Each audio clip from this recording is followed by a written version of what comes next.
Sí, me pone.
Hi, everyone, and welcome to our full moon meditation. We are so excited to have you all today.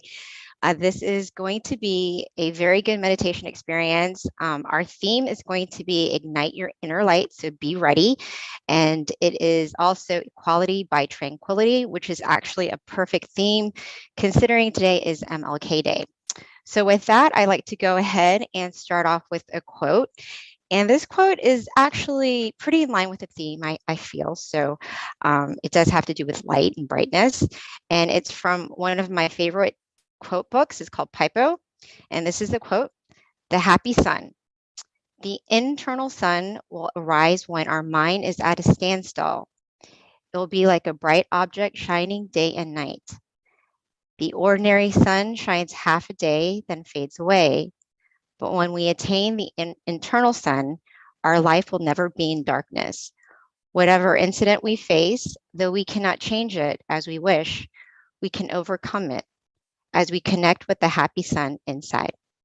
So that is our quote of the day. And a little bit about our teaching monk, Venerable Jackie, before I transition over to him for our guided meditation. Actually, he's going to do wisdom talk first, and then it's going to be followed by a guided meditation.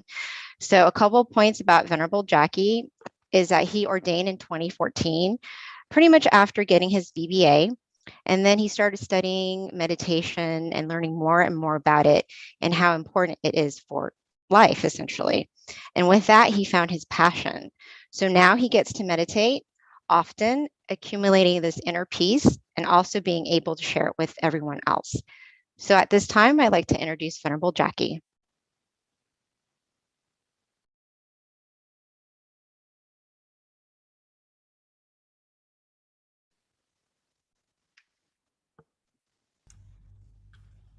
Nasa Pete. Hello. Well, good morning, good afternoon, and good evening to everyone. I see that you are here, not only from America, but from all over the world. Well, from Thailand here, it's morning time, so welcome everybody. Welcome everybody to this full moon meditation session together. Hopefully everyone is healthy in your body and your mind and is happy to be here, as I am here also, as I am happy to be here also, I mean. Okay. Today's topic is mainly, since today is Martin Luther King Jr. Day also, I believe, in America, I guess it's appropriate to be talking about equality, just a little bit on it, but in relation to meditation or the peace of mind, if that is interesting to everyone, before we start our meditation, just to see how important it is, meditation is, right? Okay. So first point I would like to make is that we know that we are different. From Canada also, welcome, Shanti. We know that we are different, right? We look different. We sometimes speak different languages, right? I speak Thai also as actually my first language. We like different things sometimes. We have different backgrounds. So differences are there. Like, definitely, we can see them. But we do also have similarities, right? We breathe the same air, we are in the same world. We breathe the same air. We have the same sun for light, for brightness. We are under the same moon right now, tonight, right? We all have our own problems as well to deal with in life. Also, as humans, as all beings, we all seek happiness, right? You may see sometimes people might want to suffer or hurt themselves, but it is because they seek happiness for that. In a way. So all in all beings seek happiness. And it is this feeling of happiness, right? That is very important. Very, very important. It is because even though we are different on the outside, right? The feelings we have inside, love, happiness, all the other feelings, are the same. Okay? More or less, they are the same feelings. Different interpretations, yes, for sure, in different languages also, right? But the same thing that we are talking about, universal, is universal. When it comes to happiness, we all know what it is. We all know this feeling. There are two types, though, just to mainly distinguish them. First is the happiness that comes and goes. Okay. This happiness that comes and goes, for example, if someone gets something new, right, from a store, from somewhere, and accidentally it gets broken, we get happiness, yes, from getting the stuff for a while. It stays with us for a while, and then maybe it departs from us, right? If it doesn't get broken anyhow, right? Either us or that source of happiness on the outside, it could be anything, right,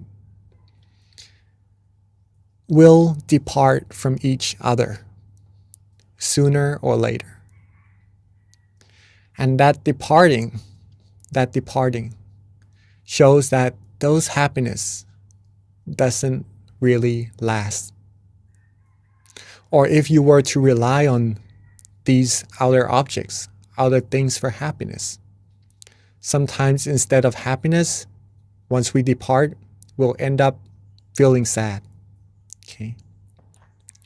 So this is a form of happiness. Okay. This is a form of happiness. You could say that it's a come and go happiness. Let's put it that way. All right. The second type of happiness is the opposite.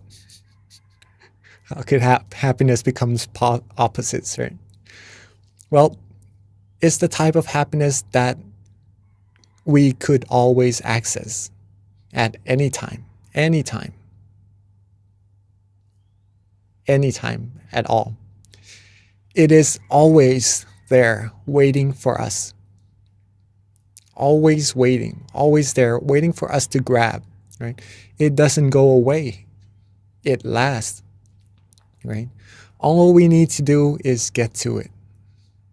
And that happiness is inside all of us already. This could be considered as true happiness. True happiness. It is easy also to get this true happiness. I will later on meditate with everyone here and actually do the practical part of how do we get there. But I'm assuming that everyone comes and meditate quite a lot already. You already know how to get there, right? But just to do it all with each other again also. Okay. So this true happiness. Every being seeks happiness. But the happiness that they seek sometimes is outside, and that doesn't last. But the happiness that is inside lasts. So this is the ideal happiness that all beings should be seeking, should be getting, or should be acknowledging and really taking into possession of that, right? Since it makes you happy and it lasts. Well, a way to get that. Simple. One is to have awareness. Okay. One is to have awareness. Second is to be relaxed, to have relaxation. Okay. Have awareness. You don't have to really be aware, right? Maybe that would be putting too much intention into your practice, into getting to that true happiness. Just to have awareness, meaning to be awake, to be conscious while meditating, or to know yourself, right? Have awareness and be relaxed, be calm, be rested. Okay. Once these two components come together, your mind will become still. Your mind will become still automatically. There's no need to try to hold the mind still or to try to make it still at all. If you are aware and you are relaxed, your mind will automatically become still. And that stillness of the mind is where true happiness will arise. Okay. Right at that moment. Right? Instantly. So if you are relaxed right now, sitting in your chairs, you have awareness, of course. Right? And just enjoying this feeling. Enjoying this feeling of relaxation. When you are enjoying it, your mind will become still. Okay. And it keeps getting bigger and bigger. If you are more and more still and neutral with the feeling, we could do this in our practice of meditation together. But just to say that the stillness of the mind will become stronger and stronger. The true happiness inside will become stronger and stronger also. The taste of happiness will become more and more profound. You receive happiness at this level already while being relaxed. But once you stay calmer, once you stay more relaxed longer, different types of happiness, more and more happiness, more tasteful happiness will arise, thus giving you more profound insights into your meditation as well. Okay, but that's for you to prove it to yourself, right? This shows, what does this show? Right? Everyone seeks happiness. There's already happiness inside of all of us. We all feel the same thing, just different interpretations. Okay, and there is a way for everyone in the world using these two things, awareness and relaxation, just to get there the same way. This could be said as equality of happiness, or the equality of humanity. The equality of humanity. Thus, equality by tranquility. Okay. If we choose to not really look so much at the differences of humankind, of humanity, but we choose to look at the similarities, peace will happen. And when we are happy inside, when we are fulfilled, when we are content, we will feel love for everyone. We will feel that everyone is equal in happiness. And we will know that this world is able to receive peace, and thus it is a way to world peace. Okay. There's a quote. Since today is Martin Luther King Jr. Day also, there's a quote by him related to the moon also, right? So today is actually one moon together as one, as our campaign as well. Darkness cannot drive out darkness. only light can. Only light can. If we were to create world peace, but we were to put out negativities, war maybe, into this world, how could world peace really be accomplished? But if everyone in the world can be happy, can find this true universal happiness, equality in all of us, right?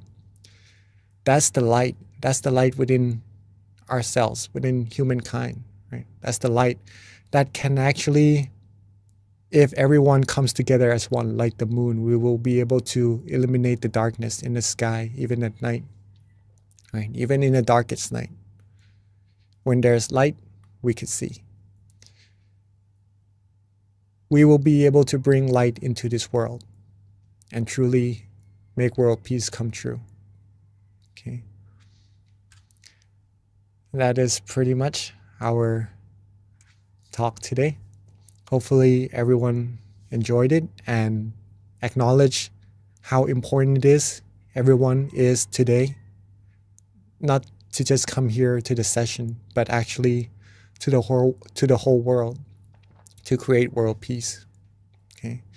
But it is a teamwork thing. It is a teamwork thing. It can't just happen with one person. Everyone has to be happy, right? Okay, so I'm guessing that everyone is ready to practice our stealing the mind together. First of all, we all have awareness already. Now the second one is relaxation, right? Make sure you are comfortable in your seats. Make sure you are sitting relaxingly, the way you like it, right? This is all you. It's up to you to make yourself happy. Okay. So once the body is relaxed, then we'll go to the mind. And then when the mind is relaxed, the mind will become still. And then we'll go from there further and further. Okay. So let's take a few minutes to get our body freshened. If you need to drink some water or do some movings, please do. And then once you're done, let's get into our meditation.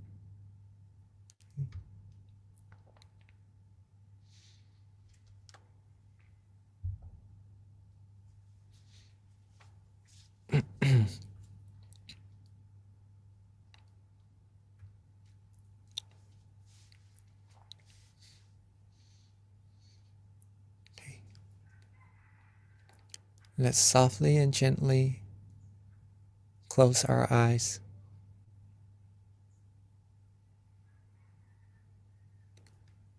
Softly and gently close our eyes. Just enough so that we feel relaxed. Just enough so that our eyelashes touch. It is to relax our eyes and not to worry too much about it. Relax our foreface. Relax our head. Relax our cheeks, our chin, our neck. Relax our shoulders, torso, waist, thighs, all the way down to the tips of our toes.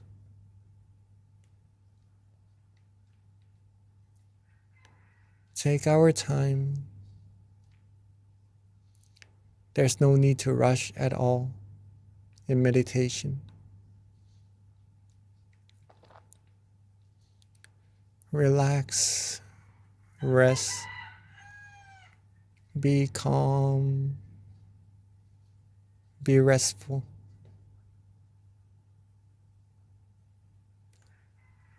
Rest and relax as if we are taking our vacation, taking our time to really take care of ourselves, take care of our body, get the rest that it needs, and later on to take care of our mind as well. take this time to make sure that all parts of our body is ready to rest, and there's nothing that we need to worry about anymore. Now, let's let go of all our worries. Let go of all our responsibilities, just for now, so that our mind can be rested as well. Rest and let go. Be free. Be free from all worries. Be free from anything that would give you a burden or give you weight to your mind. Be completely free. Be completely rested. You may start to feel the mind actually moving, flowing, and that's just the mind being free. And when you're able to let go like this, you'll start to feel relaxation. You start to feel inner comfort, peace, happiness, calmness, or tranquility. Just relax and let go, and don't worry about any feelings to come at all. If you don't look for it, it will come to you. All we need to do is just rest.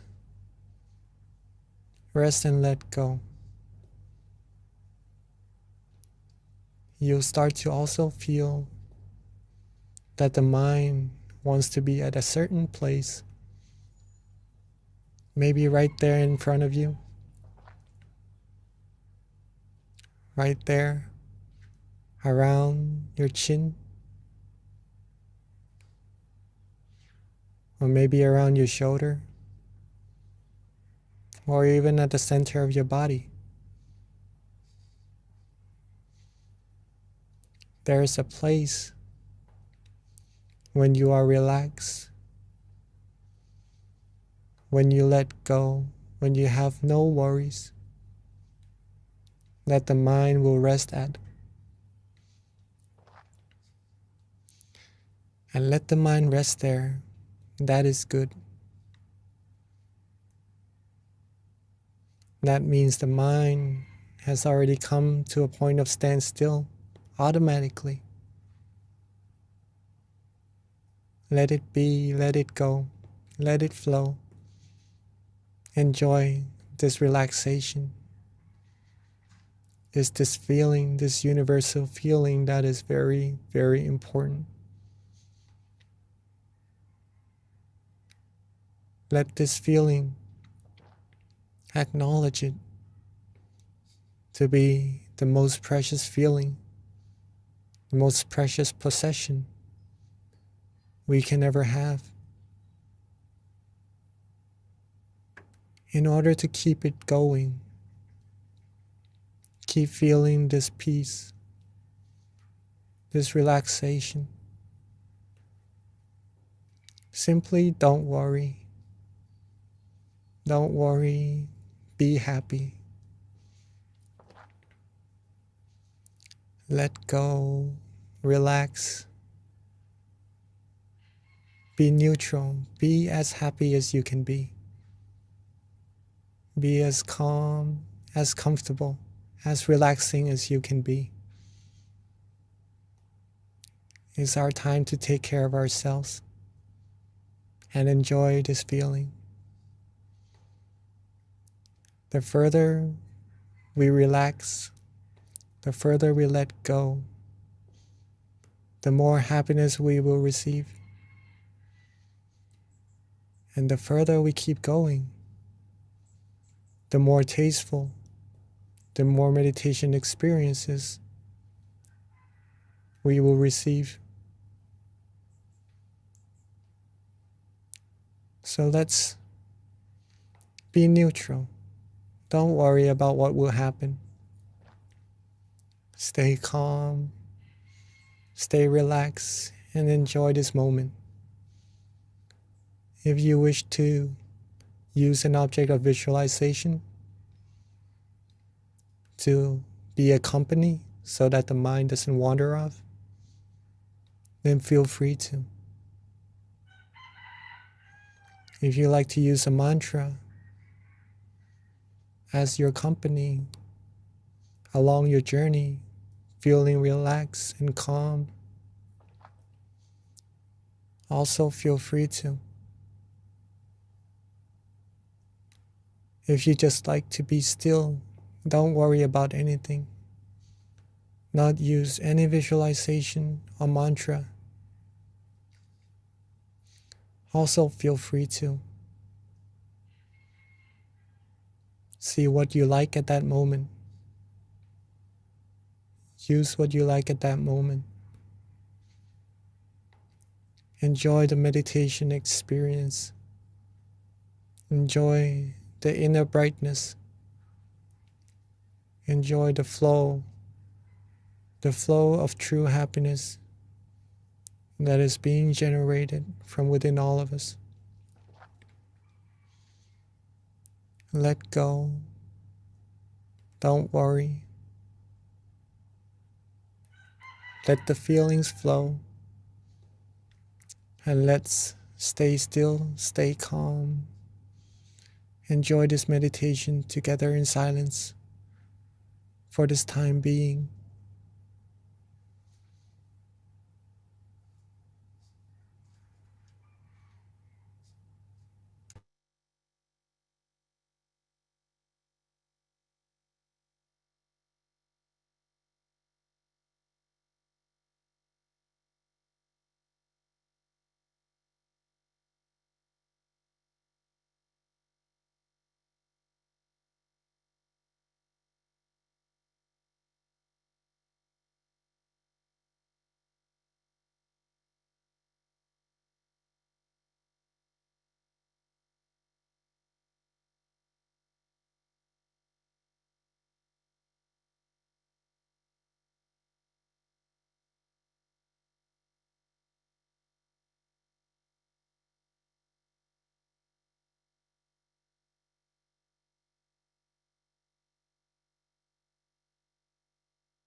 as we are relaxing,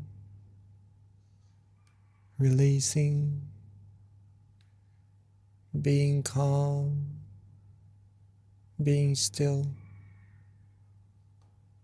At some point, we may start to have some wandering thoughts. Maybe we did not really pay attention to them, or they could be some worries we had from before. In this case, softly and gently let them go. Don't worry about them. It's perfectly normal. Let them go. Relax our body again. Let go again. Let our mind flow again. Come back to the point of balance. Be relaxed, be worry-free, and you'll get back right onto the road. The middle way, the middle path. Not too tense, nor too loose. Just right. It feels right. It feels precious. It feels good, feels relaxing, feels fresh. That's how you know you're on the road. If you feel any tension or any sleepiness along the road, simply use the same technique. We could lift our eyelids up just a little bit. Reset. Let go of all those feelings, tension, drowsiness, wandering thoughts. And when we are ready, when we are calm and fresh again, relax our body, relax our mind, come back onto the road, come back onto the point of balance, the point of tranquility. Repetition of coming back to this balance point will take you deeper, firmer, more skillful in meditation, in being still, being on this path to true happiness. So let's take a few more minutes to rest and let go, be free from worries, be free from any thoughts, any anticipations of what meditation experience is to expect it. Let go and enjoy until it's time for us to share our loving kindness together.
As we are now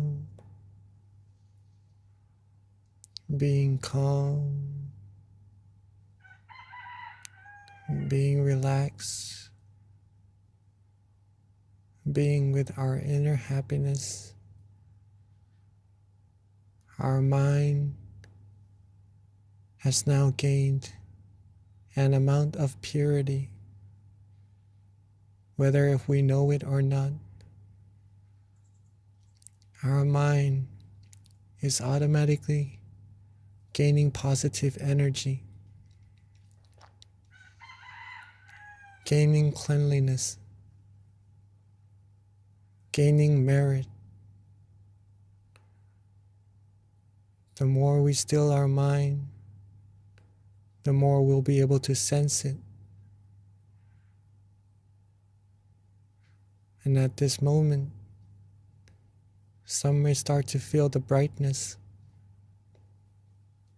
Some may start to have some meditation experiences. Keep on being still and relaxed.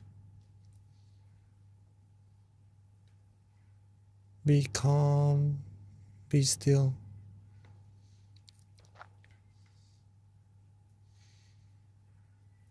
As we are about to share our loving kindness to all our human friends and to all beings all over the world, let's take this moment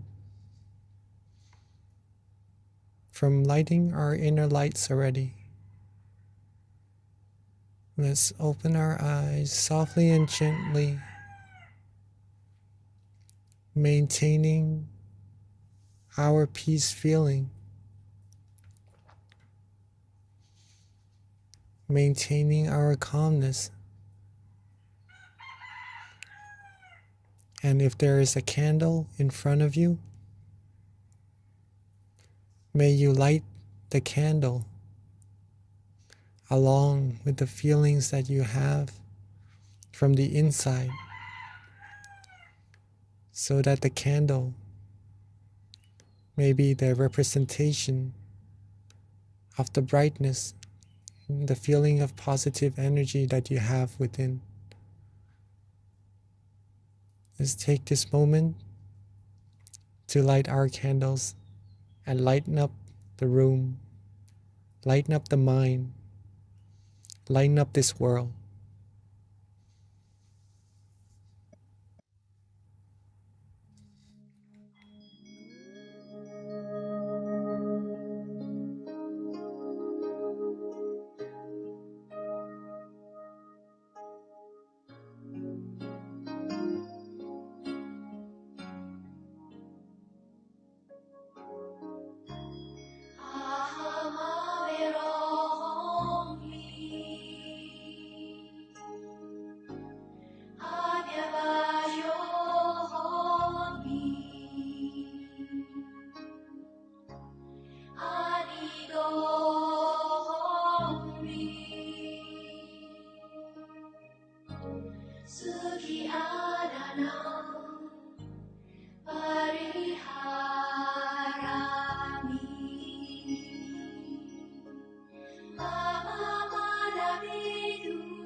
Okay, and for those at home, we ask that you light your candle.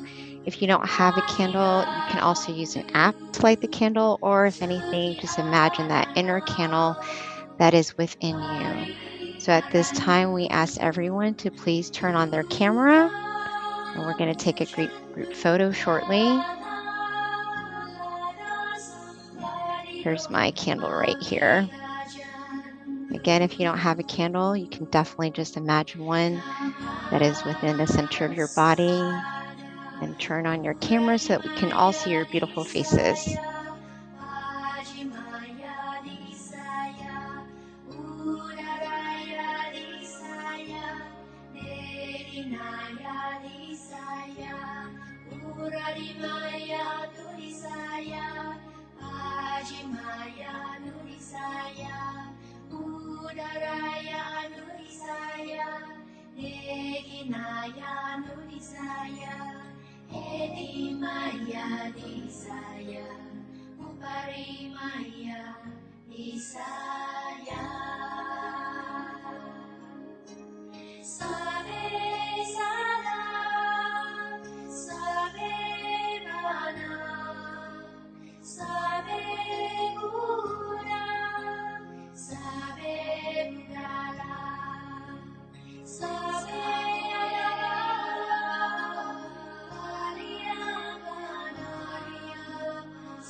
Well, I've lit the candles on the outside as a representative for the brightness within our mind. Let's get back to relaxing for a few minutes longer, just to share this brightness from the inside with all beings, all humans, all over the world. Let us relax ourselves back where we were. Imagine our candles right at where we feel most comfortable, most relaxing, seeing it bright, clear, and radiant, along with our mind being bright, clear, and radiant as well. Let's think of all our good deeds, our past practice of generosity, helping other people, giving smiles, giving endearing speeches, or coming together here, cleansing ourselves, cleansing our mind, coming together as a clean, clear crystal sphere, as bright as the sun could be, or even brighter, and share this positive energy, share this brightness with everyone around us sitting in this room, sitting, joining this Zoom session together. Have all of us have part in this positive energy. Have all of us be happy, healthy, strong, happy. Be fulfilled in all our good wishes, free from negativities, harms, diseases, free from anything that could take us onto the path to ruin. And let's share our love, our brightness, our purity, our positive energy outwards even further to our community, our society, our city, our country, our whole world, seeing the world bright, clear, clean, like a clear crystal sphere, and everyone on it clean, clear, and pure as well. Let's make a wish for everyone with our positive energy, with this feeling, this peace that we all have from relaxing, from resting, from accumulating our good deeds. And wish for everyone to be happy, to be healthy, to be wealthy, to be successful, to be fulfilled in all their wonderful wishes. For there to be no war, for there to be no diseases, no hunger, no hatred, no anger, no negativities of any kinds at all. Have the world be clean, clear, pure, be filled with happiness, true happiness from within. And wish for everyone to be able to still their mind easily and attain the utmost, the foremost of happiness as easily and as quickly as possible. Let's take a few minutes to share our loving kindness brighter and further out into space, into the universe, outwards infinitely, borderlessly, reaching all beings no matter where they are, having all beings, not missing a single one, have part in our kindness, our love, our positive energy as well. Let's take a few minutes to rest and share our loving kindness together.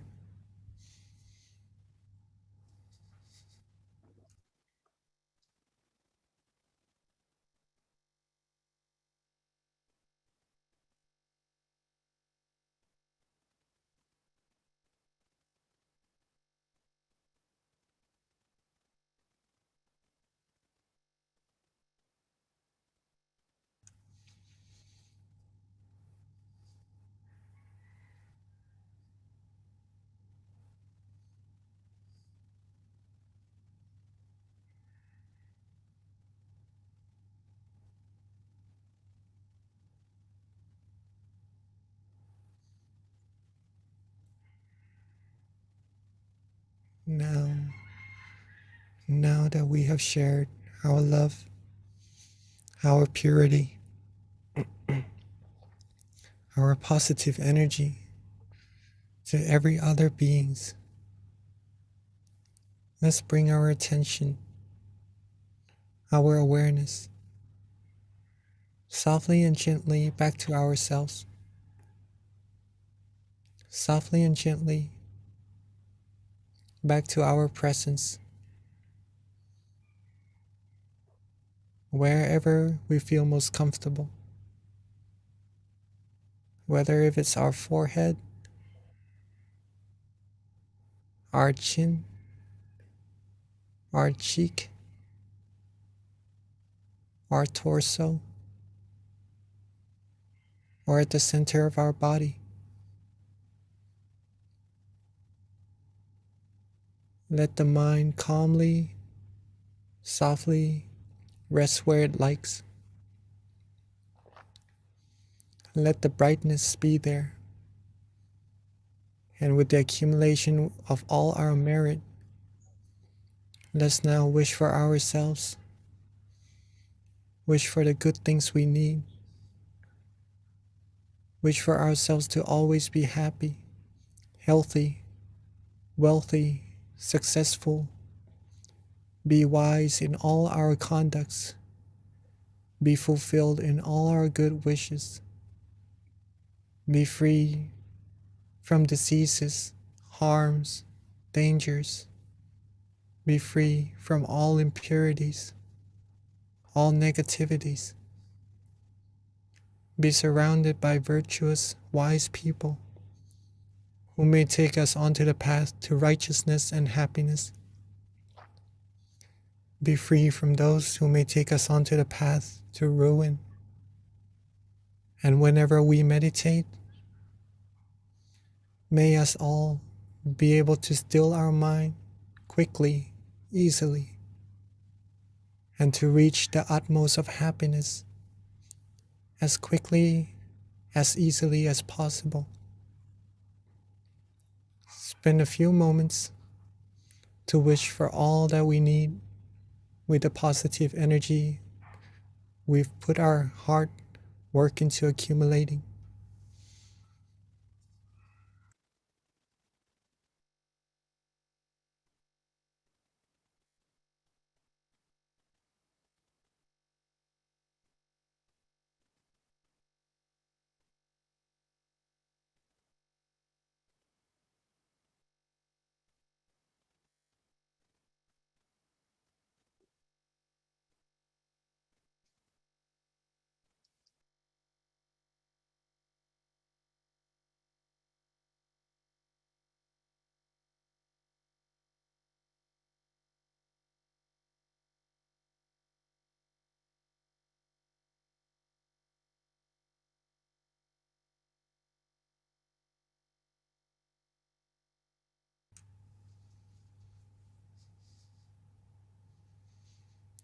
And now that we are reaching the end of our session together, let's recall our calmness. Recall being relaxed, being rested. Recall that positive feeling that we had and are we still having. Let's recall being with this feeling. Let's be with the feeling and make sure that we are able to maintain this feeling with us as long as we can once we open our eyes and go about our days and remember how precious this feeling is.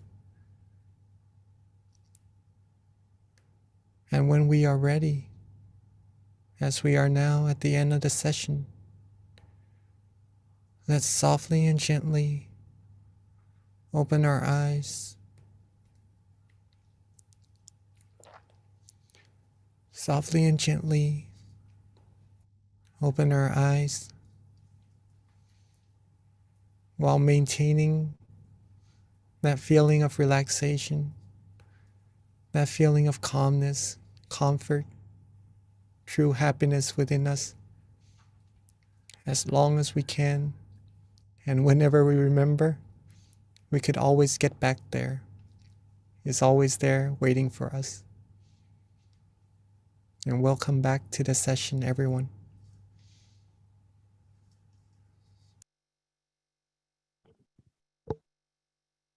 Thank you, Venerable Jackie. That was so lovely, and the blessing was so powerful. So before we transition to the Q&A and back to Venerable Jackie, just a couple of announcements that we need to make. First of all, our next full moon meditation is going to be Wednesday, February 16th. So please mark that on your calendar, invite your friends and family. Let us all be the light together by sharing this light with other people, having people join our call. So please be sure to extend it out to your friends and your family. Join us on the 16th of next month, which is on a Wednesday. Again, that's February 16th. In addition to that, just another thing, the tamagayameditation.org. This is a great website to learn more about our various centers around the US. That way you can find your local center. It's our centralized website, so please check it out, tamagayameditation.org. Another website that's very important is MindGem. So if you haven't already, download our app. It's called MindGem. It's a great app. It's got many of our various meditation teachers. Also, another great way to stay on top of our full moon meditations. If you have the app, we do send out notifications through the app so that you can be a part of our full moon meditations and be reminded of the events when they're about to take place. So please download the app if you haven't already. And it's a great supplement in terms of a tool to meditate on your own when we don't have a session or you can't go to your local center. Another thing, we do have our various centers right now that are open and are welcoming people to come meditate with them. To find your local meditation center, you can find it at MindGem on locations. But right now we've got Chicago, which is having classes online and also in person, California as well, which is our Success Meditation Center. New Jersey is also having meditation classes now, both online and live. Alabama as well. Georgia Meditation Center plans to open in March, so please stay tuned for that.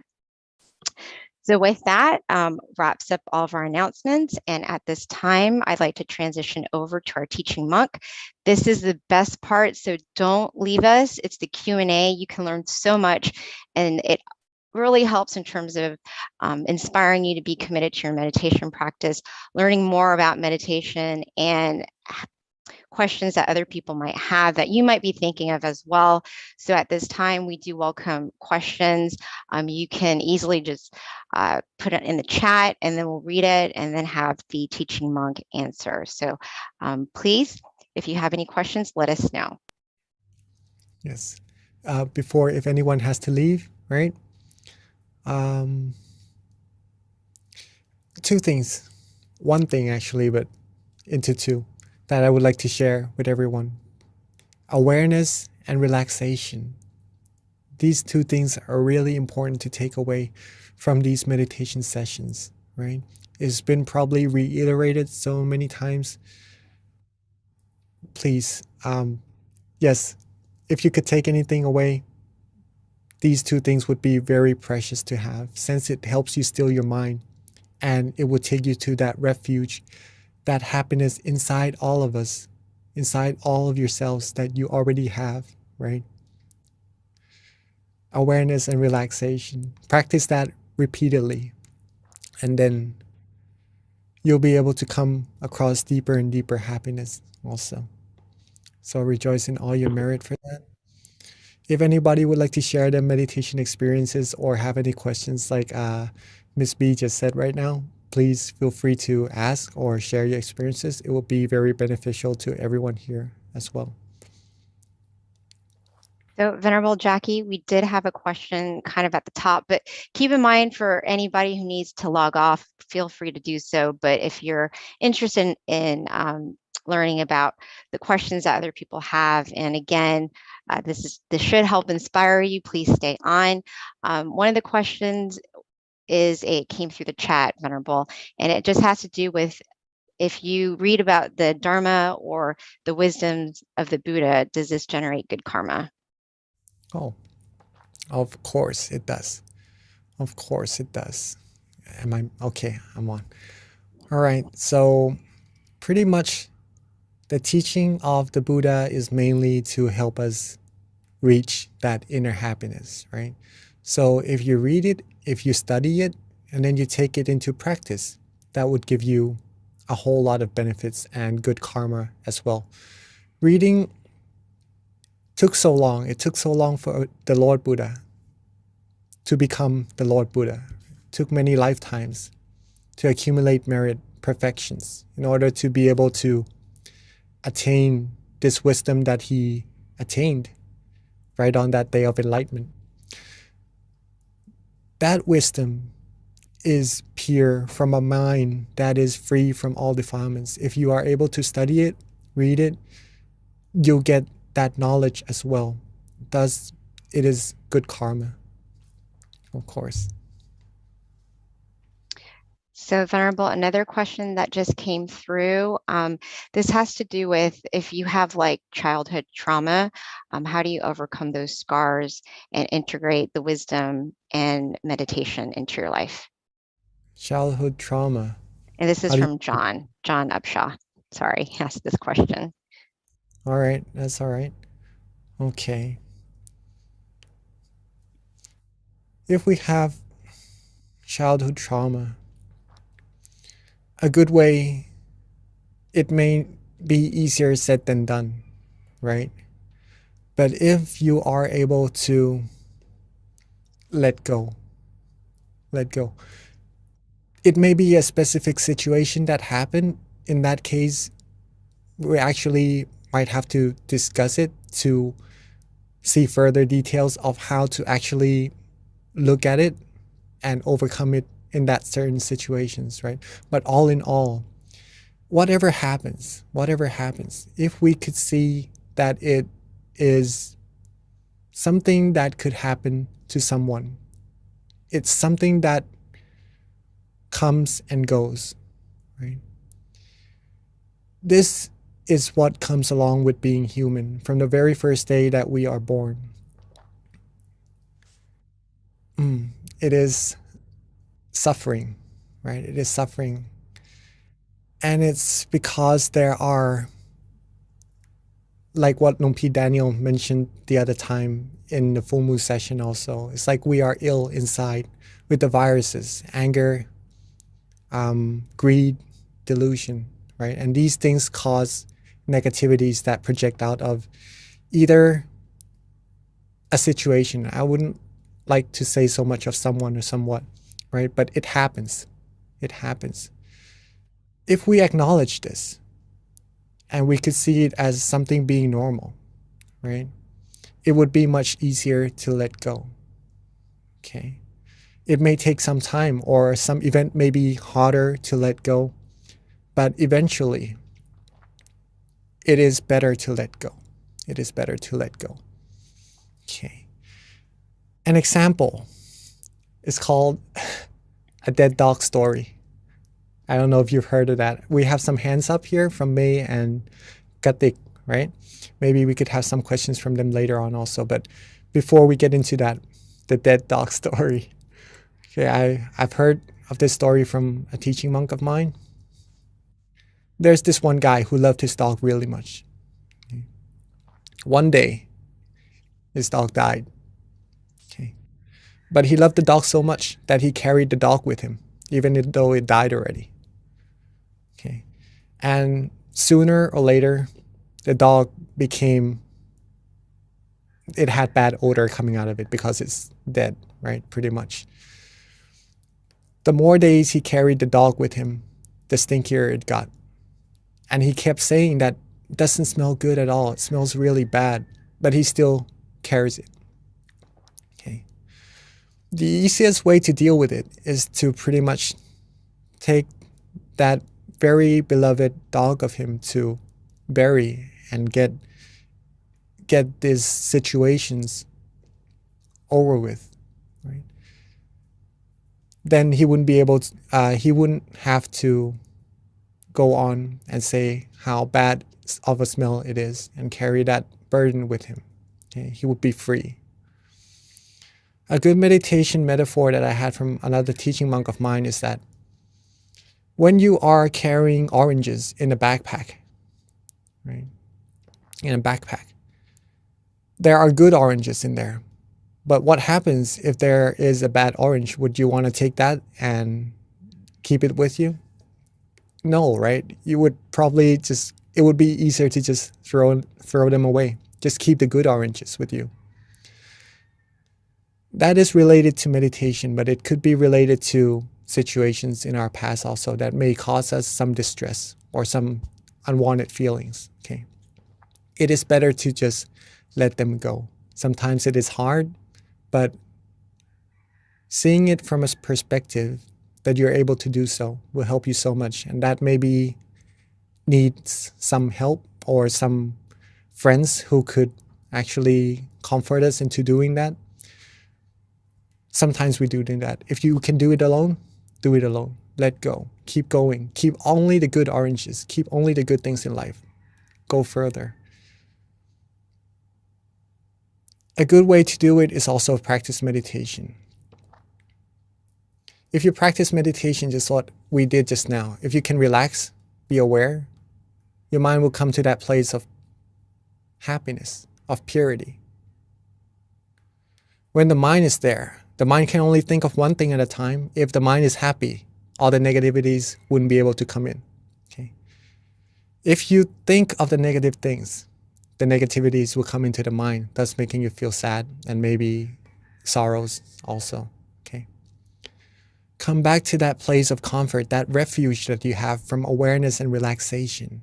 Right? Come to the stillness of the mind. Be there. Be there. Then you will receive happiness. When the mind goes off again to think of other stuff that may be unpleasant, reset. Reset. Cut it off. Let it go again. Let go. If we're able to let go,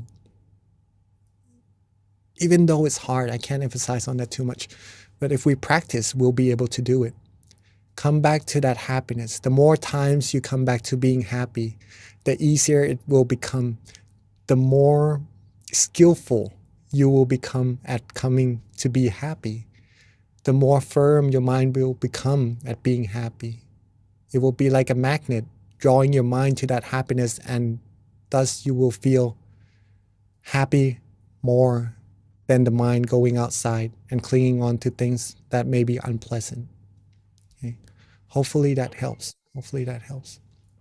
Wonderful. There's actually a very good question that came through the chat. And this is, I think a lot of people might have this issue, so want to hear what your input is. But how do you overcome sleepiness during meditation? Oh, all right. And okay, sleepiness. And There are a this is few from ways. Teresa. Okay. Two things first. Check to see if you had enough rest at night. Okay. If you had enough rest at night. If you do, then maybe in the session you will be more fresh. Okay. Number two is usually, as monks, we usually meditate after we eat. Okay. So meals do sometimes play a big part in drowsiness in meditation also. Resting at night, if you had enough, did you have enough to eat or more than a person should, right? If you eat more than what a person should, then a person usually likely becomes sleepy during meditation. So moderation of food and good enough sleep would help with drowsiness. Surely. Some of the few things that also helps inside the session is to reset. To reset. If we close our eyes and we start to fall asleep, we wouldn't go to sleep straight away. Okay? We wouldn't fall asleep straight away.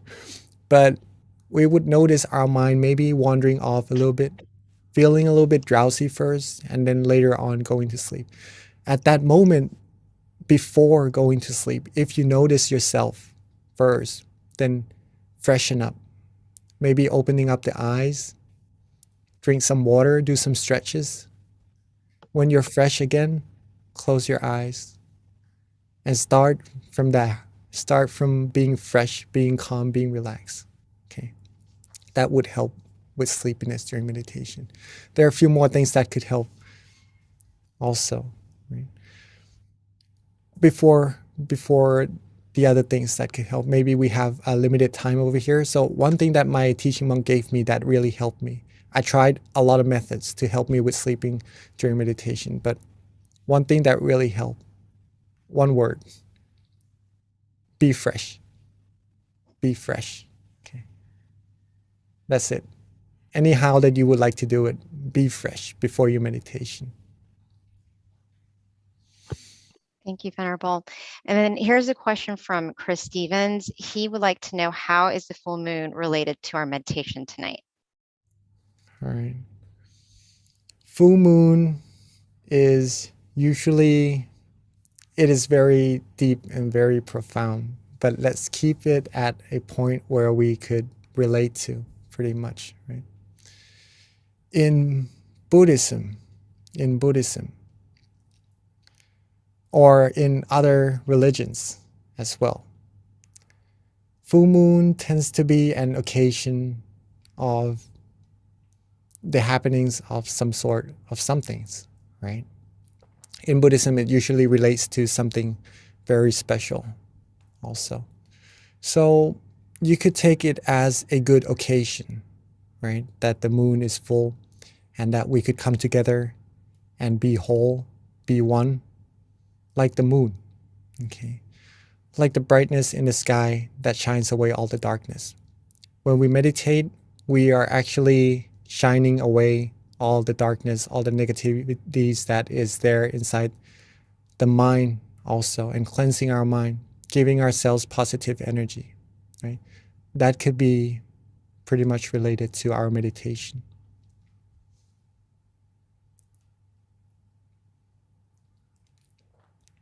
Okay, I think there is a couple of hand raised. May we have some questions from May or Gretik? Yeah, can someone spotlight May, please? Thank you. Hello. Yes. Yes, we can Hello. hear you, May. Go ahead. Yes. Hi. I practice meditation for longer hour, like 5 hours, 6 hours. Then I have more concentration and I can practice deeper. But sometimes when I am in this situation, like I have a lot of changes are happening. Like I can see my sweat poles and all the sweat coming out from each pole, and I can then suddenly there are the blood flowing.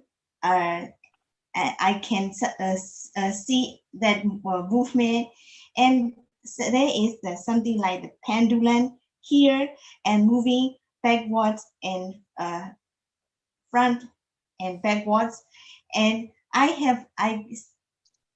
feel all these happenings, and at the time I try to focus back on my tip of my nose, but I still see all these instant and continuous changes, and how can I focus, and where should I focus back to continue my meditation? Beautiful. Very nice question. In case someone else also has meditation experiences that they wonder what is there and what's happening and how to go further, right? As we mentioned in our meditation always, is that this feeling of relaxation, I'm not sure if you are able to sense it when you meditate, May? Yes, uh, I I do, but only sometimes I have this. I see all these instant and continuous changes, and at the time I don't know or how to continue. I or put back on my focus point on my nose, but all these the pendulum things here and the moving front and back, and this is where should I focus at the time. Okay, yes. If you can remember the feeling of relaxation in your meditation, right? If Yes, it's at the tip of your nose, if you focus there and you feel relaxed, yes, that should be where you should be focusing. Okay.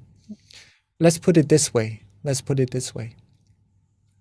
If I close my eyes and I feel that around this area, okay, is where I feel relaxed and comfortable. It could be my nose, it could be my ear, or it could be in front of me, anywhere. But I feel like right now, over here is relaxing. I would place my mind over here, but sometimes meditation experiences would happen around here. Maybe, like what you said, the pendulum is going back and forth over here, or maybe some other things would happen, maybe in front of me, anywhere. Do not pay attention to them. Don't pay attention to them. That's what being neutral means, right? Like if the door opens behind you right now, maybe you would look at it, right? But in meditation, if the door opens right now, what you need to do is just don't bother with it, right? Don't really pay it too much attention to it. Be where you feel comfortable. That is the switch. That is what makes the meditation experience happens. If you let go of it, the feelings will go away and the experience will go away also. But if you keep being still, being neutral, you'll be able to go further. Don't mind any meditation experiences. If you go further, you'll reach deeper and deeper experiences. Okay. So in this case, if you like the nose, if you like the area around here, if you feel good, then keep the mind there. Whatever happens, whatever is swinging, don't worry about it. Very nice. yes. Thank you. Thank you for that question, May. Venerable, there's another question that came through the chat. And this one pertains to a full moon. And this question is just someone wanting to know if there are any special precepts to be taken for a full moon. So maybe you can kind of just go into a little information with it, with regards to what precepts are, because not everyone on the call probably knows. So just a very high level summary of that. I know it's going to be probably more, you're probably gonna need more than 3 minutes, but All right. Okay. So precepts. I'm very surprised that you are keen to know about some more about Buddhism as well. Usually when I go and share meditation with people, they usually would be interested in the meditation itself, but it's nice to have people interested in Buddhism as well, right? I'm trying to be as neutral as we can towards this feeling or happiness within all of us. Precepts are pretty much disciplines, right? Disciplines. They are disciplines basically to not harm ourselves or to harm other people, right? For example, not killing, not stealing, not saying false things, or not taking in intoxications. Okay. These are, and one more is to not have sexual misconducts, right? These are the basic 5 precepts that every human should have, right? It is said that if we lack some of them, we will be less like a human, if that makes any sense, right? It will, like a sane human being, right? I mean, if you take intoxications, if you drink and you become drunk, right? It would be harder to control your senses or to be sensible in some cases. That's pretty much what it means. So if you are able to hold 5 precepts, 5 things, that's pretty much being a good human being, right? Good, normal human being. Precepts, not to hurt ourselves or to hurt other people. Now, during the full moon, 3 precepts are usually held further, right? As a tradition, right? Actually, the third one, to not have sexual misconduct, is changed to not having anything to do with sexualities at all. Okay. And then the 3 more is to not be in good, thick bed, to not listen to music, to not engage in entertainments. And the other one, I would have to, sorry, I would have to check to see what it is. We have 227 precepts as monks, right? So that is what we go by. And monks do not go for extra precepts on full moon days because we already have the full precepts, right? It is up to the person. It is up to the person to whether or not take on the extra 3 precepts, right? I'll see if I could remember it as we go along, right? Okay. Yes. So that is pretty much it. Just to overall say what precepts are and what full moon days give you as extra precepts. Okay. Thank you, Venerable.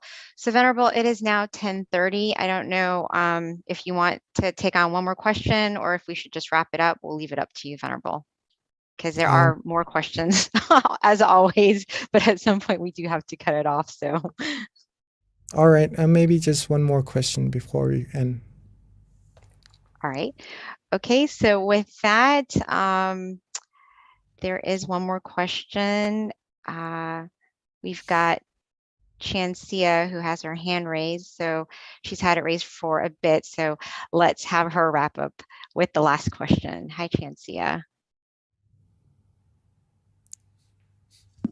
Thank you so much ค่ะนมัสการค่ะ น้อง Jackie and คุณ V นะคะ My question is how can I overcome my highly imaginative mind because my mind is often get carried away with fun thoughts inside of me and also like the fun exciting maybe people or things in the outside world. So how can I overcome that? Do I have to look at like dead bodies or things like that too? Sorry. It's just my question. There's no need to actually look at dead bodies.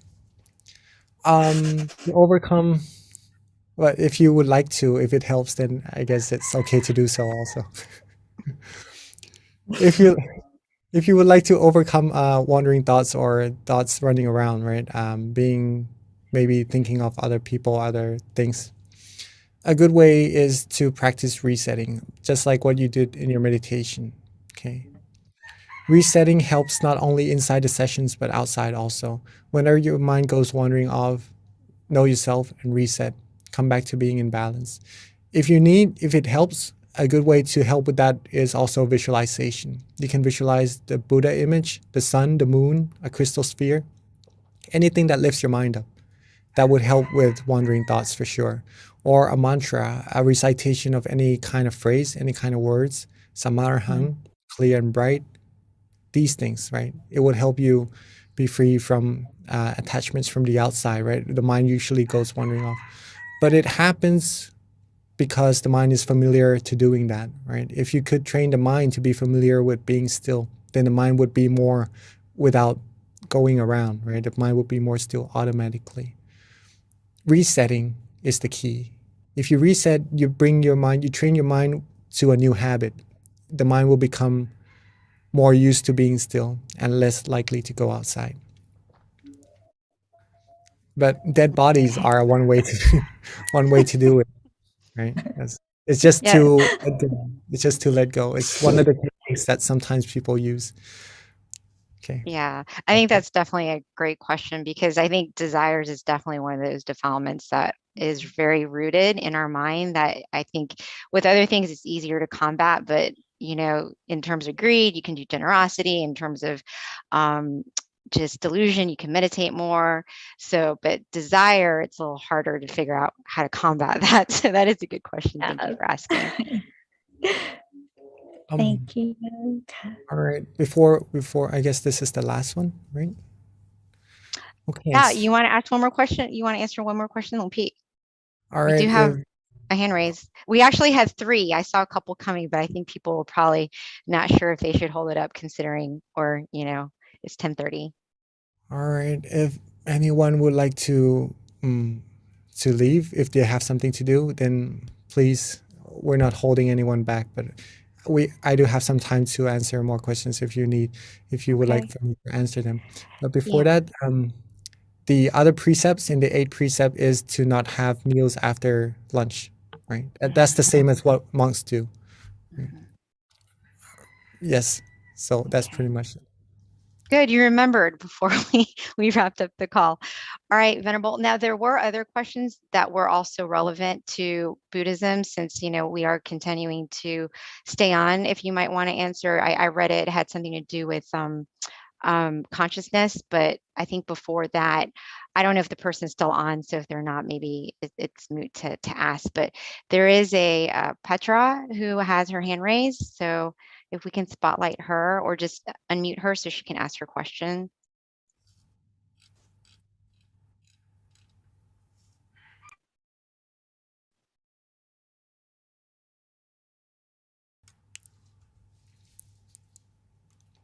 Right. Okay. I think we're having problems trying to find that person. I do see the hand raised. So Venerable, let me go ahead, since this is, that question, if you'd like to answer it. Just has to do with consciousness, and if you can kind of go into a little bit more detail with regards to what happens to consciousness when we're no longer physically here. อ๋อมือไปอะไรใครไปเลสแฮนในของฉันดิฉันเองนะคะ จ้ะมีคำถามไหมเอ่ย Oh, You have any- okay. Your hand was raised, so we unmuted you. What's the question with the consciousness? Okay. So this is the question. It says, does consciousness go away after we die? If it does, what happens after rebirth? Well, This is definitely a Buddhist type question. So yeah, if a way to really find out for yourself is to meditate, still your mind further and deeper to see this, right? But to according to Buddhism, what was learned is that no, the consciousness doesn't go away, right? Consciousness is part of the mind, the awareness. So if the body rests, the body dies off. It's just the outside that goes away, it becomes a corpse. But the mind is still there. Or if the mind separates from the body, the mind may be known as spirits, or sometimes we see it as, in some cases, like ghosts and stuff like that. Yes, so the consciousness is still there with the mind. So it goes into another form according to how much merit or demerit it has made, right? If it made a lot of merit, then it's more likely to go into a good place or a better place. Okay. excellent. Thank you, Venerable. So that wraps up our questions. At this time, if you're still on the call, let us accept our blessing from our teaching monk before we wrap up this call. Okay. So I'd like us all to bring our mind back to where we feel relaxed and comfortable. And with the merit that we've all accumulated, may us all be pure, be clean, be cleansed in all our bodies, speech, and minds. Be pure in all our conducts. Always be happy, healthy, wealthy, successful, fulfilled in all our good wishes. Free from sadnesses, sorrows, sufferings, diseases, harms, any negativities. Be fulfilled in our goals towards happiness. And when we meditate, may we still our mind easily and be able to attain the utmost of happiness, utmost of inner peace, as quickly, as easily as possible.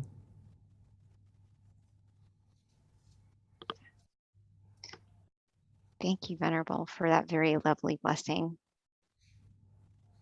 Bye, everyone. Don't forget, February 16th. our next full moon meditation.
Hi, everyone, and welcome to our full moon meditation tonight on Universal Love Starts from Within.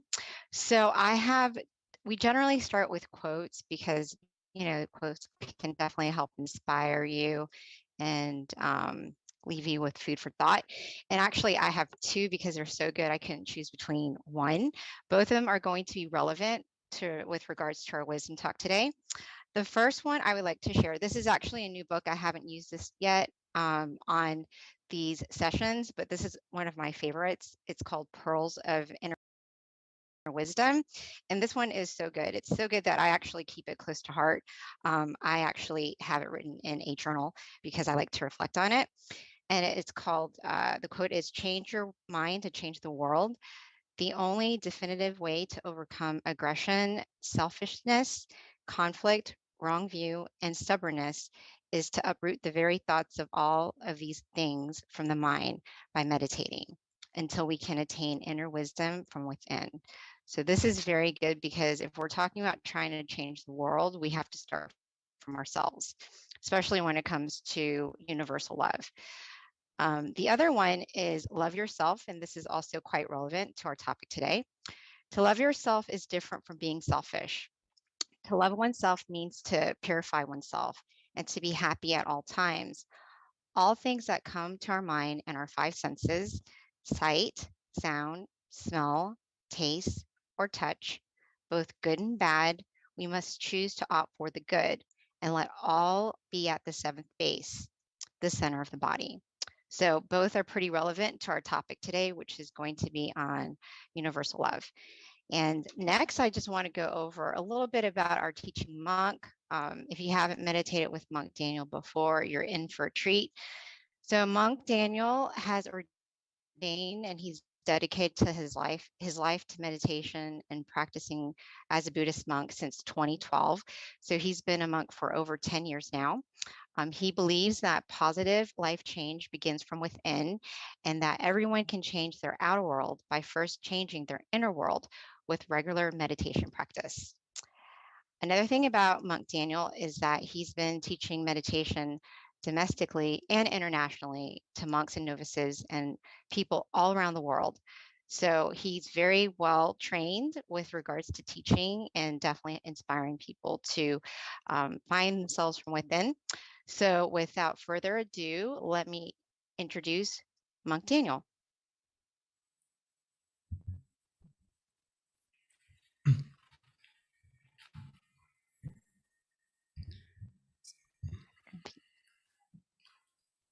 So, good evening to everyone. Good morning from Thailand. To see everyone again on this auspicious night on the full moon, which is a very important, special time actually, if we learn more about it. But mainly it's the most brightest night of the month. So there's a lot of positivity, a lot of good energy on this night. Today, I wanted to talk to you about universal love and how we can connect to it through meditation. Especially, we just passed, 2 days ago was Valentine's Day. So happy Valentine's Day to everyone. Hopefully you had a good time. And today we're going to learn the most important thing is to love yourself, to love yourself, as our wonderful host just mentioned with the quote from Lampal, is one of the best ways is to love yourself. And how to do that is through meditation. This is something that my master Lampal Tamachio always tells us, the monks, the community, everyone, that we need to make time for ourselves and make time for us to meditate. Because if you truly love not only yourself, but the people around you and everything around you, actually, it will benefit from loving yourself first, which I'll explain a little bit how is that not selfish, right? It may sound a little bit in the beginning, but let's talk a little bit about it. So as we may see I want to talk about self-care a little bit. I know this is a topic that you may have heard about. So self-care isn't being selfish. This is a point that we have to get across, that taking care of yourself doesn't mean me first, but it means me too. It means including yourself in your happiness and including yourself and loving yourself as well. Sometimes in life, our focus gets distracted, and out of our good intentions, we tend to put our passion and our love and dedication into everything around us. It's like we are, whether it's our job, our relationships, whatever it may be, we put our passion and love into everything around us. But sometimes we forget to give some of that. We forget to give some of that love to ourselves. And today I want us to remind ourselves that we need to make time for ourselves too, because a better you means a better world. And right now it may seem kind of, how can me being a better person change the world? It may seem kind of big, like a big picture, but if you think of it, if you're a better version of yourself, the first people who are going to impact are the people around you, right? Your family, the people you love, your friends, your community. So it directly impacts the world and the environment around you about if you look after yourself more. So when we talk about self-care ideas, I'm sure there's many ways that we've heard before, whether it's going to the spa, taking care of yourself, taking care of your body. But the most important self-care idea is to look after your mind, which in this day and age, many people are starting to realize that mental health is very important, as we are living in a day and age where we are connected to everything in the world easily, right? Through technology, through our phones, through everything. We are so connected with everything and everyone, but sometimes from that connection to everything and everyone, we forget to connect to something very important, which is we disconnect from ourselves and we forget to look after ourselves. So we're so connected to everything, but we're disconnected from our own happiness and how we are feeling, because we're distracted on the outside. We're so busy looking outside all the time that we forget to spend some time to look inside and look at ourselves. So the most important self-care idea, number one, is to look after your health, your mental health, your mind. How is your mind today? Because life can get pretty distracting, right? We have so many things we need to balance, whether it's looking after our physical health or by exercising, looking after our career, looking after our relationships, or whether it's social or any relationship. It's very hard to balance what's important in our life if we don't look after our mind first, because our mind is the root of everything. Sometimes we tend to forget that, and we don't balance things correctly because life is very hectic, right? So sometimes we focus a lot on exercise, or sometimes we forget to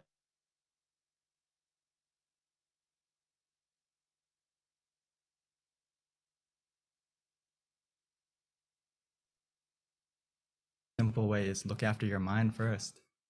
Because if your mind is clear and bright, everything in your life is going to be done successfully and easily, whether it's your work, your relationships, everything in your life is go into balance if your mind is in balance. So many times we may feel like we're out of energy, or maybe we have a broken heart or something like that. We don't have the passion anymore. We don't have the love anymore. We need to recharge. We need to have mindfulness of how we're feeling and be willing to look after yourself. Just like our phones, right? Sometimes we see our battery low, we automatically need to go charge it, right? We see the 10% warning, the 5% warning, and then we're looking for a charger to make sure our phone doesn't run out or whatever it may be. We should feel the same way about our mind, about how we're feeling. If we feel low energy, we feel unhappy, we feel discouraged, we feel like weak mentally, we need to go recharge ourselves. We need to go refresh ourselves, which the best way to do that is by meditation. So I'm so happy that everyone here is coming to recharge yourself and to make sure that we are full of happiness and love from within. Because if you don't love yourself, it's very hard to love the things around you. It's like we are an empty glass. If you're low energy and you're not positive, it's very hard to be positive to other things and other people around you.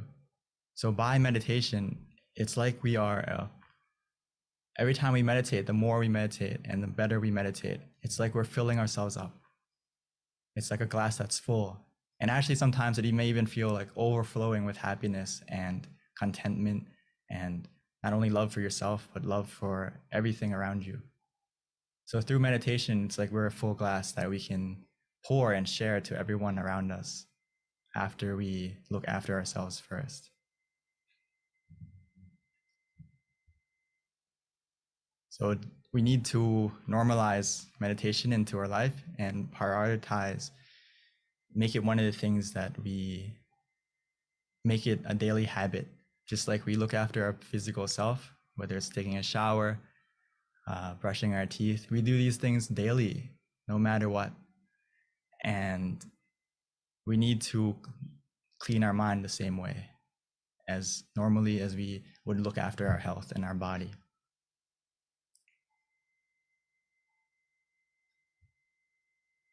Because if we go back to self-care ideas, we don't have enough time in our schedule for everything.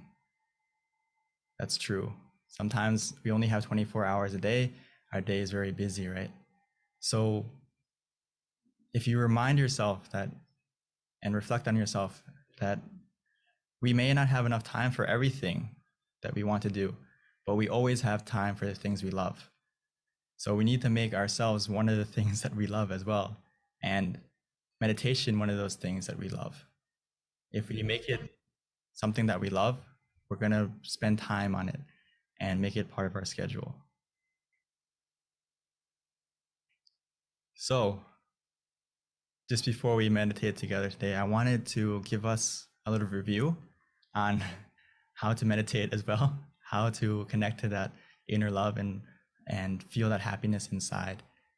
For those of you who are new, or for those of you who are been meditating many years, this is something that even myself, I have to remind myself, even though I've been meditating for 10 years as a monk, and ever since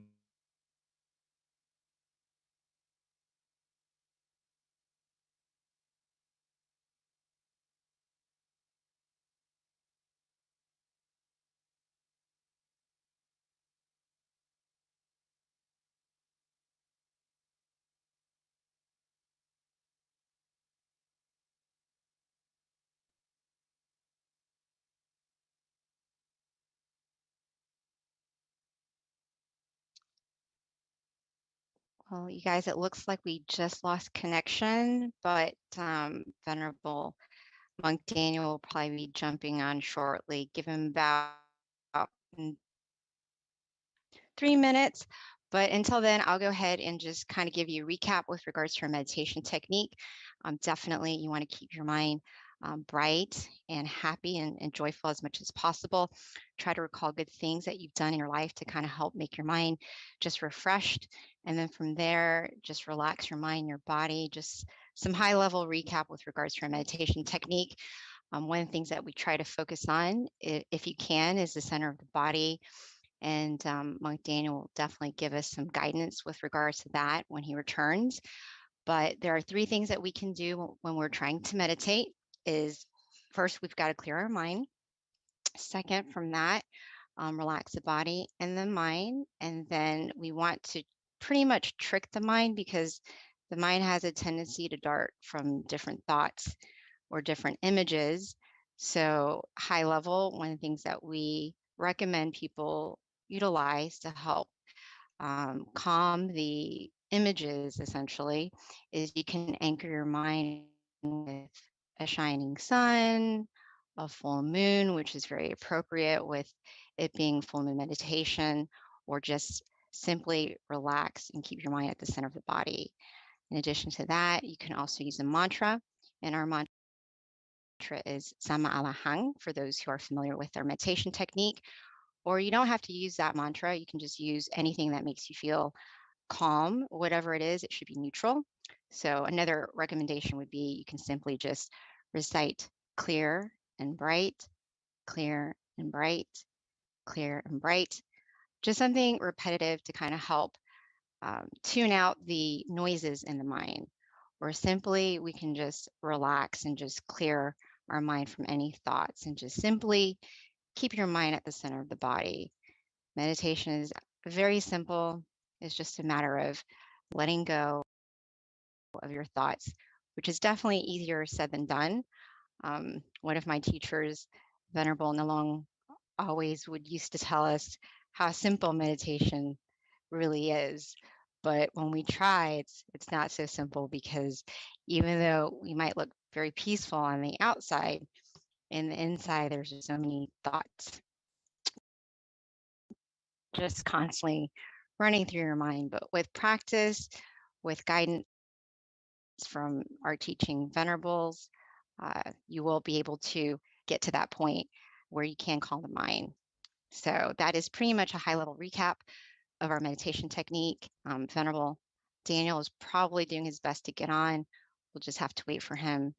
And at this time, I would like to invite any venerable that's on this call who might like to also give some advice with regards to our meditation technique. I know we've got many amazing teachers on this call with us tonight. If you can add any additional guidance or any advice with regards to adding on to what I just said, that would be awesome.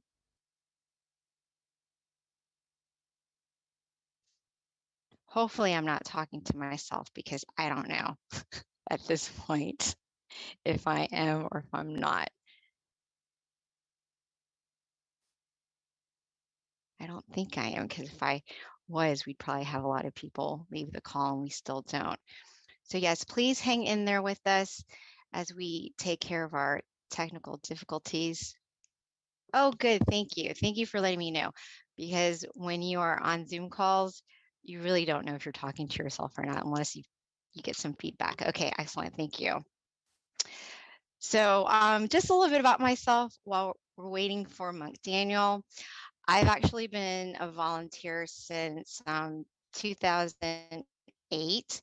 So almost as long as Venerable Daniel being a monk. It's been one of the most passionate things in my life with regards to just helping to spread meditation, being an example, being able to pioneer many different projects. So it's definitely an honor to be able to be on these calls with you. So at this point, I have learned a lot with regards to our meditation technique, because I have had many, many different teaching monks throughout the years, which has been such an inspiration, because no matter what, it's very easy that, if you aren't connected to a community, it's not always very easy to be connected to your practice. Even though you know how important meditation is, without a community of teachers or virtuous friends, or even meditating together like this, it gets really easy to get distracted. And before you know it, time goes by, life goes by, and you just don't have that same commitment to your meditation practice. But by all of us coming together once a month, or as many times as you can, say if you are connected to a local center, it really does help you commit to your practice, so that before you know it, as the days goes by, which becomes months and years, you can look back and be very proud of yourself that you have been able to commit to your practice, that you are doing something worthwhile, with your life, essentially, because in the end, the only thing that we can really take with us is our actions. And by meditating, we're definitely creating good actions for ourselves. So all of us on this call, be proud of yourself that you are in the right direction, that you found some of the best teachers in the entire world. I kid you not. We are so lucky. I see it all the time. You know, we don't have to go anywhere else with regards to meditation. We've got it right at our fingertips. Or even better, if you've got a local center, you have to take advantage of the amazing wisdom that we get from our teaching monks. So, you know, that's one of the things that I'm very grateful for, that I've got many, many teaching monks by being connected to this meditation community. Thank you. Yes. So, you know, this might kind of interfere with our meditation just a little bit, since our schedule normally is to meditate from 9:20 to 9:50, which is about half an hour meditation. And Monk Daniel is not on the call yet. So we'll have to kind of kill time until he gets on. I don't know if anyone can, thank you. I don't know if anyone can connect with Monk Daniel while I'm trying to inspire our community, and that way we can know kind of what to do. If not, I am going to have to volunteer one of our teaching monks, which we've got many qualified ones on this call, to guide our meditation practice for us, because there's many that can do it, I promise you. Okay, so a little bit more about me, since we've got a little bit more time, is that one of the things that I'm most proud of is, and this is for anyone in Georgia, because, and this is something I would announce at the end, but I'm going to do it now. I'm really excited that one of our teaching monks from Thailand, he's actually a former member of Georgia.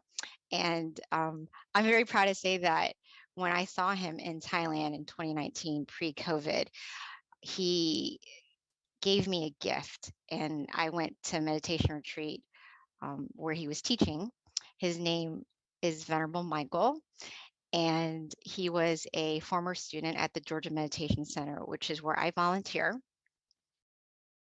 And when I saw Venerable Michael just before I was about to leave, oh, wonderful. Okay, I don't have to say anything now. I can wait till the end, because we've got our teaching monk back on the call. And now we will start our meditation, and perfect timing, because we start meditation at 9:20. It's now 9:22, so we didn't lose very much time. So at this time, Venerable Daniel, are you there? Wonderful. He's coming on, so I can tell my story later. Thank you, everyone, for being patient with us. As we all know, technology, you just never know, it can be fickle sometimes.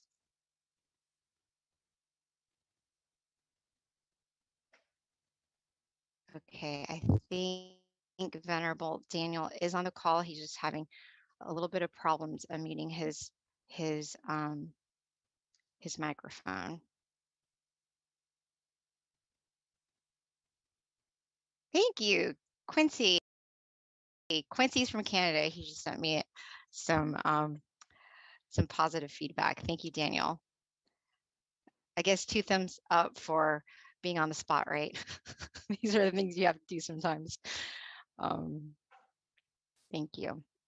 Okay, well, Venerable Daniel is joining us. Just give him a couple more minutes. Oh, Deb, I've got all these friends on the call. Thank you, you guys. Thank you. Okay, well, you know what? When Venerable Daniel gets on the call, I will just zip up. But for right now, let me continue, since I was right in the middle of my inspiring talk here. A former member of the Georgia Meditation Center, and like anyone who knows me will hear about him, because I'm so proud of the fact that he was a former student at the Georgia Meditation Center. And when I had the opportunity, never mind, he's back. Thank you, Venerable. I was just creating all these things that I can share with people. I was waiting to be co-host because I can't unmute myself as a participant. Well, we are glad you're back. Go have at it, Lumpy. And you guys will hear from me later. Thank you. We left off on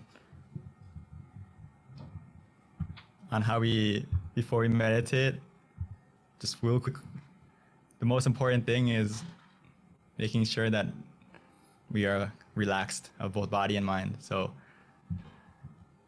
I'll continue later. For now, let's get into the meditation, because we are running out of time a little bit. Sorry for the technical difficulties. the main temple.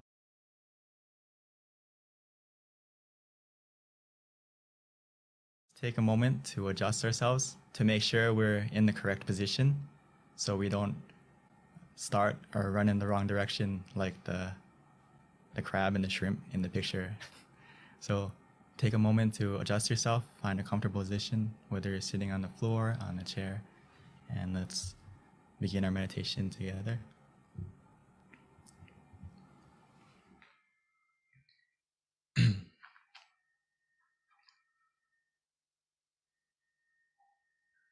So we should treat every session like it's our first, taking the time to make sure that we are relaxed, that we are comfortable. Because meditation is essential, the most important part is how we start.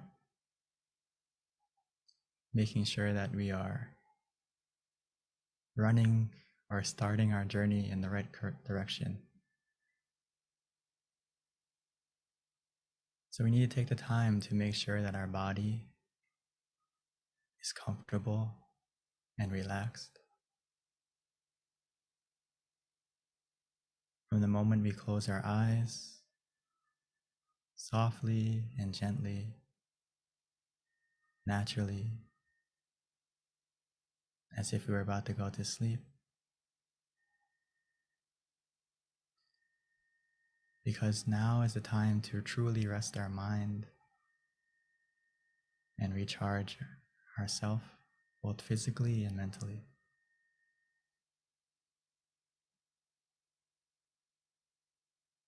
For the rest of the meditation, we no longer need to use our eyes. In order to see and experience the meditation, we only need to use our feeling of relaxation and comfort. That's why it's so important to observe and check ourselves physically first, making sure every single part of our body, from head to toe, is completely relaxed and released.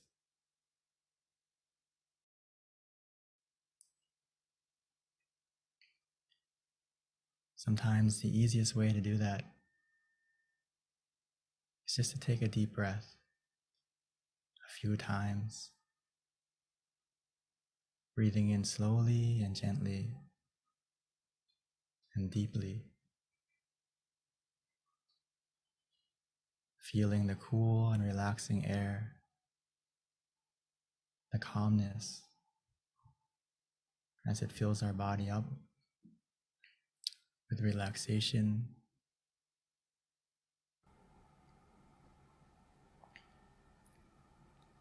Even as we exhale, allowing that calm and comfort, that same relaxation to come out as all the tension and tightness in our body melts away. Within us, we feel relaxed, and all around us, we feel comfort, feel safe.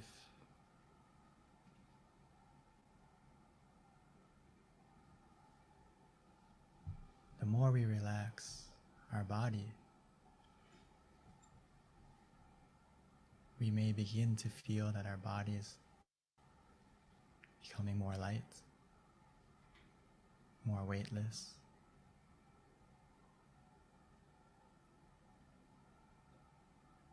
This is the power of simply relaxing. Our mind begins to follow automatically as well.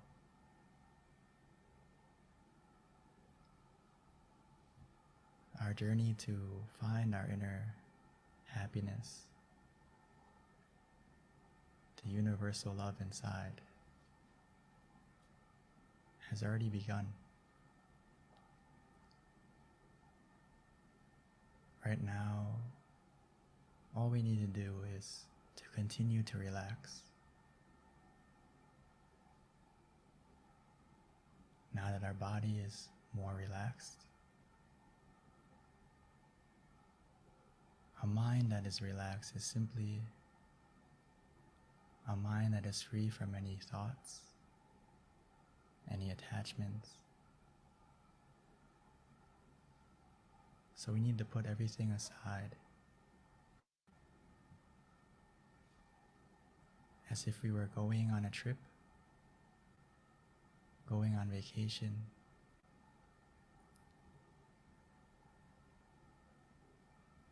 We can put our mind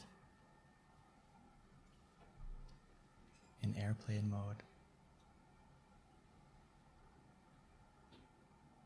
disconnecting all connections from everyone and everything.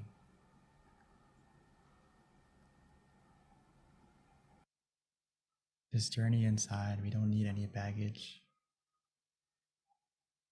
All we need is ourselves. Right now, it's a time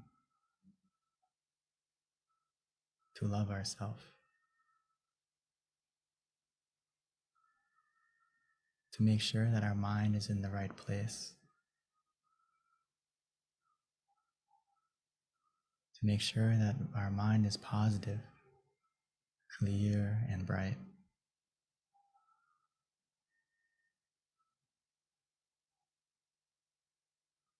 So let's take the time to help ourselves to calm down, to relax, by using whatever method that is easiest for us to use, whether it's to repeat the mantra in our mind softly and gently. Samma arahang, Samma arahang, or clear and bright, clear and bright.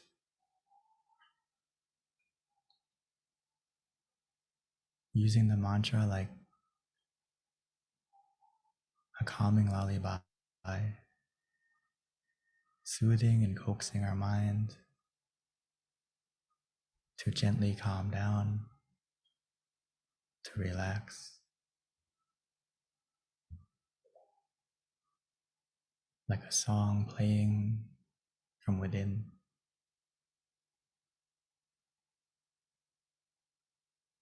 Or some of us may find it easier to just visualize an image, the full moon, like tonight.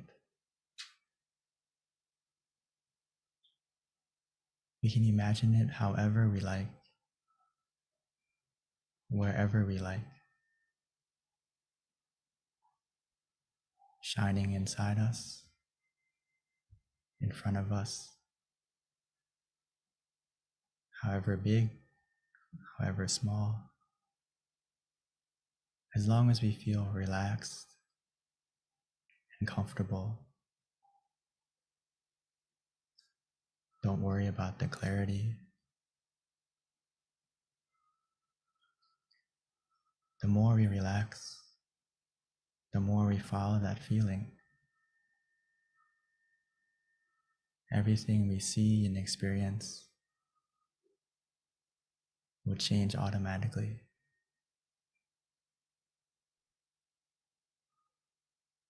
The key to meditation is just to keep the balance, to be calm, to be conscious, to be mindful and relaxed together.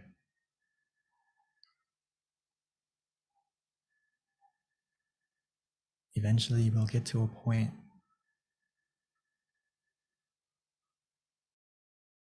where we don't want to visualize, we don't want to use the mantra.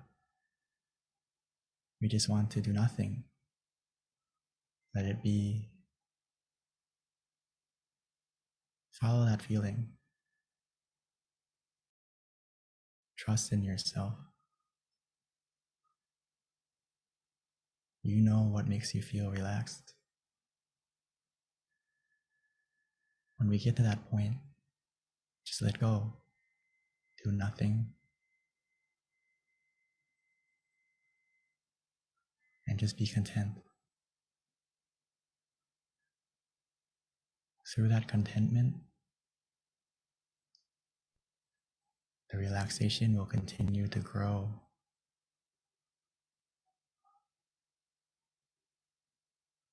Igniting and sparking our inner happiness within, almost like a small star shining. Eventually, the more we relax, by simply remaining calm and patient, content with whatever happens,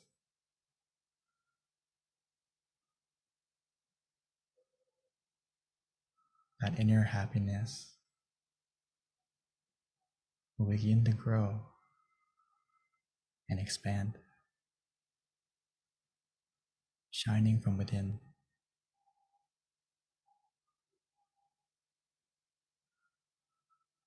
As the clouds in our mind, the negativity in our mind begin to disappear, revealing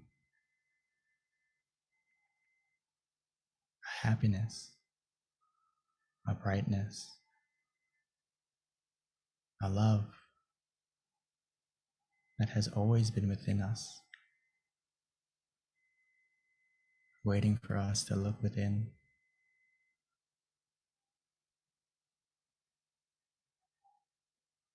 Just like the full moon tonight,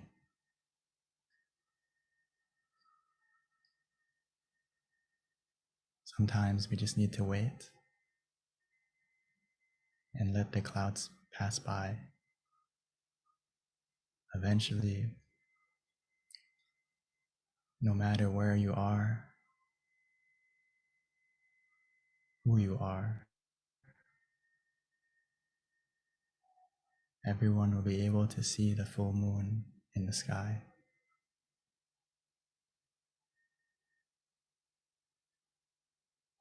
Within us, we have our own happiness that we can all connect to.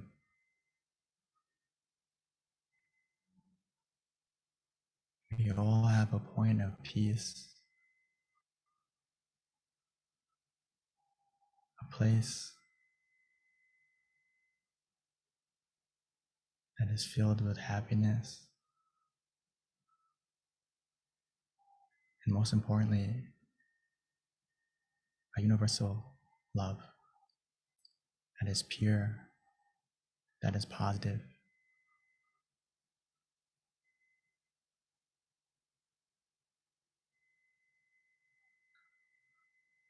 And the way to connect to that point is to simply relax.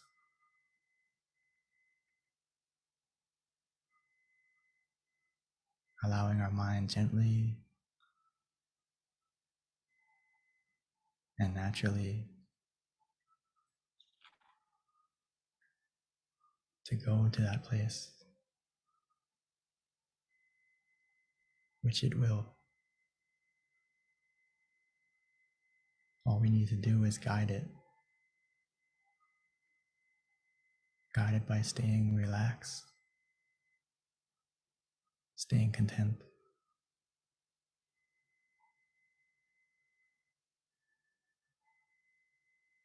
Every moment that passes by, every second where we feel relaxed,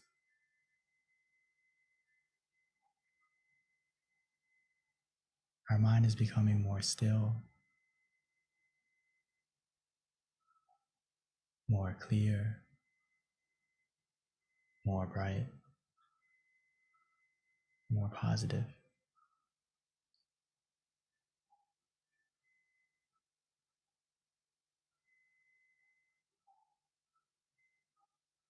Even though right now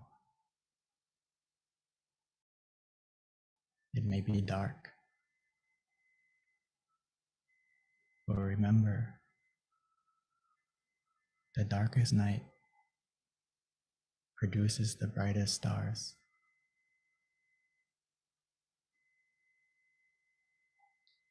All we need to do is wait, patiently, contently.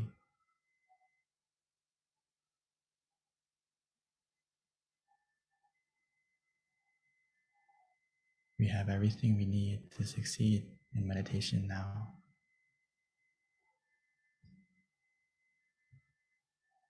The key is already in your hands, where we feel relaxed, feel comfortable.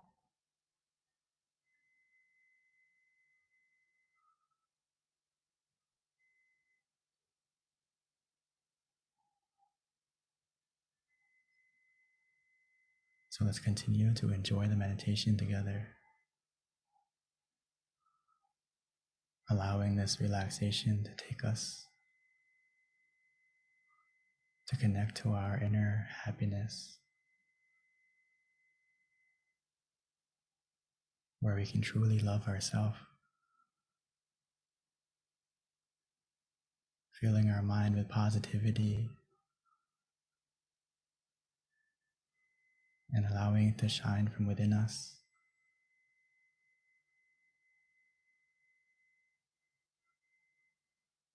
As if we found our inner smile,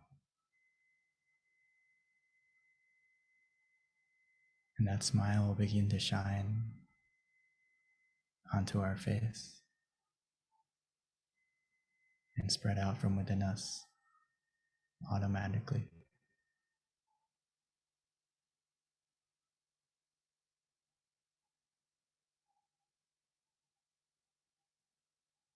So for now, let's enjoy this meditation together in silence.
Now that our inner happiness, our inner brightness is beginning to grow within us, let's take a moment to light our inner happiness on the outside, light our inner brightness from within to our candle on the outside.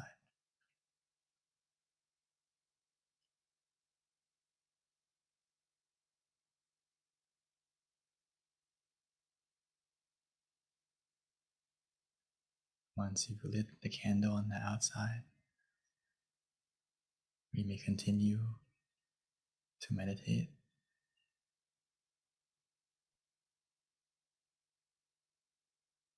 trying to feel and see that inner brightness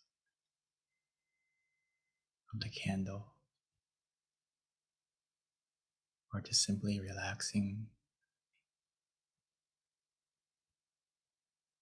whatever is easiest for us.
Now that we have lit the candle on the outside, and most importantly, lit our inner happiness on the inside,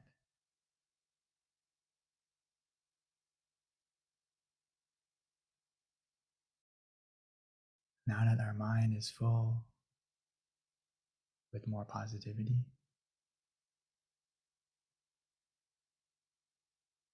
now that we can truly begin to feel the love for ourselves,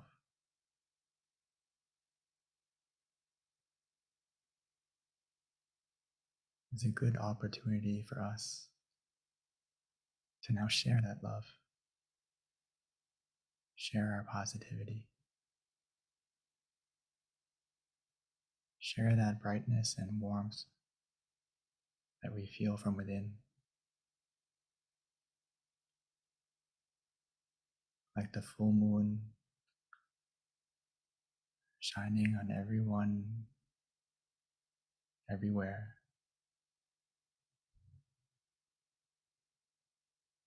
No matter the distance, no matter where they may be,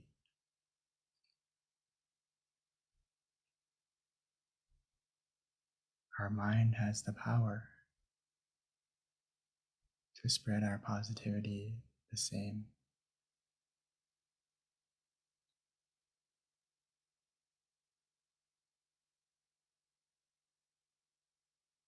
By simply wishing. Because what we think, we can become, not only for ourselves, but for the people we love. So right now, let's take a moment to spread our love by simply imagining the person or imagining their name, whatever is easiest for us, and wishing for yourself and for them to be healthy, to be happy, to be free from any danger, any sickness,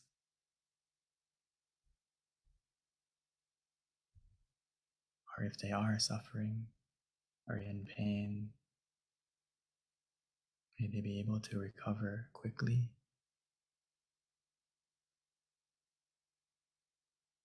And may our life and the lives of our loved ones be free from any obstacle,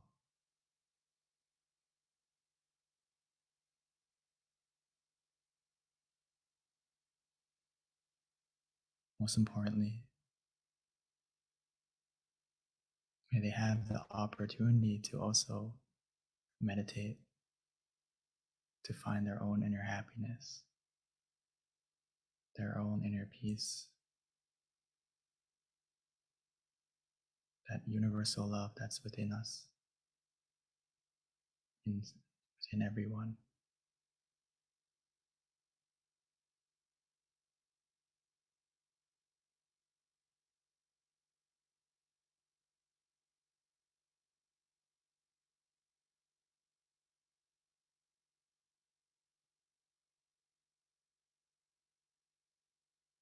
So just continue to wish for yourselves, your loved ones, and for everyone in the world.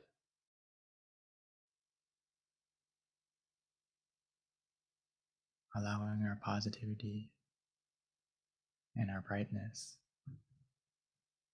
to shine from within.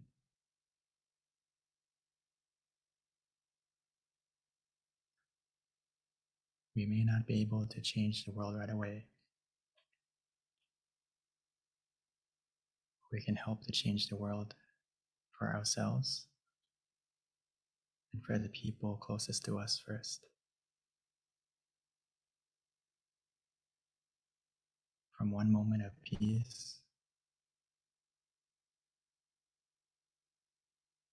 That one moment has the power. From one moment of peace can help to change a day. One day of peace can help to change a life. And one life of peace can help to change the world. It starts from within us and spreads out like a universal, pure love.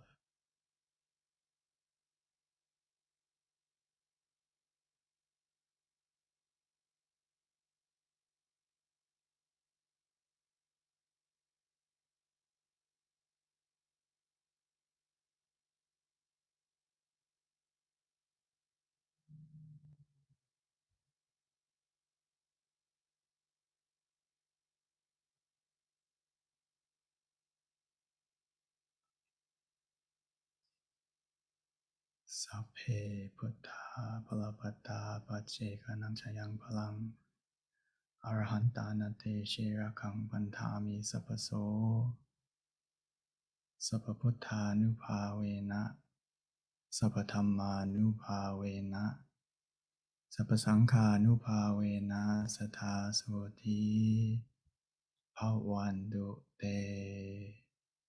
By the power of the positivity generated through this meditation and all the positivity in our life, bless our life with happiness and success. May this positivity and brightness overcome any darkness in our life. And may our life continue to be filled with happiness and positivity forevermore. When we are ready, we may slowly and gently open our eyes.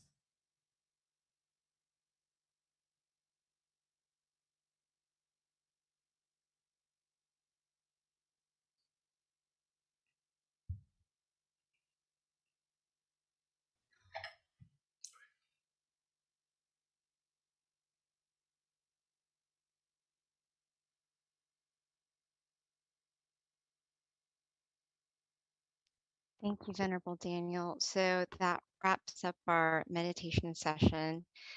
Before we transition over to the Q&A, if we can quickly ask for everyone to turn on their camera briefly so that we can all see your bright, happy faces for just a few moments. And then we will visually connect and then take just a couple of pictures before the announcement and then Q&A with Monk Daniel.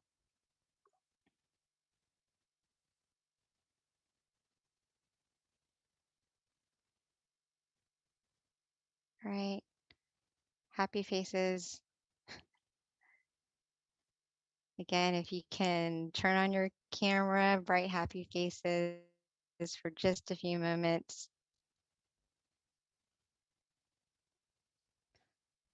Hopefully everyone enjoyed your meditation tonight. Wonderful. Okay, I think we are good to go. So before we wrap up and transition over to our Q&A, just a couple of announcements that I like to give. Okay. So our next full moon meditation is going to be on March 18th. So everyone, please mark this on your calendar. Again, our next meditation full moon session is going to be on March 18th. Again, depending on where you're at, if you're in the US, it's going to be 6 o'clock PST, 7 o'clock MST, 8 CST, and then 9 p.m. Eastern Standard Time. For those who haven't already, please download our app MindGem. It's a great way for you to meditate with all of our teaching monks at home at the convenience of your home every day if you'd like. We have over 100 audio tracks for you to listen to. In addition to that, we also send out notifications with regards to reminders of special events, such as our full moon meditation. So if you don't already have our app, download it on either iOS or Android. Again, it's called MindGem. Also, another thing to notate is we also have an awesome website, a centralized website. It's called tamagayameditation.org, and this is a great website for you to reference any of our special events and also all of our local centers in the US you can find through tamagayameditation.org. And for those of you living in either Chicago, Azusa, California, New Jersey, or Alabama, note that we do have classes available at the local centers. Also, just a little highlight, I was mentioning this earlier, that in Georgia, we have a former member who is now a teaching monk. His name is Venerable Michael. He has now been a monk for 5 years. Very proud of him because he came from our center, and he is going to be here with Venerable Nick. Both of them are very well known in Thailand in terms of also doing some wonderful teaching for international students around the world. They're going to be visiting Georgia. Also, they'll be in California as well. I think they have a couple of other centers they might visit, but for Georgia in particular, they will be here for 2 months. Our first class is going to be on March 17th. That's actually a Sunday service class. For anyone who's in Georgia, please come visit us. And on March 18th, we will have our full moon meditation session at the Georgia Meditation Center as well. And then we're going to have our kickoff Wednesday meditation class on March 23rd. Kind of a big deal for us because we have not met since 2019. So we're very excited about opening up our first class. So if you're in Georgia, please do come visit us that day. Check out our website, meditationscircle.org, for information as well. So at this time, that pretty much sums up our announcements. We are going to turn it back over to our teaching monk, Daniel, for Q&A. So let's transition back to our teaching monk. Okay. I'm just reading everyone's comments. Oh, great. Thank you so much. Hopefully you had a good meditation. If anyone could please share in chat, that would be wonderful as well.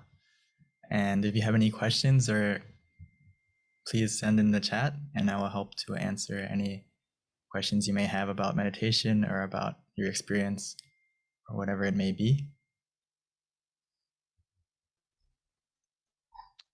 Yeah, so Venerable, looks like we do have a question. Okay. Yeah, Venerable, looks like we do have a question. Yeah, we've got a question. A hand is raised. So if you can introduce yourself when we spotlight you. I don't know where he went. But yes, so you guys, this is a great time to ask any questions you might have to our teaching monk, Daniel. You can either ask via chat or you can raise your hand and we can bring you onto the spotlight so that you can ask your questions to our teaching monk tonight. So Venerable, while we are waiting for questions, can you not summarize, but can you repeat?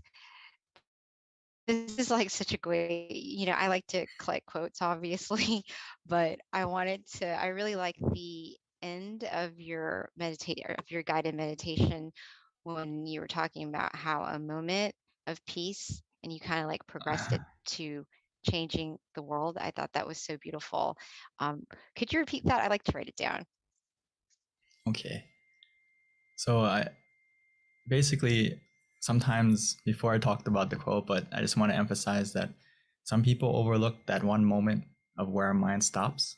And some people, especially people who meditated often, we tend to think that one moment where our mind stops or that one moment of peace is maybe not as amazing as it is.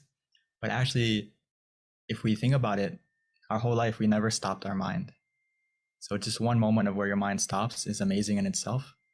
And that moment when your mind stops, that moment of peace, is a moment when your mind is free from any negativity, whether it's greed, anger, delusion, ignorance, whatever it may be. It stops and it's replaced by positivity and peace. So that's why I said that one moment of peace can help to change a day. One day of peace can help to change a life. One life of peace can help to change the world. And this idea basically comes from Lumpur. Actually, not basically, it comes from Lumpur. Because Lumpur said world peace through inner peace. And it's not just a pretty phrase, it's actually true. It can come true starting from within us. And just like, I remember he once gave us a wonderful mission. Actually, he gave us the mission to spread meditation to the world, right? And some monks asked him, how can we do that? It's such a big project. And he said, you start from one person and create an inner peace family, and the inner peace family will spread to the next family, next family, next family. So it starts from one and slowly expands. So hopefully we can get the idea, but that one moment of where your mind stops is enough for you to unlock many profound things in meditation. So please don't overlook that one moment and be proud of yourself if you got that one moment. So I think, Pete, I did you get that's it? so powerful. Yeah. No, I just feel like it's just so powerful. Like when you really break down that, that advice, essentially, how, that one moment and you are that one seed, and how we can all really help the world. When we're talking about universal love, it's definitely very relevant. Exactly.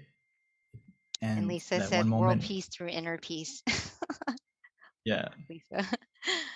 that's Lumpur's famous quote, and it's actually very possible.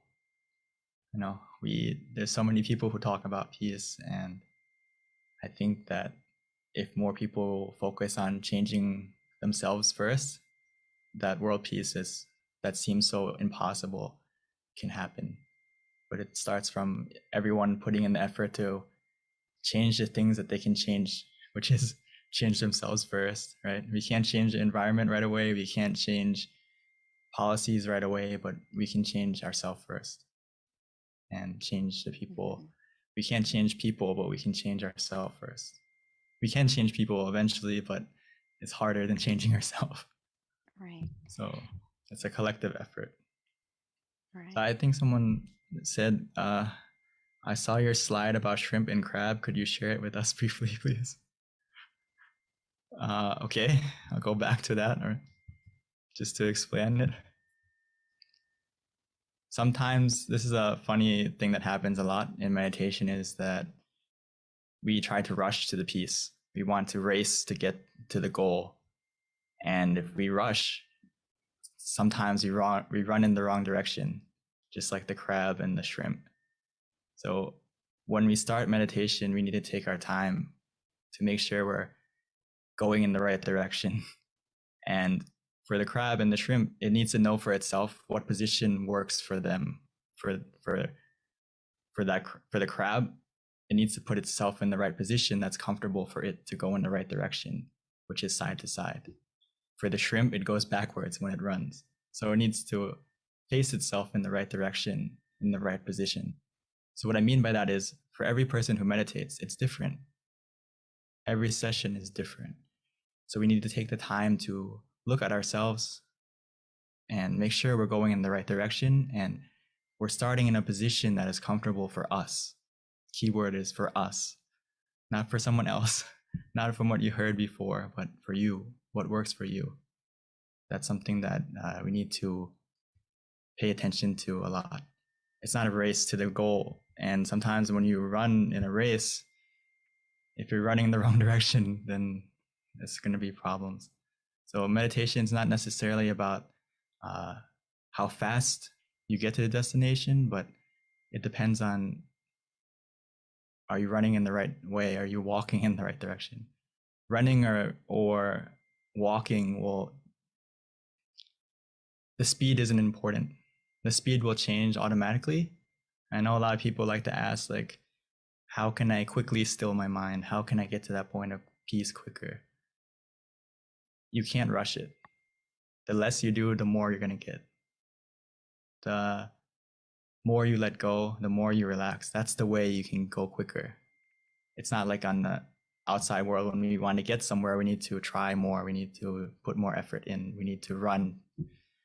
In meditation, it's the opposite, completely opposite. So something we have to reflect on often. And I think Luang Pu gave the best example of that is stop is the key to success. Stop your thinking, stop your anticipation, stop your desire, and you're going to have success in your meditation for sure. So Venerable, before we continue with the next question, just for everyone who is on the call, if you have any questions, definitely please let us know. But also, we did wrap up meditation, so if you have to go, that's fine. But we'd love for you to stay on because you can learn a lot. So there is a question that came through, Venerable. It's from Deb, and her question is, what would be a good way to help someone who does not meditate but wants to have less anxiety and more peace? Sorry, one more time. There was a little bit of lag on our So this side. question is from Deb. Oh, that's fine. Her question is, what would be a good way to help someone who does not meditate but wants to have less anxiety and wants to also have peace, but they don't meditate? I think that's a very good question. Thank you, Deb. Great question. Ideally, trying to invite them to come and meditate. Because anxiety and a lot of these problems that we have in society now, it comes from we don't know how to take care of our minds. We don't know how to calm our minds down. So as a friend or as someone that you care for them, we need to try to invite them to come and meditate for themselves. That's the best way, because Luang Por would say, like, we can't, the only way for someone to be full, right, is for them to eat for themselves. You can't eat the burger for them or whatever it may be, right? You need them to sit down and meditate for themselves to cure their anxiety, which is extremely possible if they come and meditate. And I know some people maybe it may be hard to invite in the beginning. So that's why we need to be an example for them. If they see you meditating often and they see the change in you, they're going to want to be influenced to want to come and meditate more. So myself included, before, my mom was one of those people who helped me to be interested in meditation, because she was an example for me. I always saw her meditating. I always saw her inviting me. And in the beginning, sometimes I resisted. I was like, I don't want to go. It doesn't seem fun or something like that. But when I saw how calm my mom was, how peaceful she was, how positive she was, it kind of made me question and want to try meditation for myself. So hopefully that gives you an idea. So please try to invite them to come next time, maybe next session, next full moon. Yeah, thank you, Venerable. So Venerable, here's another comment question, but it's from Ravint. And he says, sometimes when I meditate, I try to think about nothing, but it's really hard. He tries to clear his mind. So maybe, how can we help with, or any advice or guidance in terms of how to help clear his mind? I know we've got the tools, but it's not always, even with the tools, sometimes our minds are distracted. I think that's a wonderful question, and I'm sure everyone here deals with this, even myself. I'm sure everyone here in the call in Zoom right now has had a moment of where you meditate and it's hard to clear your mind. The first thing is, please don't be frustrated with yourself, because it's completely normal for it to be difficult in the beginning to clear your mind, especially if we don't meditate often, or even though we meditate often, but sometimes throughout the day, if we don't look after our mind, and many things come into our mind consciously and subconsciously. Everything we see, everything we feel, everything we experience, it all gets absorbed by our mind. So it may be hard to think nothing in the beginning. So a key concept I want everyone to start to understand more is meditation is a balance between doing nothing and doing something. So again, it's a balance between doing nothing and doing something. What I mean by that is to get to the nothing and doing nothing, to stop thinking, in the beginning, we need to do something. And what I mean by that is we need to use the tools that we have in our toolbox, whether it's visualization or using the mantra. Don't skip to doing nothing right away, or don't, even though we feel like sometimes I enjoy just to do nothing and relax. But if I know that my day was very busy, my life is very filled with many things in the past, I need something to anchor my mind. I need something to be a companion. I need something to be a shield to help protect my mind from wandering, from not thinking, or for to help to clear. So to get to the nothing part, we need to do something. So I recommend that you don't try to do nothing right away. Try to use the visualization, try to use the mantra first. And eventually you're going to get to that point where you don't want to do nothing automatically. So hopefully that answers your question a little bit. But another thing is, it takes time. It takes time. Remind yourself that it takes time.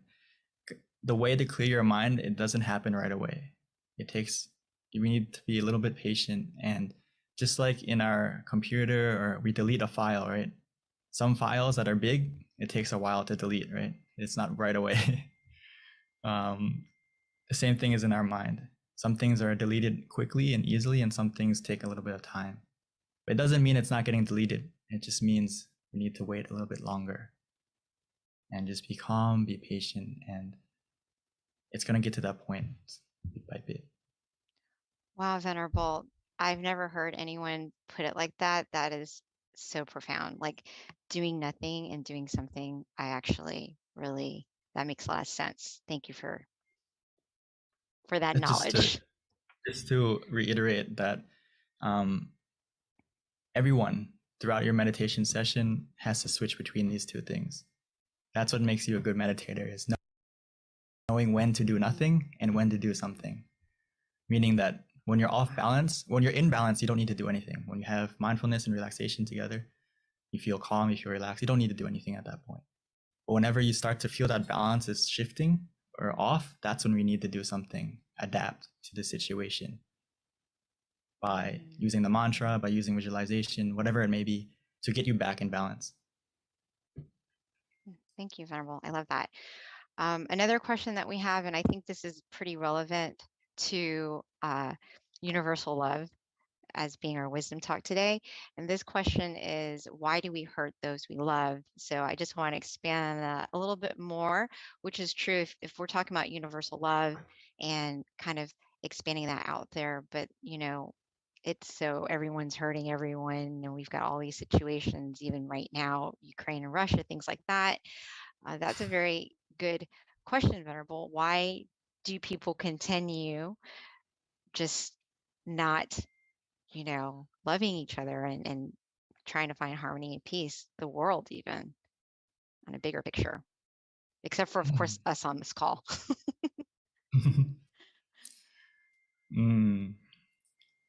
That's why Luang Pu said stop is the key to success in your life and in meditation. And the problem is we hurt the people we love because our mind gets influenced by the negativity that inherently everyone has what we call defilements, where we have anger, we have greed, we have delusion, we have ignorance, we have all these negative emotions, or we have that switch to be negative inside of us. And the thing with it is, if you think about it, it's like almost everyone in the world is I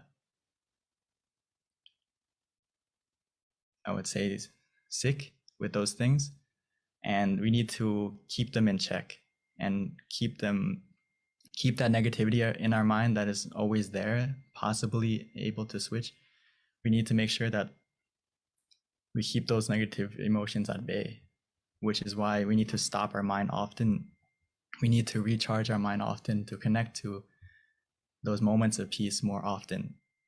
Because every time we connect to those moments of peace within, it's gonna lower the negativity in our mind and not allow it to infect our mind, infect our thoughts, infect our words, infect our actions.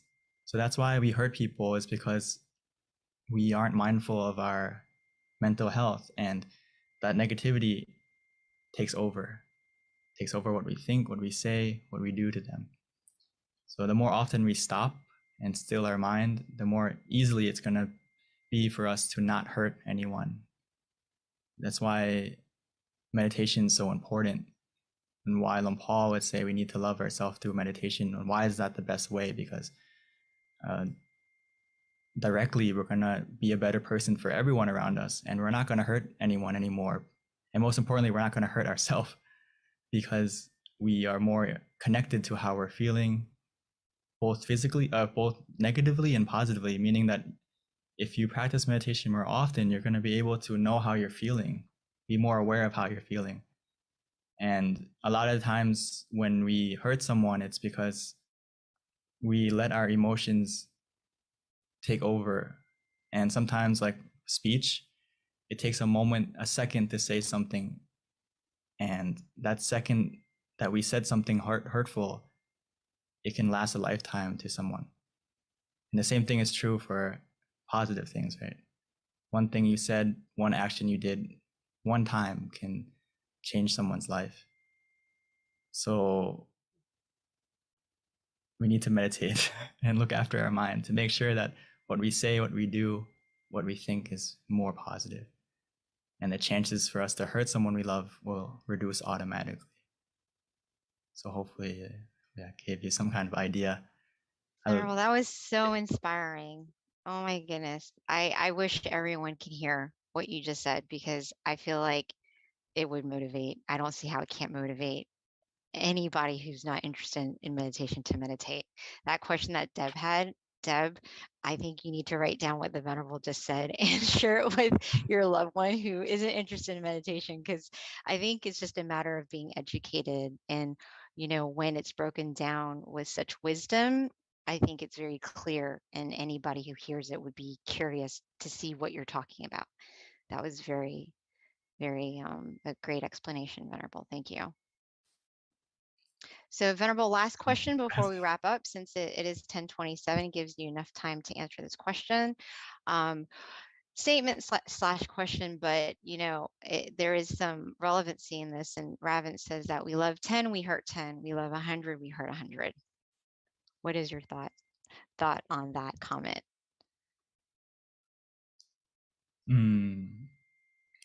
I think it connects to the second part where you say, when we love someone, we expect too much from someone.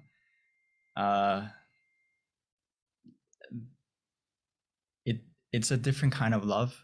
I think if you meditate the thing is, when we meditate, we connect to a more pure love. Sometimes our love is actually kind of mixed with other emotions, whether it's attachment, over attachment, obsessiveness, or possessiveness of that person, or expectation from that person. So that's why it's so important and also friends. Yeah, exactly. That's why it's important to be able to have an inner happiness for yourself and an inner love for yourself, because you're not going to expect from others more, because you have that happiness for yourself, that love for yourself already. And a lot of times why we expect so much, or we expect something in return, because we feel like we're missing something from others, which in reality, if we meditate and we have that happiness for ourselves already, we don't really need anything in return from anyone.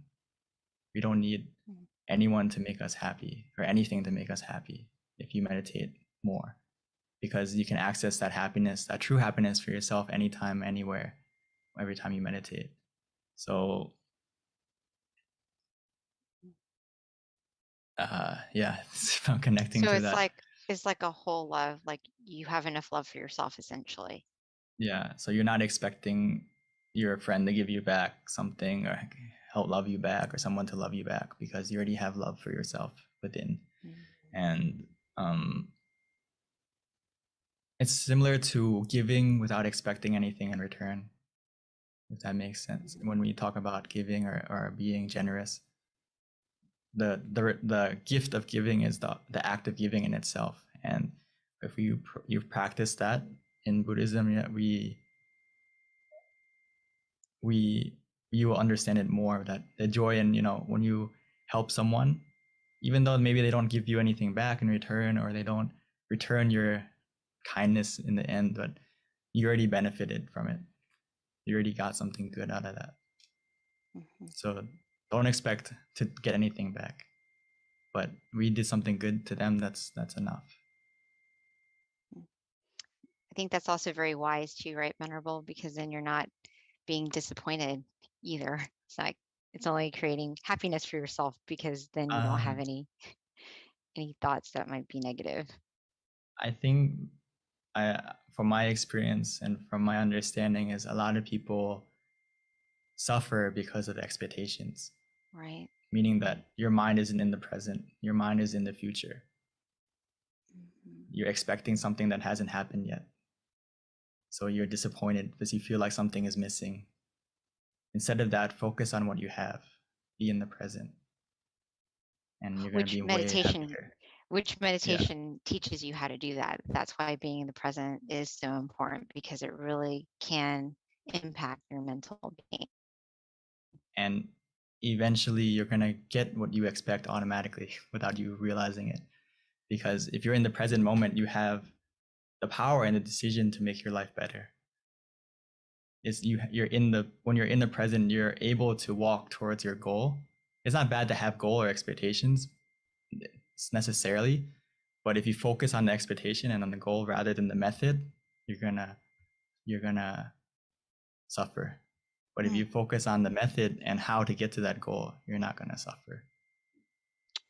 Wow, that is so well put, Venerable. Thank you. I love hearing your wisdom, because it really is so inspiring, Venerable. And you've got so many great comments that I didn't get a chance to read out loud, but they're there in terms of the wisdom that you've taught us today and how many people have enjoyed it. And thank you for sharing it with us tonight. So at this time, everyone, it is 10:30, and this wraps up our meditation session tonight. The Venerable is going to give us a blessing, and we can accept it by putting our palms together. So by the positivity of everyone coming together to meditate tonight, and by your own positivity that you generated by meditating, as well as all the positive deeds you have done in your life that you can remember or that you can remember, may all that positivity, all that pure energy come together within us to cover us, to protect us, to guide us, to be surrounded by positive people, positive situations. May that inner brightness, that inner positivity make our life more clear, more bright, more successful in every way. May all the darkness, all the obstacles in our life disappear and be replaced with opportunities to succeed, to become more happy, both physically and mentally.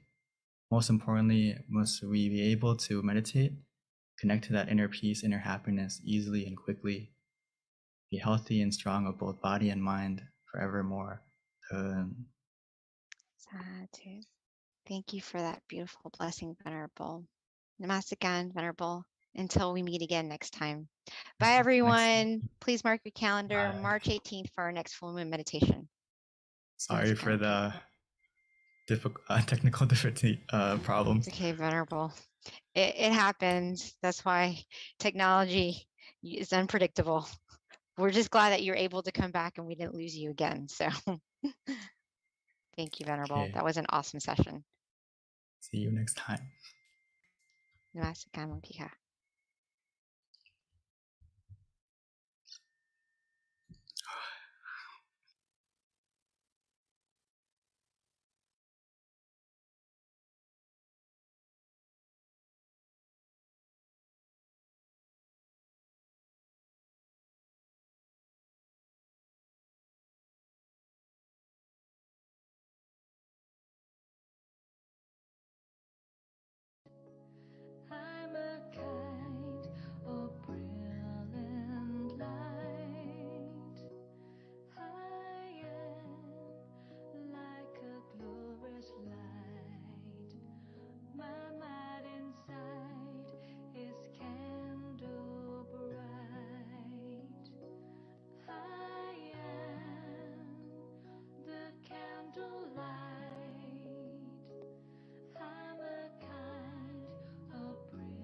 Hello, everyone, and welcome to our full moon meditation tonight.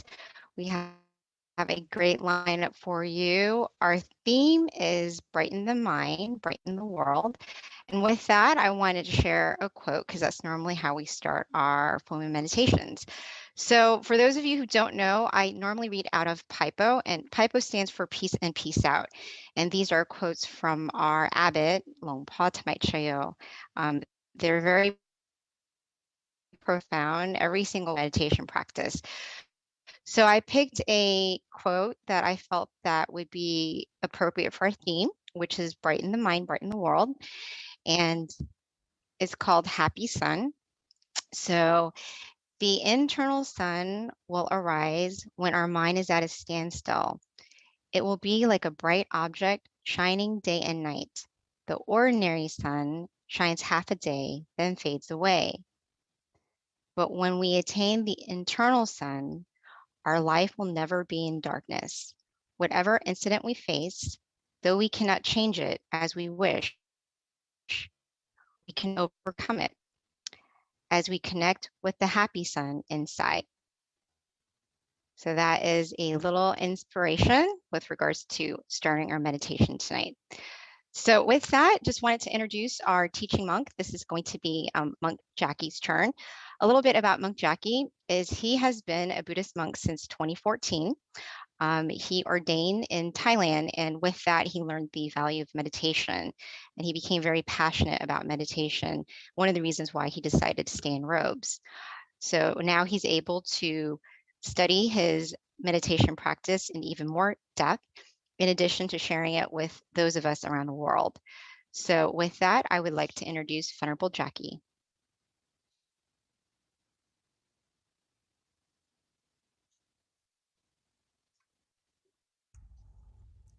Hello.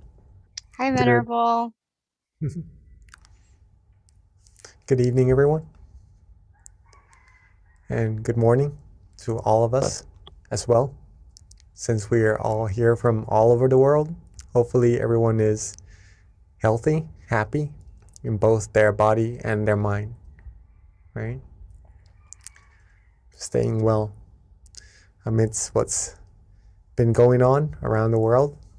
Okay? It's very nice for us all to take this chance, take this good opportunity to come together, to meditate, to pure our mind, to find true happiness, right? To find that inner sun that PB just talked about from our Longpa's quote, our Longpa's teaching, or in other words, our master's teaching. Right? This inner sun, this inner brightness that shines all the time, I would really much like for everyone to experience this. It is something phenomenal. Even though they're covered. Because I'm sure it's all covering a smile. As now Venerable Jackie is already here. We'll get more time to talk after. So let's see what is going on. All right. Yes. So, in order to see the sun, what we have to do is simply be happy, be relaxed. Right? As we continue our meditation, our journey, we'll soon find that there are more things inside of ourselves, inside of our mind, than just true happiness. What Longpa Tamashiyo has just talked about just now in his teaching about the inner sun, and more also to come. That's for us to witness for ourselves, right? If I say that there's that sun inside of all of us, some may have already experienced it and know what it is like, and some may have some feelings of that sun inside, feeling good about it, but still has some thoughts of what that sun actually is, right? We'll be able to find out by coming here together, okay? All right, just a little bit of sharing before we start our meditation, if that's all right with everyone. Okay.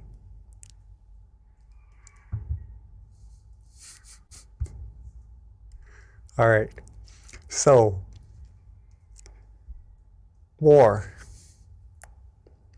chaos, disputes, all these things that somehow creates sorrows, sadnesses in our mind, all derives from one same source, right? All derives from one same source. And do we all know what that source is?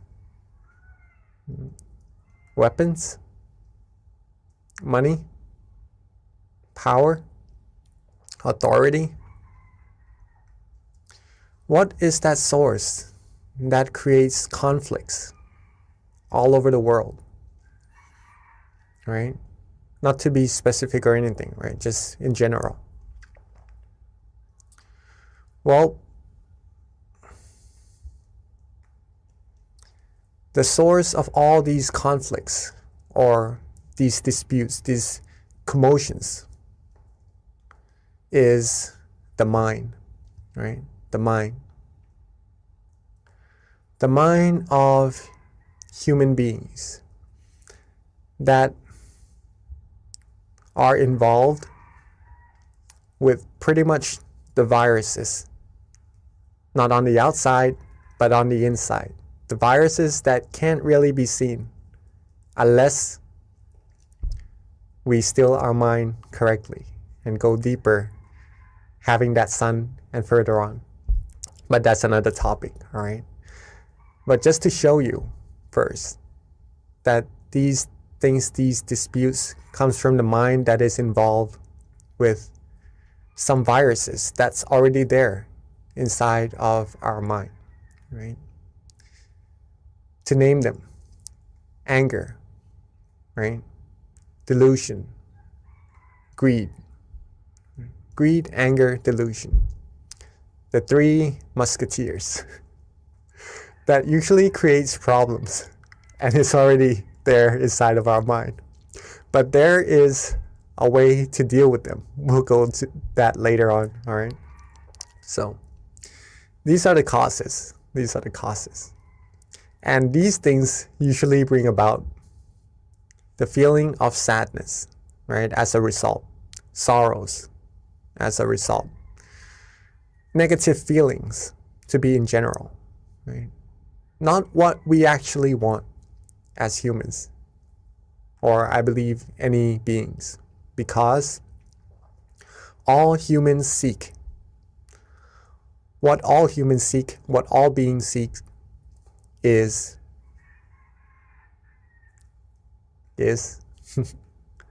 I'm sure we all know, we all seek the same thing, right? We all seek happiness.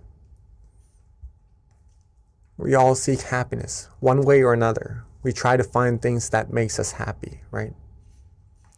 Things that we know we like, we try to get it. We try to have it for ourselves so that we could feel better. Surround us by people who we like, who we love. Do things that we like, that we enjoy, just to get that feeling of happiness inside of us. Find good food. Find food just to replenish our body, our mind, just to be healthy, just to be able to have the energy to go about doing our things, to feel good, to be happy again. Everything revolves around seeking this happiness, okay? One form or another. Where can happiness actually be sought? Some may find it on the outside, but actually it derives from the exact same place that causes all the conflicts and commotions earlier as well. Happiness comes from our mind, right? Comes from our mind. And that's what we need to take into acknowledgement, into account, that either happiness or sadnesses doesn't really depend on the outside factors. It does play some part, yes, but mainly, it comes from our mind.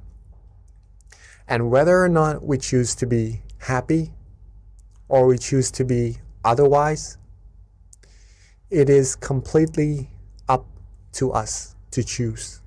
Okay, it's completely up to us to choose. A cup half full or half empty. Choose where to look from it. Choose where to be.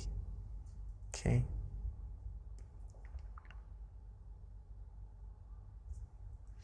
Now, let's go back a bit first.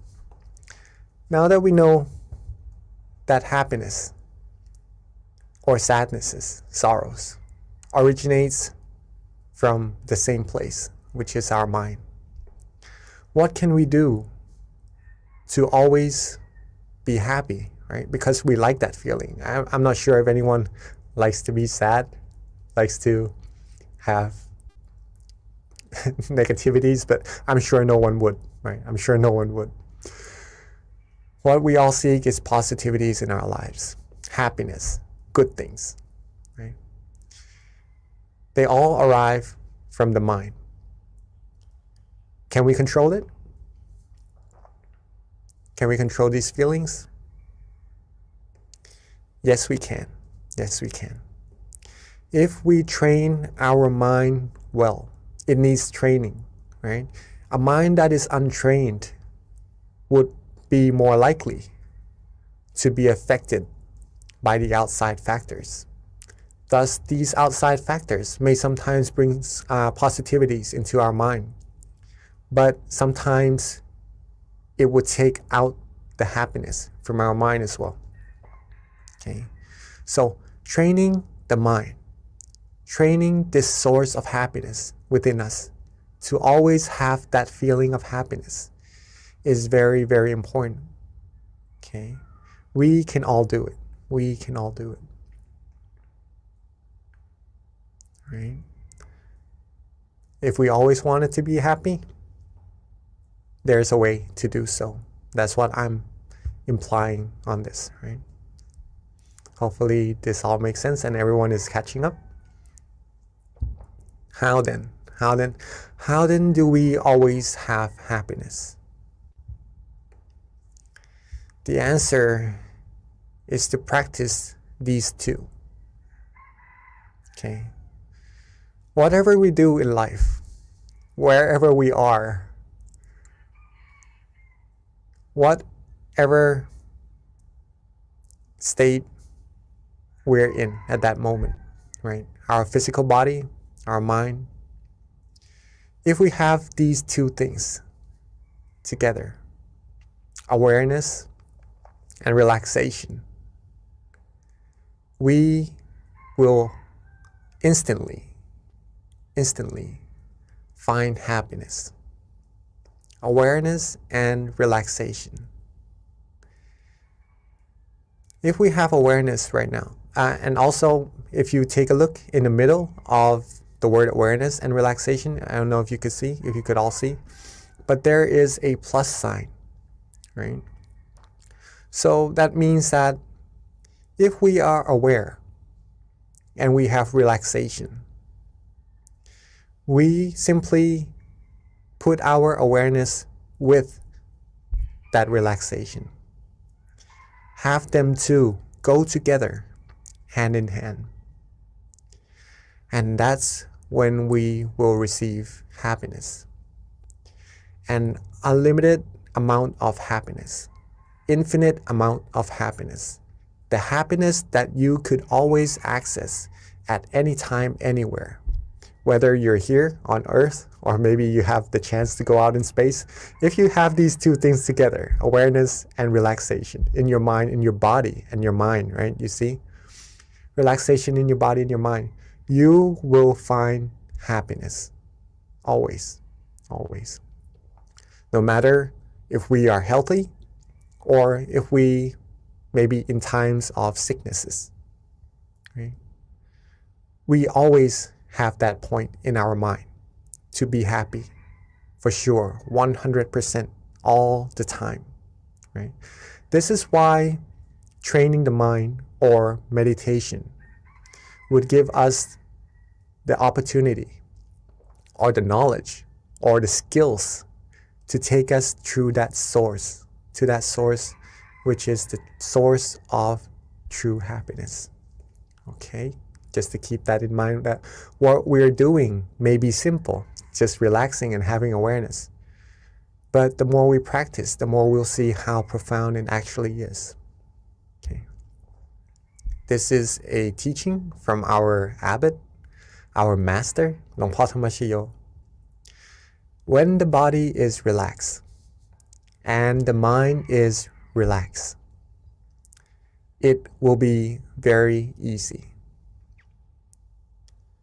This it means meditation, or finding true happiness, or stilling our mind.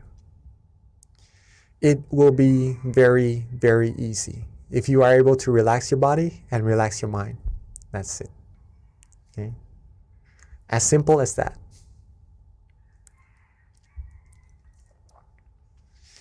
Now, what Miss B had just spoken earlier before our session also is that she mentioned this word in our master's teaching, right? Stop. When the mind stops or becomes still, we'll be able to find that inner sun.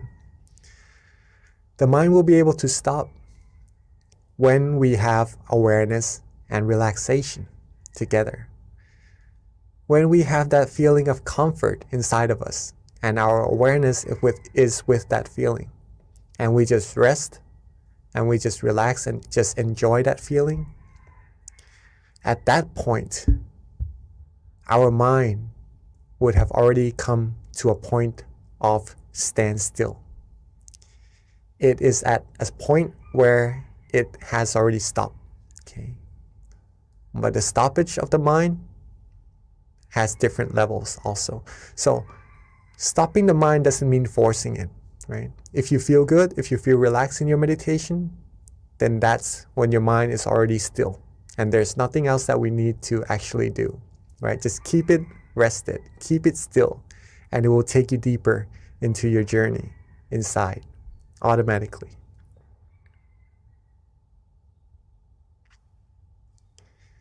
This is a very important sentence from our great master, the one who rediscovered this meditation technique, or rediscovered the middle way, the way to true happiness. He said, stop is the key to success, right? Success in our meditation and success in everything, right? If you want to know what that means, if we have more time, I would be more than happy to explain what it is, right? This is a sentence, a teaching from our great master. Stop is the key to success. If we want world peace, if we want true happiness, if we want to be successful in life about anything, stopping the mind, stilling the mind is the key to success. Okay? Awareness and relaxation in body and mind leads the mind to be still, to stop. And then that stop will bring true happiness and is the key to success. Right?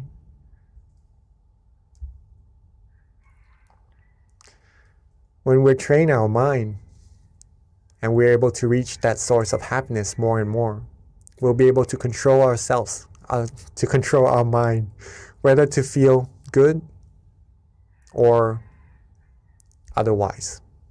Right? We'll be able to be more in control of what we can, right? Because we can't really control the factors on the outside of what's going to happen. Even our own body, we can't really control it to age or not, to be sick or not, right? We just have to be as caretaking of it as possible, okay? But to be able to control it, whether or not to age or to whatever happens, sometimes it is beyond our control. What we can train, what we can control though, is our mind. And since we all want to be happy, being aware and relaxed together will lead us to this true source of happiness. The more we practice, the more happiness we will receive as well. not just one level of happiness. It goes deeper and deeper, and you receive more and more until, like the cup half full, half empty, right?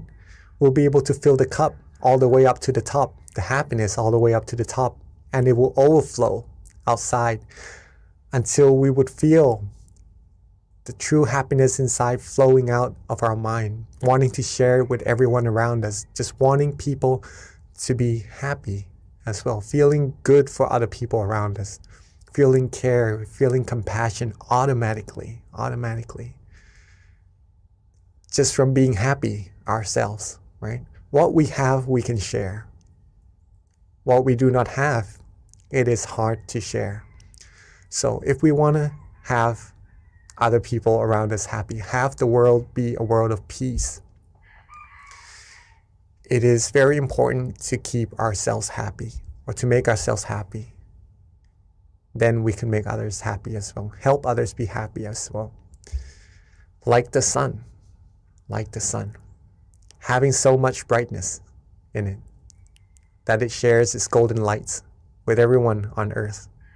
Right? Like the moon that shines, especially this full moon meditation, right? Shines, illuminating the darkness in the sky and sharing its wonderful, brilliant light with everyone on earth as well. We will be able to be like this sun, like this source of light for everyone on earth, right?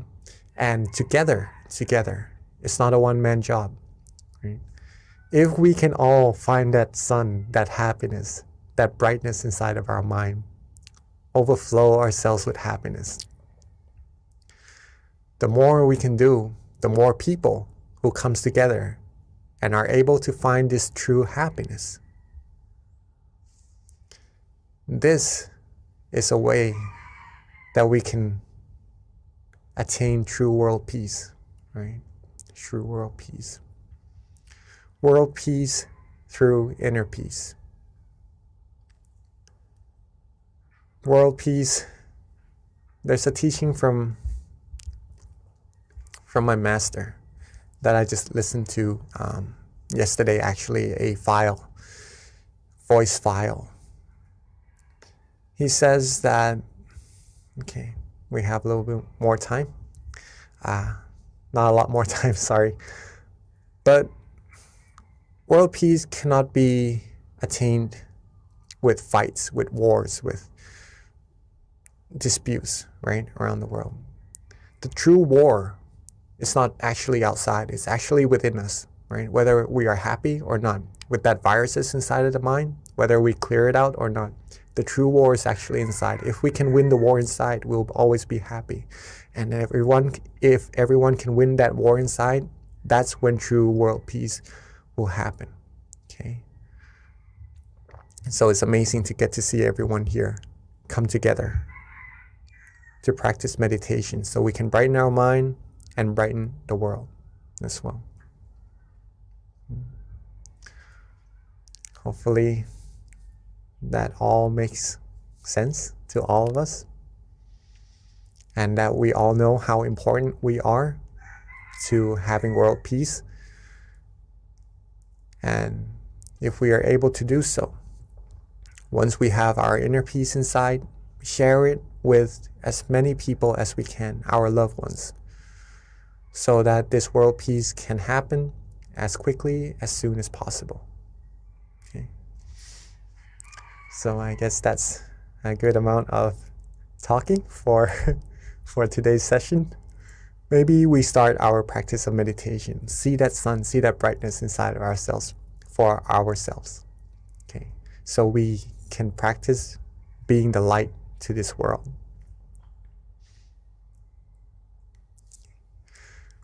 So again, awareness and relaxation, right? Very important. So get yourselves comfortable first in your chair, on the floor, on a cushion, anywhere you're sitting. Be as comfortable as you like. That's very important in meditation. Maybe drink some water, adjust your body. Freshen up a little bit first. Take our time.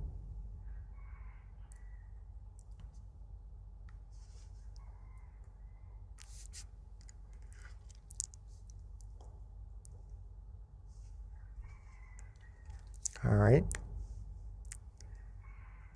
It's just amazing to get to meditate with everyone, see everyone come together. So many people. I'd like to actually thank all of us here also.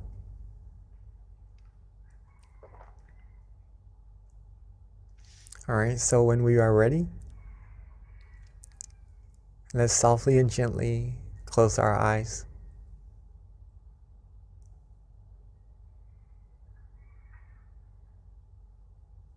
So when we are ready, let's softly and gently close our eyes.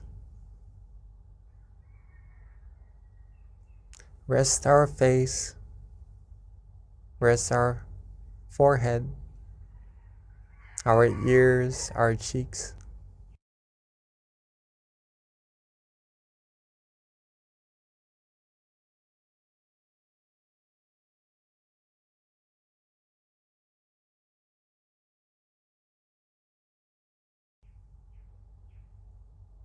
Rest our neck, shoulders.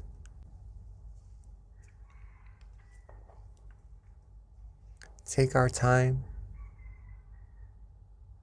There's no need to rush at all. It is simply the time for us to rest and relax. And that's all that it is. Just resting and relaxing, along with being aware.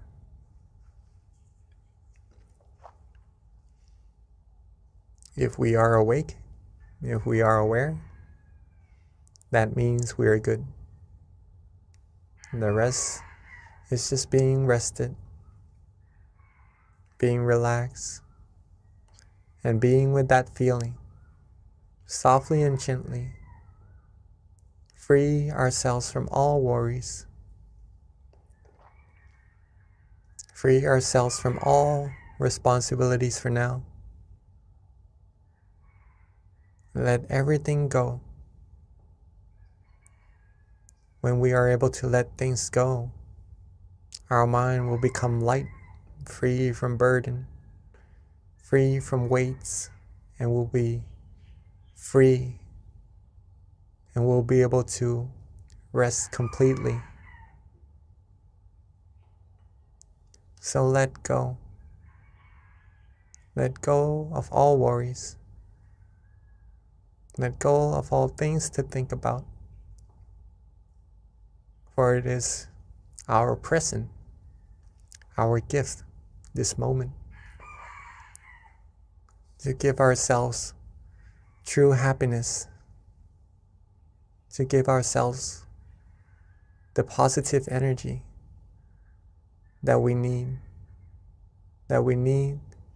to go about our lives with, to be successful in life. So let's rest, relax, and just let go. Be calm, be comfortable. Be with that feeling and just enjoy. Enjoy this moment. Enjoy this calm and comfortable feeling inside of all of us. Just flourishing. Just flowing from that source of true happiness that's already there. Relax our body. Relax our mind. Relax ourselves. Relax every part of our body and mind. Be calm. Be comfortable. Let go of all worries. If we are starting to feel good, if we're starting to feel relaxed, if we start to feel cool, calm, gentle, liking this feeling that we're having at this moment, wherever that feeling is coming from, doesn't really matter right now. If we are relaxing and enjoying this moment, being with this feeling, we feel good, then at this point, you are already meditating. You are already stilling your mind automatically without doing anything. The mind has already come to a point of standstill. And at this point of happiness, this point of tranquility, where our mind feels happiness and relaxation, is where the purification of our mind will take place. Gradually, our mind will be cleansed, will become purer and purer. From our mind, reaching out to our speech, reaching out to our actions, we'll be able to have clearer vision, clearer mindset, be able to speak endearing speeches, do positive actions, create good environment around us, have others around us be happy as well, and just attract positivities to our lives automatically by just being relaxed, being calm, being rested, being with that feeling of relaxation within. Some might even start to feel bright, to feel light, to feel like just really enjoying this moment, not wanting to do anything else at all. And that is really, really good. All that we need to do is the exact same thing, which is to be relaxed, to rest, to let go. Just let our mind sink to that point, that place of clarity, of true happiness automatically, and to rejuvenate us with that positive energy. If we would like to use an object of visualization, such as the sun or the moon, then you may feel free to do so.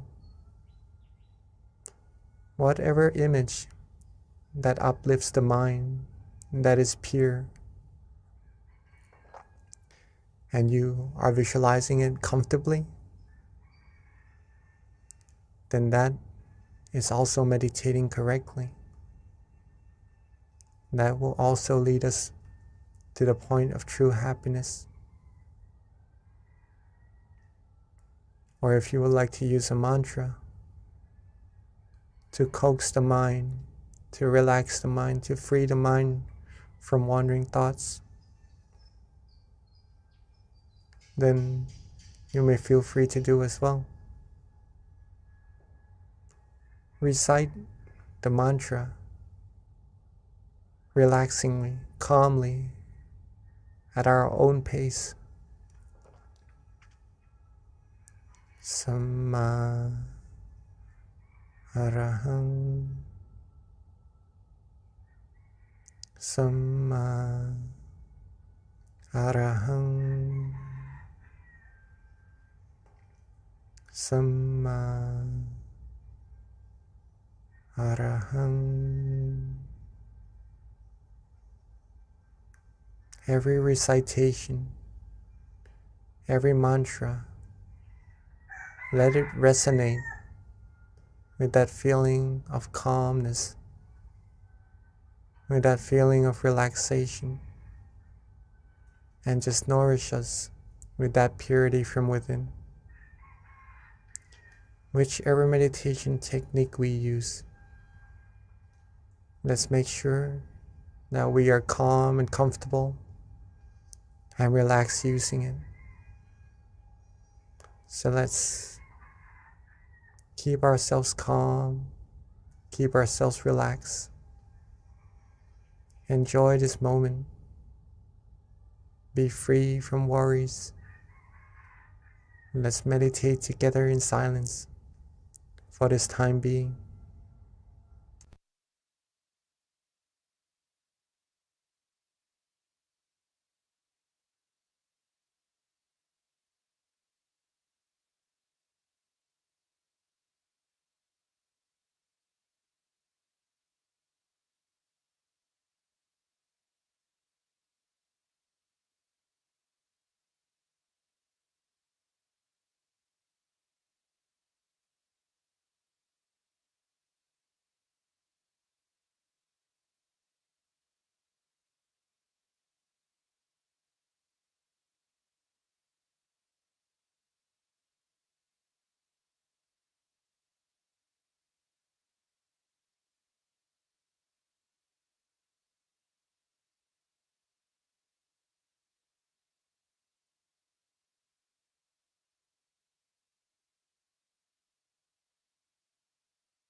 as we are resting, as we are relaxing,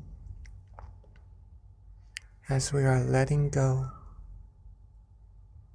Sometimes we may start to have some wandering thoughts come inside our mind in our meditation,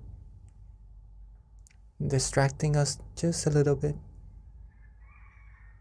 from that feeling of happiness, that feeling of relaxation inside of our mind.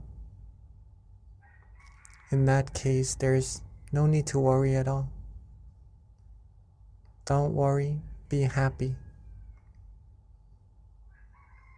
Let the thoughts go. Let them flow for just now. And simply relax, rest, and let our mind come to that point of standstill again, automatically. Reset, readjust, and then restart. Relax again, and get back to that point of comfort again. Let the true happiness keep flowing from our mind. Keep the positivity coming. Keep our mind purifying, and keep our journey in meditation going, so we can reach even deeper and deeper happiness. Reach a stronger and stronger sense of happiness. Train our mind even firmer, even stronger, with that happiness inside of us.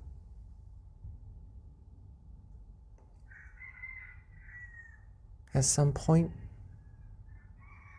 we may have some tension as well, or some sleepiness. There's no need to worry about that either. Simply let go. Let go of the tension. Let go of that drowsiness. Relax our body and our mind. Come back to being with that feeling of relaxation in ourselves. And we'll be right back on the road, the journey inside, to deeper, stronger happiness as well. So let's keep our mind relaxed, keep ourselves calm, keep ourselves flourish, energize with this positive feeling inside of all of us for a little bit longer.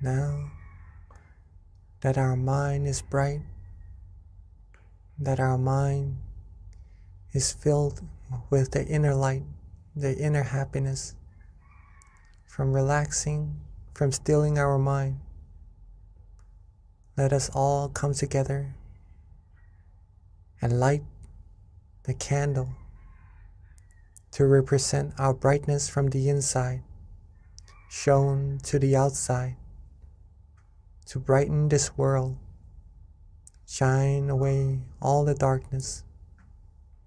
So while keeping ourselves relaxed, keeping ourselves calm. Let's softly and gently open our eyes. Let's softly and gently open our eyes. And let's together be the brightness and light the brightness to this world. And at this time, we'd like to invite everyone to please turn on their camera. Let us see your bright, happy faces with your candlelight right before you so that we can all connect visually and energetically under one moon and under one Zoom room.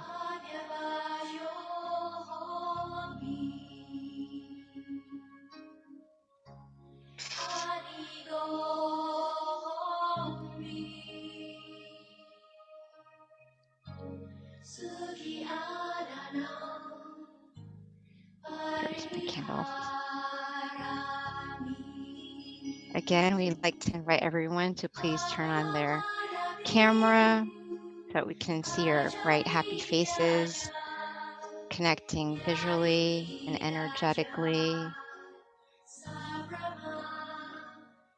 keeping your mind at the center of the body, allowing your mind to radiate with happiness and joy.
Now we have lit our candles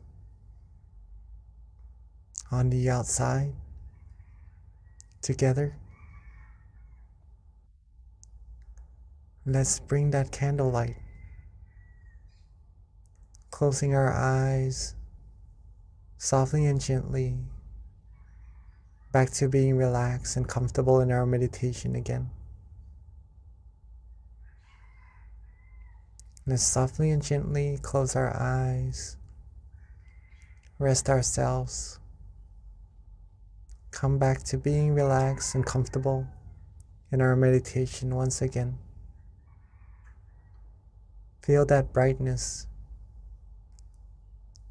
and let's bring our candle inside of our mind, at the center of that feeling, shining bright together with the happiness of our mind.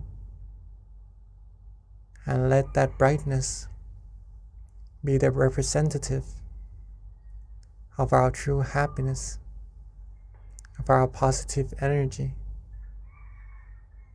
Let all of our merit,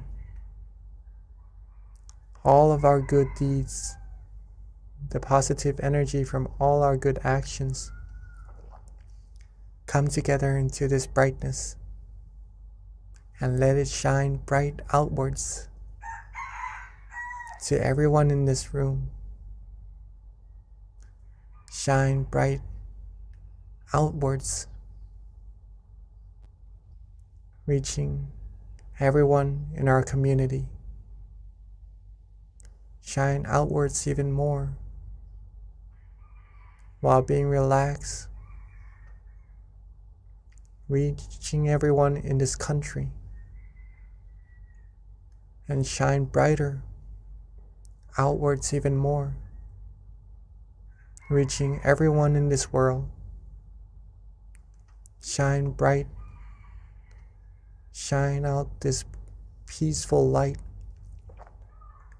this light of purity, cleansing everyone, everything in this world, seeing the world clean, clear, bright, calm, seeing everyone on earth clean and clear, bright and calm as well. And with our positive energy, our merit, our accumulation of the purity, with this brightness, let this energy be shared to everyone, be shared to everything, wishing for everyone to always be happy, to be able to find true peace, true happiness quickly, be able to be free from all the viruses of the mind, all commotions, all disputes, be free from any kinds of sorrows, sadnesses, be free from any form of negativities. May everyone on earth live a happy life.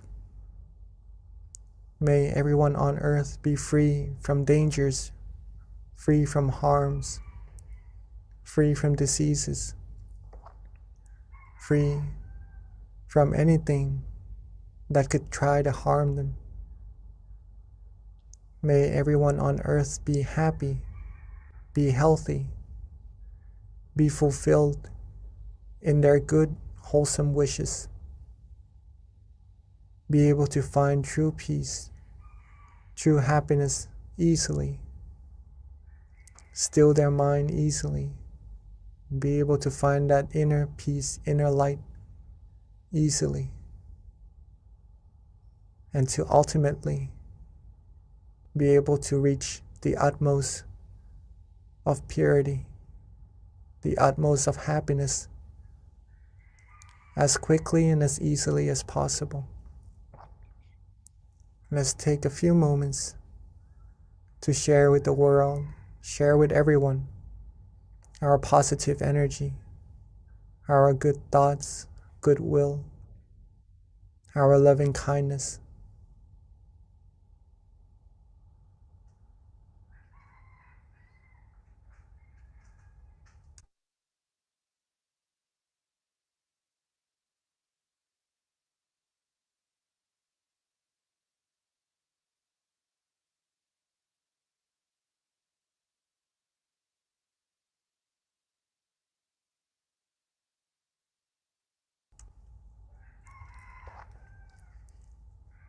Now that we have shared our loving kindness with all beings together,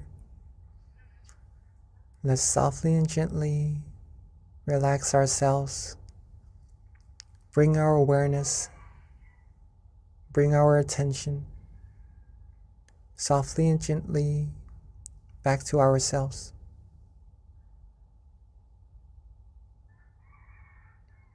Let's relax, be calm, softly and gently bring our attention, our awareness back to ourselves,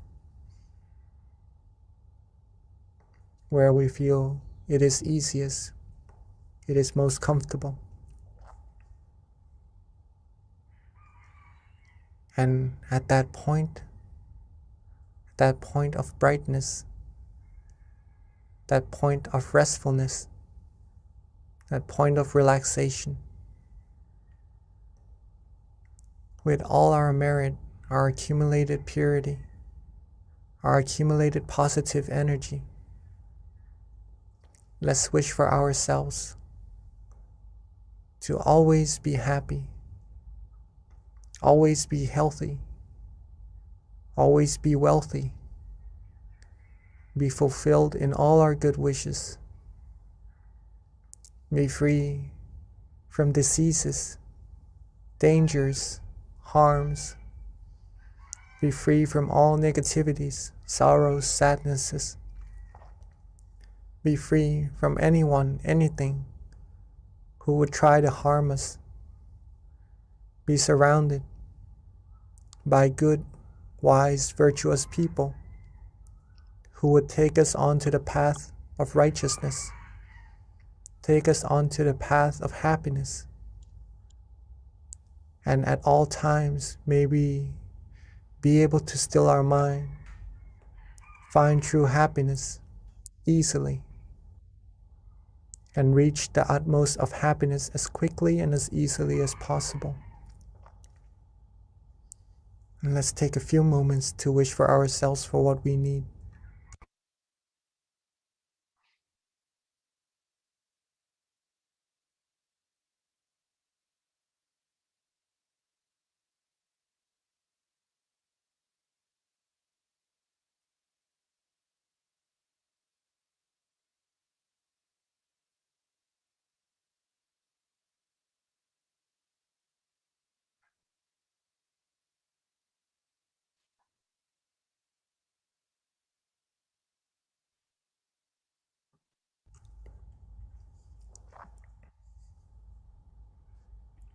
Sapphe Buddha Phalapata Pachekananjayang Phalang Arahantananjate Shena Rakhang Pantami Sapaso Sapaputtha Nupavena Sapathamma Nupavena Sapasankha Nupavena Sathasoti Bhavantu Te. And then when we are ready, let's maintain our relaxation, our calmness, our feeling of comfort, and to keep this feeling with us as much and as often as possible. When we are ready, let's softly and gently open our eyes. And when we are ready, let's softly and gently open our eyes, for we are now at the end of our session together. Thank you, Venerable Jackie. That was a lovely meditation tonight. So everyone, please note that this does wrap up our meditation session. We do have a Q&A, but before Q&A, which of course we recommend everyone please stay on. You'll learn so much information with the Q&A. We do have a couple of announcements before transitioning over to Q&A. A couple of things to note is please mark your calendar for Saturday, April 16th. It's going to be our next full moon meditation, and the theme is going to be a better you means a better world, and our teaching monk will be Venerable Daniel. A couple of other additional points to make is that for those who are not aware, please do follow us on tamakayameditation.org. This is where you can find out information with regards to your local center if you want to come meditate in person, or you can also follow us on MindGem as well, on our Facebook, on our Instagram, on our website. If you don't already have our app, you can download it on either iOS or Android. Again, that's MindGem, and we send notifications every month with regards to our full moon meditation. So you'll be reminded and get notified on your phone, which is very convenient and easy. And if you RSVP, you'll also get daily, well, not daily, but you'll get reminders with regards to our full moon meditation. A couple of other things to announce is that we do have our in-person meditation centers that you can visit if you're in New Jersey, Azusa, Alabama, Chicago. Our local centers are open to the public. And a big announcement for those of you in Georgia like myself, please mark your calendar. We are so excited after 2 years of being closed since 2019. We are one of the last centers to open, but we will be officially opening this week. We've got our kickoff meditation classes, one being on Sunday for those who attend service, the other being on Wednesday, which is our regular meditation classes weekly, was on Wednesday before. So we're going to start that, resuming that again. And our kickoff is going to be on March 23rd. And super excited that we've got 2 visiting venerables from Thailand. One of them being our former member, Venerable Michael. He is with us. He flew in the other day. And Venerable Nick, if you aren't aware of Venerable Nick, he's got a huge following on YouTube. He gets, at this point, millions of hits. They're both in Georgia. And what's even more exciting is they've got a book that they're going to be launching, and the book is The Building Blocks of Meditation. So if you're in Georgia on the 23rd, please come to our 7 o'clock meditation class. Anyone who attends will receive a book as a gift from the center. We've got a lot right now in inventory, so please come and get yourself a book. If you aren't in Georgia, it's okay. You can go to Amazon and purchase a book, and all the proceeds goes to donations anyways. So at this time, that wraps up all of our announcements. We would like to invite Venerable Jackie to answer any questions.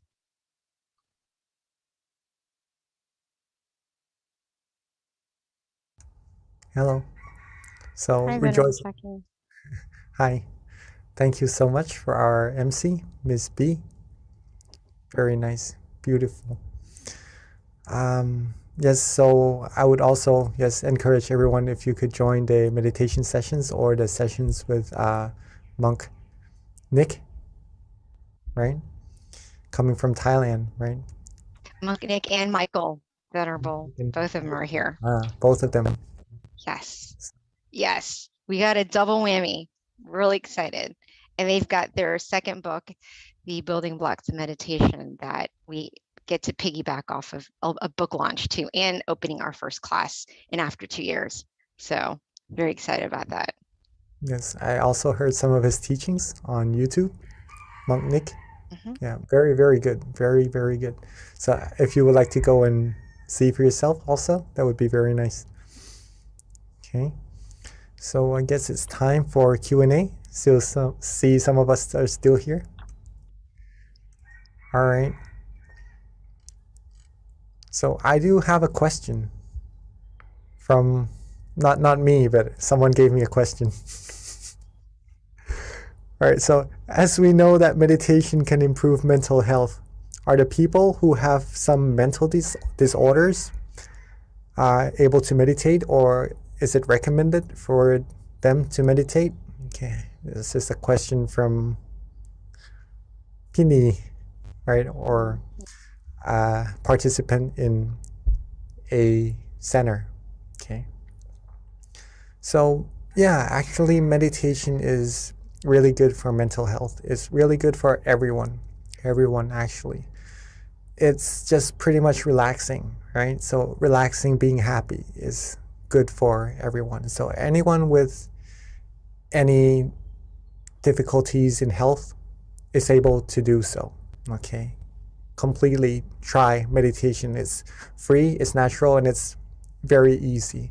But there is an exception. There's an exception. Okay. Because we need awareness and relaxation to go together in meditation. In some cases of mental disorders, it is hard for the person to have awareness, to have attention with something for a very long time.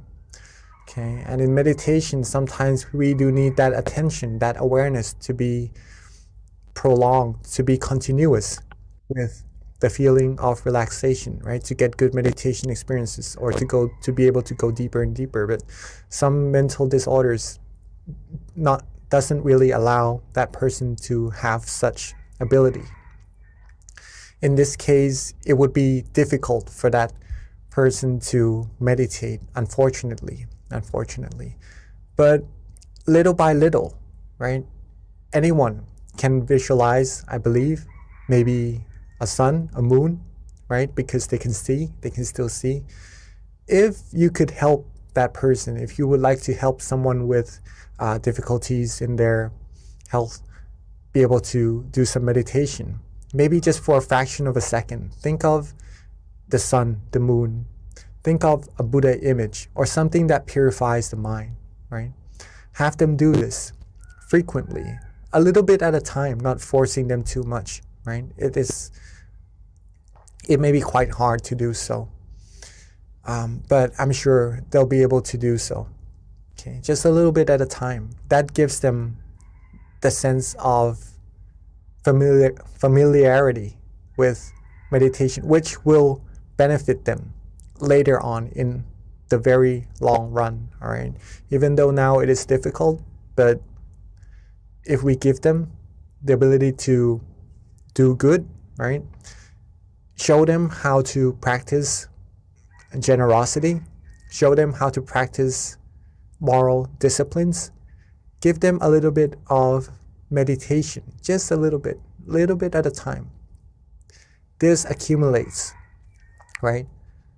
Then in their future, in the long run, they'll be able to be better in terms of meditation, in terms of mental health, and be better at having awareness and having relaxation together, stilling their mind, reaching deeper meditations.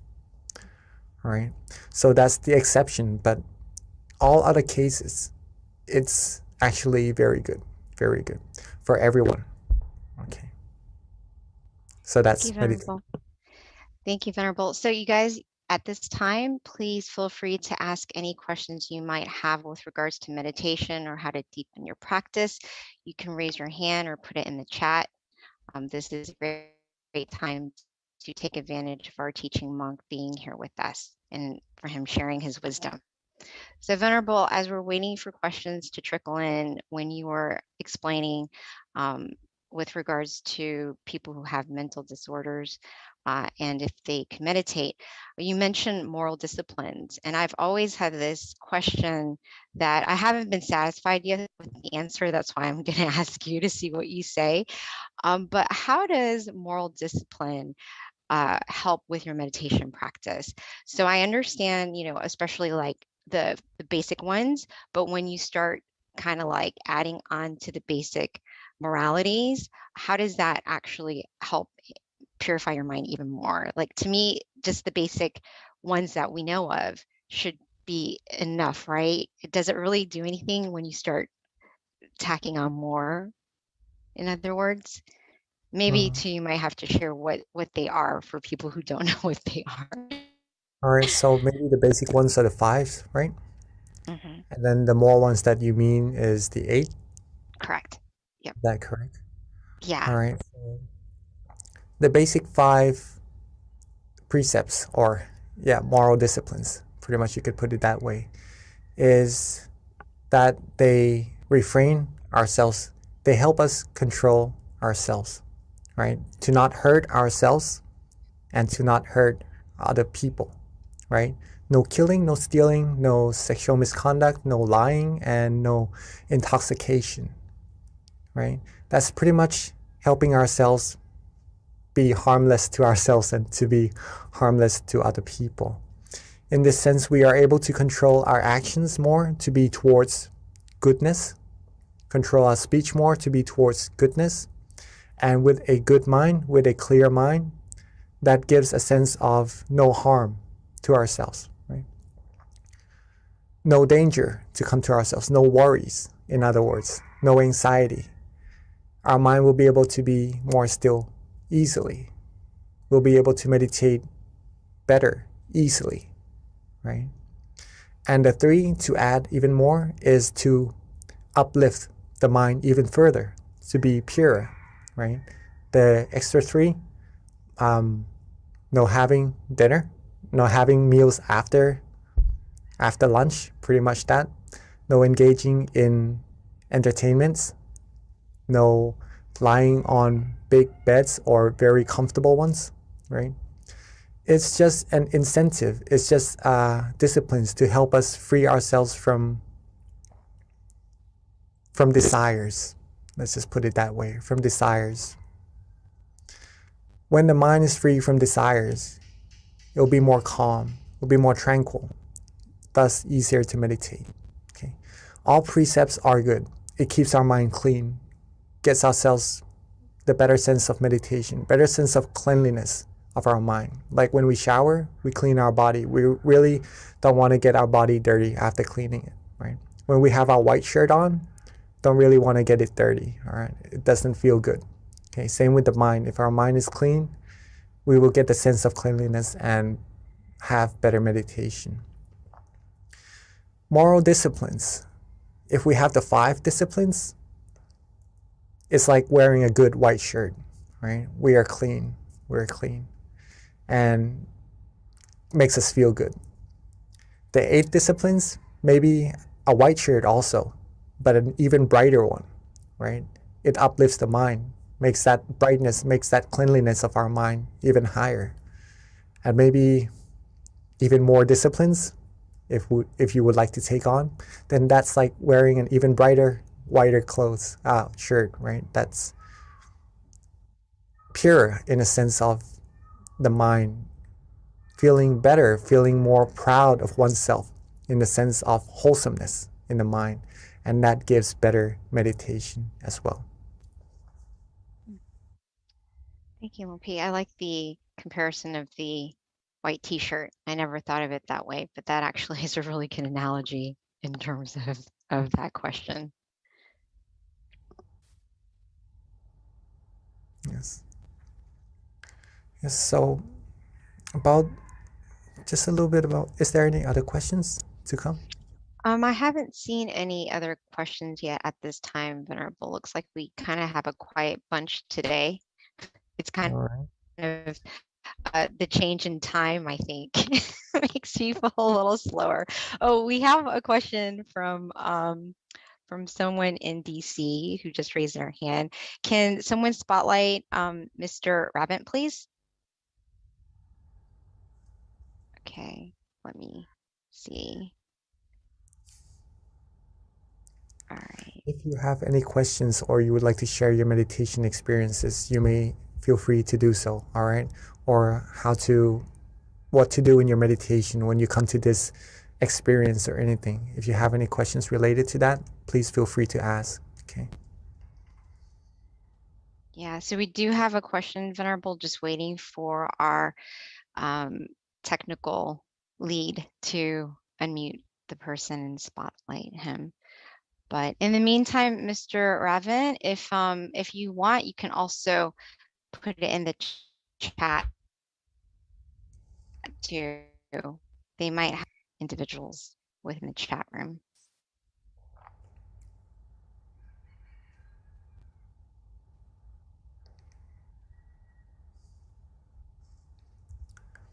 moral disciplines. It also gives us the sense of being a role model, right? A role model of goodness to other people around us as well. So if you would like to try to take on these moral disciplines, it will be very beneficial for yourselves as well, okay? All the people around us as well. So Venerable Mr. Ravent did follow up with his question, which, is more of a comment, but maybe you can expand on this, which is meditation is similar to an oil change in an engine. What do you have to say with that? A clean engine, clean your mind, yes. Yeah, of course. It's like detoxing, right? In a way. So yeah, sometimes when we go about our days, doing our jobs, doing our activities, we have thoughts in our mind. We have maybe come across some problems that we have to solve, right? All these things do build up inside of our minds. Some situations that we come across in the news, in our everyday lives, right? So when we come to meditate, just like what you said, it's like cleaning out the engine, right? It's like changing out the oil and the engine oil. Right? So it flushes. Whenever you can have awareness and relaxation together, I keep pointing out these two fingers always. It seems in every session I have these two fingers. But awareness and relaxation, very, very, very important. If we have these two together, it flushes away all the negativities, all the commotions, all the fussiness inside of our mind, all the fuss, right, that we maybe accumulate without intention throughout our days. Our mind will become clean. Our mind will become refreshed, re-energized, right? It's like that cup of water that we've mentioned earlier. If we have a full cup, it's like having full energy to go about our days doing other things. Right? Compared to a person maybe feeling a little bit sad, feeling a little bit not energetic, feeling a little bit depleted in their energy, maybe giving them the advice of meditation, recharging them, they would feel better, they would feel more energized, they would feel good, and then they would have the energy to go about doing their days, right? So yes, Mr. Raven, yes. So meditation is pretty much like that. It's cleaning the mind. It's like cleaning the engine of the car, right? Our body is the car and our mind inside. Maybe we need to change the oil, take the bad stuff out, fill it with good stuff, good energy, positive energy, and carry on with our lives better. So Venerable Scott has a question, and his question pretty much is, how do you relax the body? Because sometimes it's hard to relax, which I think that is a very common question. That is actually a very, very good question, right? How do you relax your body? How do you relax your body? Sometimes it doesn't get really relaxed. What do? Get your body as comfortable as you can, okay? First of all, if you need to do some stretchings, some exercises on some parts of the body, then do so in order to have a better, more comfortable body, relaxed body in your meditation sessions or in your daily lives, to be general. However, sometimes we do have some pain or maybe some difficulties in relaxing some part of the body, or maybe someone may be sick as well even, and it is really difficult for that situation to be able to relax the body. All right. In this case, be content. Be content. Be happy with what we have, right? Whatever relaxation we have at that moment, it may be different also. Even being healthy, it may be even different in each different session or different days. So whatever we have of a feeling of relaxation at that moment in our body, be content with it. And then once it's relaxed, once it's good, once we accept it, then we go on to relaxing the mind. And then our meditation will progress as well. Okay. Thank you, Venerable. We have another question from Isabella. This is a pretty good question too, which is how can you tell that you have true self-awareness? How to tell that you have true self-awareness, right? Simply, let's put it this way first. Simply being present, knowing that you are here, knowing that your mind is not somewhere else, right? Knowing that you are present, then that's being aware. That's having true self-awareness already. Okay. But it gets even more intense as we go deeper in our meditation, as we become more and more still. Okay. So when your awareness is coupled with being relaxed and you like this feeling, you enjoy this feeling, you know that you are awake and you are aware, then that's when you have true self-awareness, right? But there are probably different levels of true self-awareness in this terminology inside of our meditation. That's where we need to keep going inside, right? That's pretty much that. So Venerable Scott, thanks you for the question about relaxing the body. He says that it definitely is going to help him. And then here's a more difficult question. This is interesting to hear your point on this, and I could understand with what's going on in the world, this is probably, people are going to wonder, but this is from Pat. And her question is, how does karma work when someone orders others to kill or do harm for that person? That's an interesting question, but yeah, it does happen too. So when it comes to karma, what does that do? Not really good for the person, I would have to say. Okay. Usually the person doing the initiation would receive worse karma, right? The top person doing the initiation of whatever is done later on would receive the worst karma. If someone sells alcohol, right, the producer would receive the worst karma rather than the people selling them, or because it does bad to the people who are receiving them, right? So the top person is the worst to receive the karma. Not saying that everyone wants to be a good person, everyone wants to be happy, right? But the karma just means action, right? It's just a general explanation for it, terminology for it. There's no meaning of bad or good. But if a person does something not really wholesome and it's the top person doing it, ordering it downwards, then he receives the worst karma. On the other hand, if the top person initiates good actions, wholesome actions, that person will receive good karma as the most as well, right? So if we are practicing meditation right here together, okay, we have the brightness and we share this brightness with people around us, and they go to share with more people around them. They go to share with more people around them until we have world peace.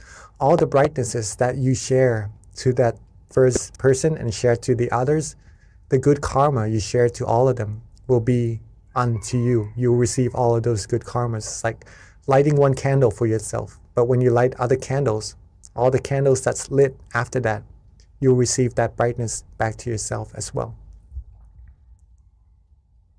Thank you, Venerable. A very simple answer, but it makes a lot of sense. So Venerable, there aren't any other questions, and this is a good one that I kind of thought of as you were answering one of the questions, which is on self-awareness. And I feel like it can probably help everyone on the call in terms of seeing what your viewpoint is on this, which is when it comes to self-awareness, and you're aware of your thoughts and your behaviors, how do you take it one step further and try to change that behavior, especially if you know it's not working for you, more against you, right? Like, let's just say you really want that, I don't know, big house, right? This is just hypothetical. You want that big house and it's creating suffering because you're desiring that house, and you're aware that, you know, you're just craving this thing, and therefore that's why you're creating suffering on yourself. So you're aware of that, but like it's still there, you know? So how do you take it one step further to really penetrate that and try to like detach? All right. Does So my if you want question to, make sense? I guess I'm trying to get a little deeper in terms of how to eradicate some of your bad behaviors and habits, essentially. pretty much is desires, right? To get things maybe sometimes we need, then it's okay if we are looking forward to get that. It's just good passion, good intention to receive that, and we need it. But sometimes we need to work hard for it, all right? But sometimes just again, if it's something on the outside that hurts us, let's just put it that way, right? Because some things we need, some things maybe would hurt us and be less beneficial. Not the house in this case, right? Maybe sometimes we do need a house and we do need to work for it. In that case, we could work for it from a mind that is happy, and that would reach us that success more easily as well. Okay, but maybe let's just some other example of something that we may desire that sometimes hurts our mind. Okay, how do we get our mind to be happy and to be free from actually feeling any negativity from what we desire? The answer is to practice meditation. To practice meditation, how do we go deeper? Practice resetting. Okay. Once we know, our awareness goes out, right, to other things around us. Because if we receive it, if we have it, it makes us feel good. But if we cannot have it, if we depart from it, then it doesn't really make us feel that well, unless we are able to control our mind. If we reset our mind, get our mind away from these thoughts, these desires, right? Come back to being relaxed and aware, okay? Relaxed and aware. Come back to that point of tranquility, that point of brightness inside of our mind. All the bad oil, the engine oil, all the other feelings other than happiness, the viruses, won't be able to penetrate, to come in at that moment. Okay, we will be free from those thoughts that may feel like it hurts us, or maybe isn't really as healthy as happiness inside of our mind at that moment. Does that make sense? Yes, that's great. Thank you, Pete. That makes a lot of sense. So Venerable, we actually have a couple more questions that have trickled through. All right. Okay, let's go on first. All right. So it's, what do you envision when you say world peace, Venerable? A world where everyone has inner peace. Yes. And everyone loves and cares and have good feelings, good thoughts, do good actions to each other. Pretty much that. Right. Thank you, Venerable. And then that comes automatically when we have true inner peace as well. That's why meditation is very, very important.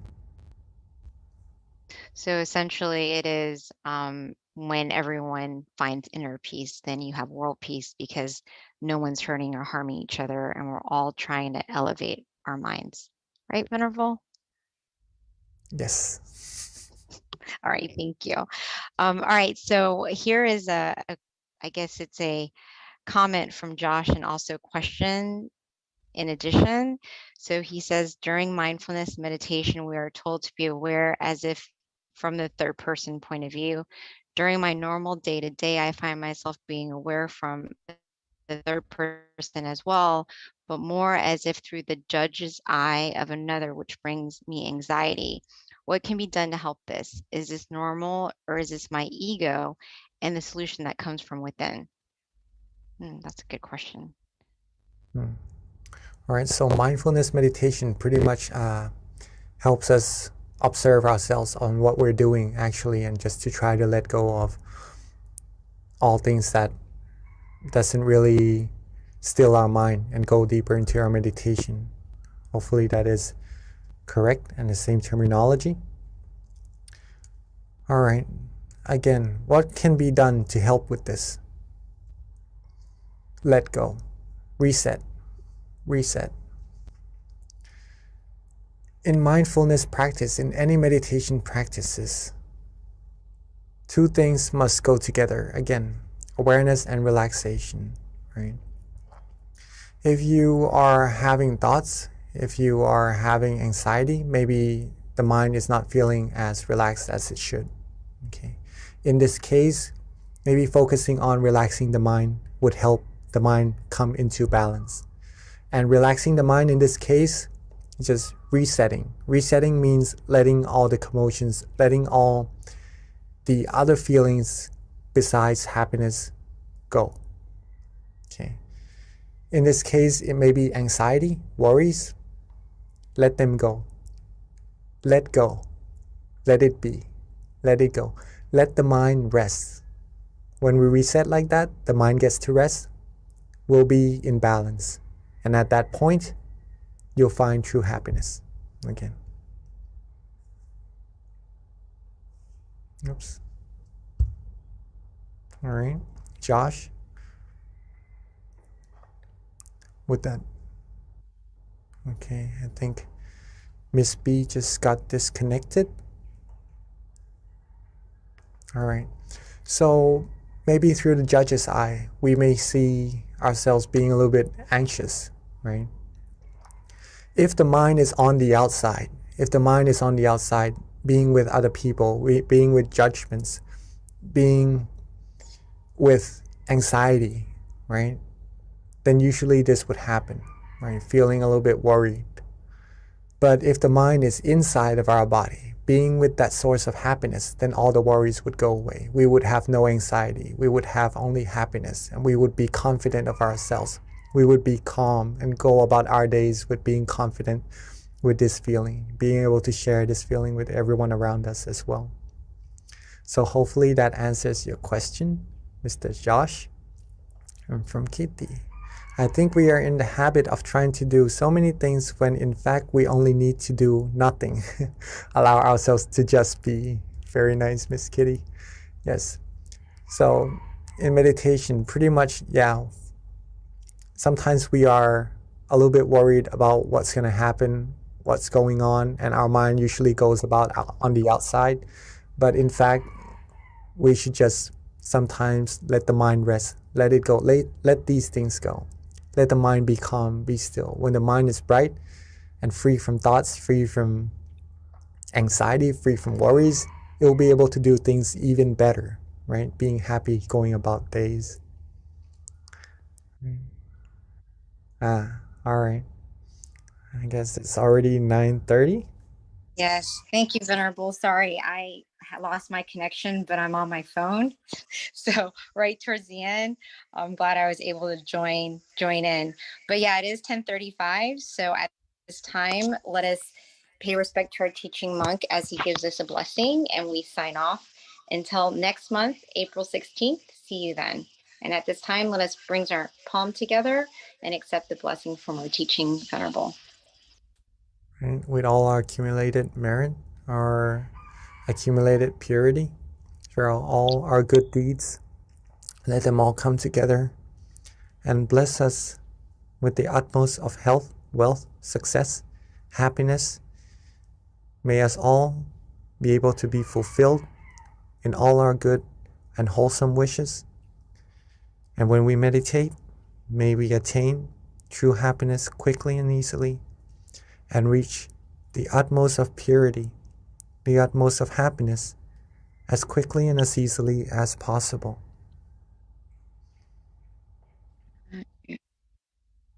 Thank you so much for your great questions and for your guided meditation.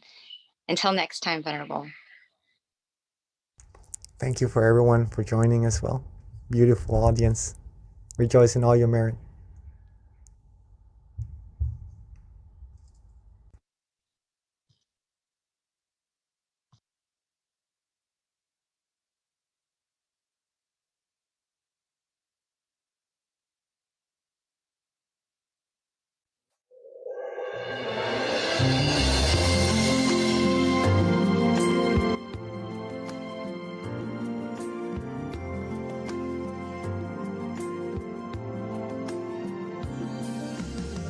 Let's come together to open the new whatever to eliminate all conflicts and differences. It's time for everyone to join hand in hand.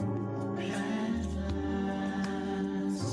now the world's beyond healing. It's time to change the world.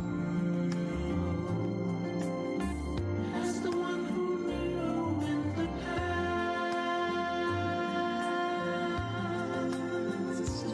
in this period of our time, we will see before we depart this world. Everyone must join hand in hand to change the world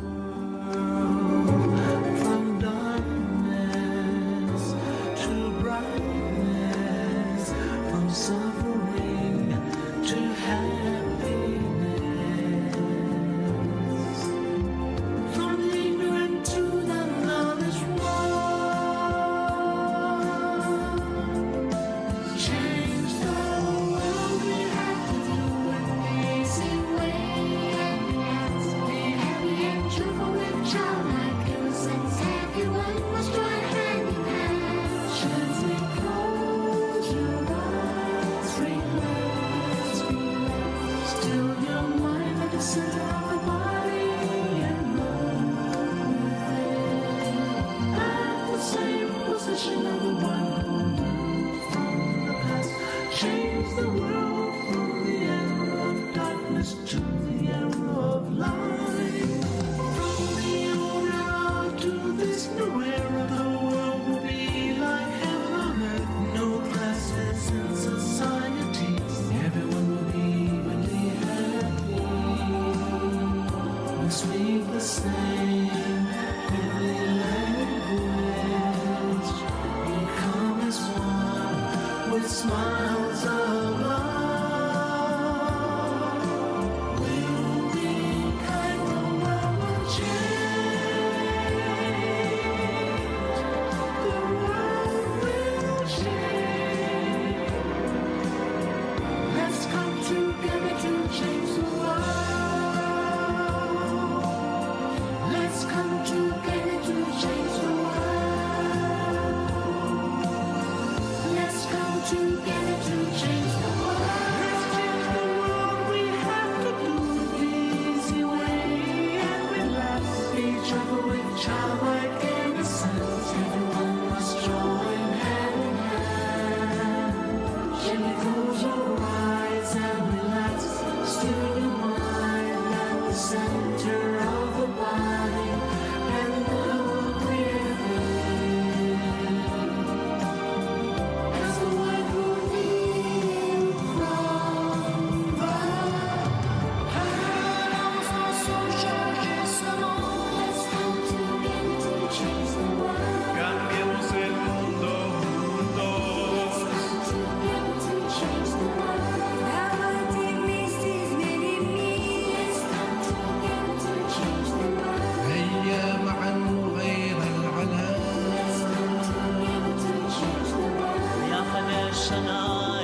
everyone, and welcome to our April full moon meditation.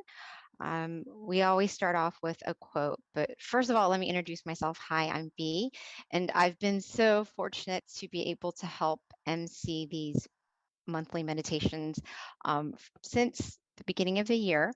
And what I like to do is we always start off with a quote to kind of help inspire you with regards to your meditation practice. So today's theme is world peace through inner peace. Better you means a better world. So with that, I picked one of my favorite quotes, which is true victory. And this is how it goes. These quotes are actually written by our abbot, Mongpa Tamachayo, and they're all very inspiring and profound when it comes to inner wisdom. So this one is true victory. The one who wins the inner battle is the real brave heart, as a true battle is inside, not outside. We have to fight against our own greed, anger, and delusion, as they cause problems to ourselves and the world. If we move through the suffering and darkness that lies within, the world will be in peace and victory will be within us. So I thought that was very relevant for today's theme. With regards to our teaching monk, who's going to be guiding our meditation tonight and our wisdom talk, it's Monk Daniel. A couple of things about Monk Daniel is he actually, at the age of 16, he promised his mother that he was going to ordain. He kept that promise at the age of 20, which when he did ordain, he made a dedication to study, practice, and develop his meditation technique. He's been a monk since 2012 until present, and he's dedicated his life to meditation practice and also sharing this inner wisdom with everyone so they can find inner light within. So with that, today we're going to have a wisdom talk, which Monk Daniel will be giving to us, in addition to a guided meditation. Afterwards, we'll have the candlelight as well, a candlelight offering, in addition to loving kindness, and then Q&A at the end. So Q&A starts at 10 o'clock. We normally do about half an hour, ideally. Hopefully you'll be able to have really good questions that will help you with regards to your meditation practice, anything that you're wondering about meditation. And I promise you, there is no bad question because everyone benefits, because if you're thinking it, someone else probably is as well. So with that, I'm going to be welcoming Monk Daniel. He is in Thailand. So let's just fingers crossed everything goes well. We don't have any connection issues. We generally do not, but every now and again we do. So if we do, please be patient with us. But we should be okay today. So with that, Monk Daniel, we are ready for you.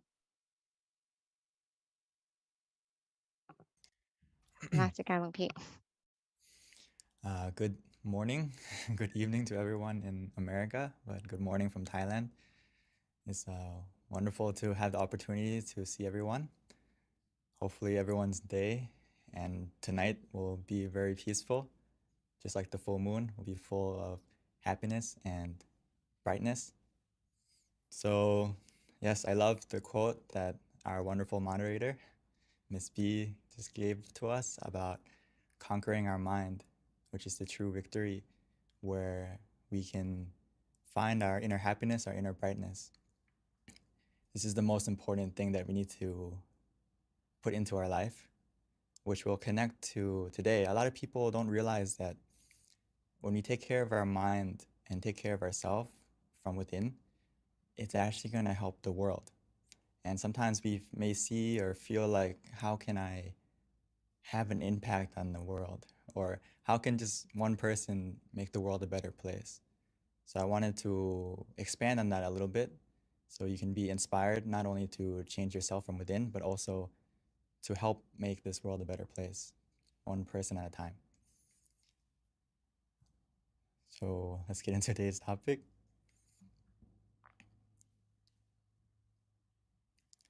So a better you creates a better world. Why is that? Because if we love ourselves, the rest will follow. Or when we put our mind in the right place, as our master would say, Lumpha, he would say that if we put our mind in the right place, Or another way of saying it is, if you put your mind in the right place, the rest of your life will fall into place. Or he would say that if your mind is at ease, your mind is relaxed, everything will be achieved easily. And if your mind is at the center of the body, everything will be successful even easier. So this is something that we need to really put into practice, to take the time to check yourself, to make sure that how are you feeling? Are you ready? Are you positive? And I think today is a great example, or tonight, with the full moon, because it's the brightest night of the month. Even though it's nighttime and the moon is surrounded by darkness, the moon still shines. The full moon still shines. Maybe we may not see it right now if it's cloudy, but it's shining. And tonight is the brightest night of the month. And the reason for that is because, why?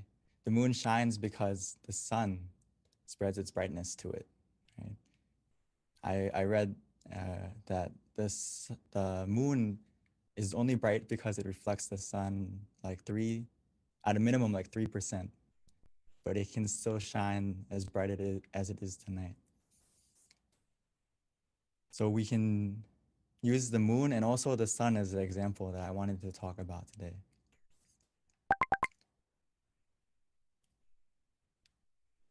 So the sun and the moon have a good relationship, and we can apply that to our life and as an example.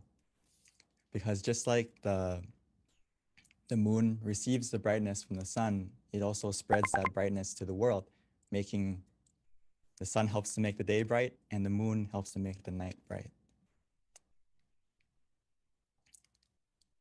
So I want to start from the sun first before we come back to the moon. The sun is great because it creates its brightness from within, right? It gets its source of brightness from within. And once it has that source of brightness, it has the power to warm our planet, give it growth, make things grow. Like as we go into spring now, right, with the new season, creating growth, creating warmth for everyone and everything in the world. Not just our world, the whole universe and all the galaxies, the brightness of the sun spreads out.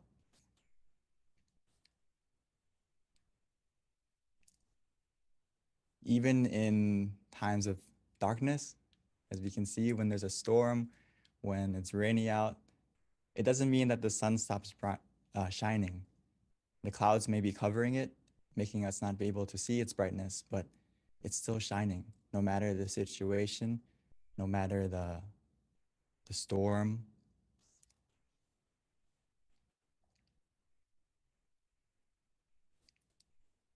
And another thing about the sun is when it's surrounded by darkness in space, right?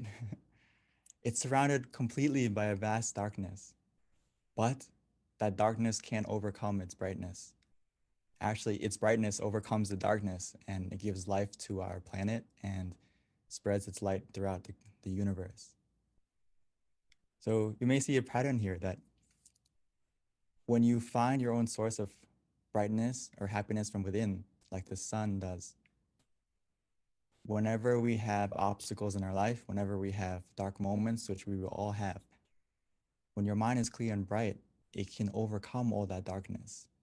It can overcome all the obstacles that we encounter, as long as we maintain our source of happiness, our source of brightness from within. We can be just like the sun, giving warmth, growth to not only yourself, but also to everyone around you, everyone around you. So just a tip that I would like us to practice also is that throughout your day or throughout your life, we all encounter negative situations, people, whatever it may be, and that impacts our mind a lot. So what we have to practice after we learn about meditation is to escape from the black clouds and experience your inner sun, meaning that we don't linger in the darkness too long.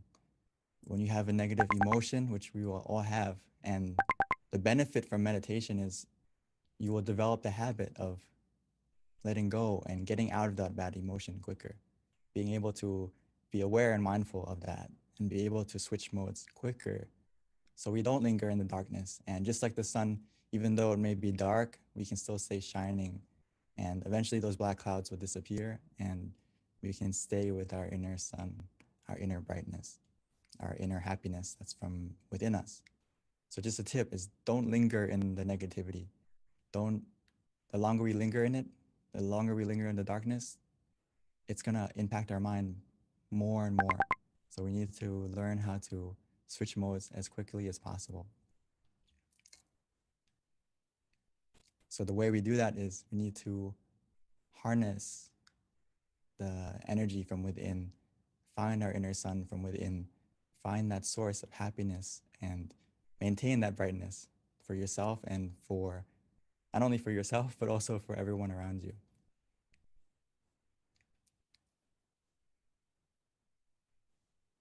So we need to be able to find your inner smile, as I put it as well, and relight that inner sun before you do anything in your life and make it a habit. A lot of times, the reason why I call it the inner smile, in sometimes our brightness within our inner sun that we all have, actually, it may have went out and we don't have the opportunity to relight it. So before you do anything, we need to practice ourselves to make sure that, can you smile to yourself? Can you smile to others? Sometimes we can't, I know. And this is a good homework to practice, to check yourself. How is your mind? Did you lose your smile? Did you lose your brightness from within? If so, that's a red flag for yourself to go and meditate, to find that smile from within again, and also to relight that inner happiness, that inner brightness, that inner sun before you do anything. So just like a simple tip is when you wake up in the morning or before we start our day or throughout the day, when we need to take a moment to pause to find your smile and relight that sun within before you do anything. And then you're going to be automatically want to smile not only to yourself, but to the people around you. And also you may even smile to everything. You may smile to your everything surrounding you, whether it's you see the sun shining in the sky and you smile and you are grateful that the sun's there. Or you see maybe there's traffic, you still smile because your mind is at peace from within. So why does this create a better world? Because you become just like the sun. If you have that happiness within yourself, that brightness within yourself, it's going to shine out of you. Whether or not you want to keep it within, it's going to happen automatically. You're going to want to smile automatically, and you're going to be positive to the people around you automatically and naturally. And actually in Buddhism, we talk about there's like 6 directions that we have a sphere of influence around us, whether it's our parents, our friends, our associates. Everyone impacts at least 6 people or more in your life. So it's not just you that's changing, but the people around you that you influence. So when your mind is clear and bright, you become that sun in many people's lives, spreading your warmth, spreading your growth, and helping other people develop around you as well, not just you. So when your brightness disappears, it doesn't only disappear for yourself, but also for the people around you. So I would like to have us keep that in mind, that you actually make a big difference, not just only to you, but also to the world. And the thing that we need to realize is that when we still the mind, every time we still the mind, every session that we practice, when we still the mind, it begins to change. It begins to change within us and also to the world. But for us, once we still the mind, what happens is we create a positive mind. We also have positive speech, positive action, positive habit. And through that positivity becoming a habit, it will create a positive destiny, not only for yourself, and help to make this world a better place. Because when you are positive, it's just like Paul would say, world peace through inner peace, which means all people in this world have a part to play. It's not just one country. It's not just one person in power. We all have a part to play. And if we all still the mind, it will begin that change. It's something that we all have the power to help to make happen. As we can say that if you have one, if you still the mind from within, it's going to help to change yourself first. And that brightness will go to others. And bit by bit, that brightness will spread from one person, one family, and then to the community.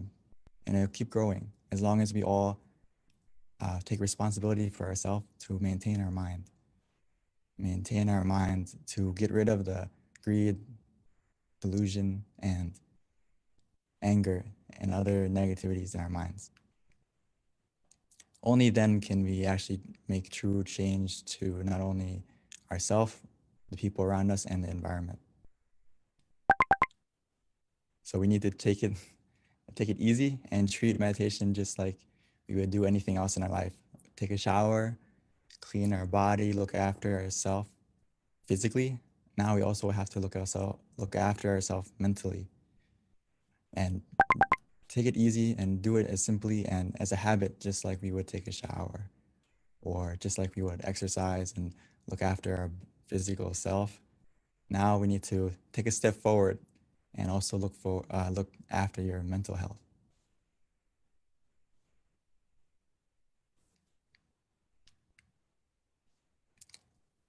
And just to remind ourselves that the door of happiness opens from within. So all we have to do now is to close our eyes, relax your body and your mind. And by relaxing your body and your mind, our mind will calm down, it'll be still, and we will have the key to open the door from within, which is simply just to relax. And when we are relaxed with both body and mind, we're going to understand this, that the door of happiness opens from within. A lot of us have been searching for it from around us, but hopefully tonight we can get a glimpse of that happiness from within by closing your eyes and just relaxing your body and calming your mind.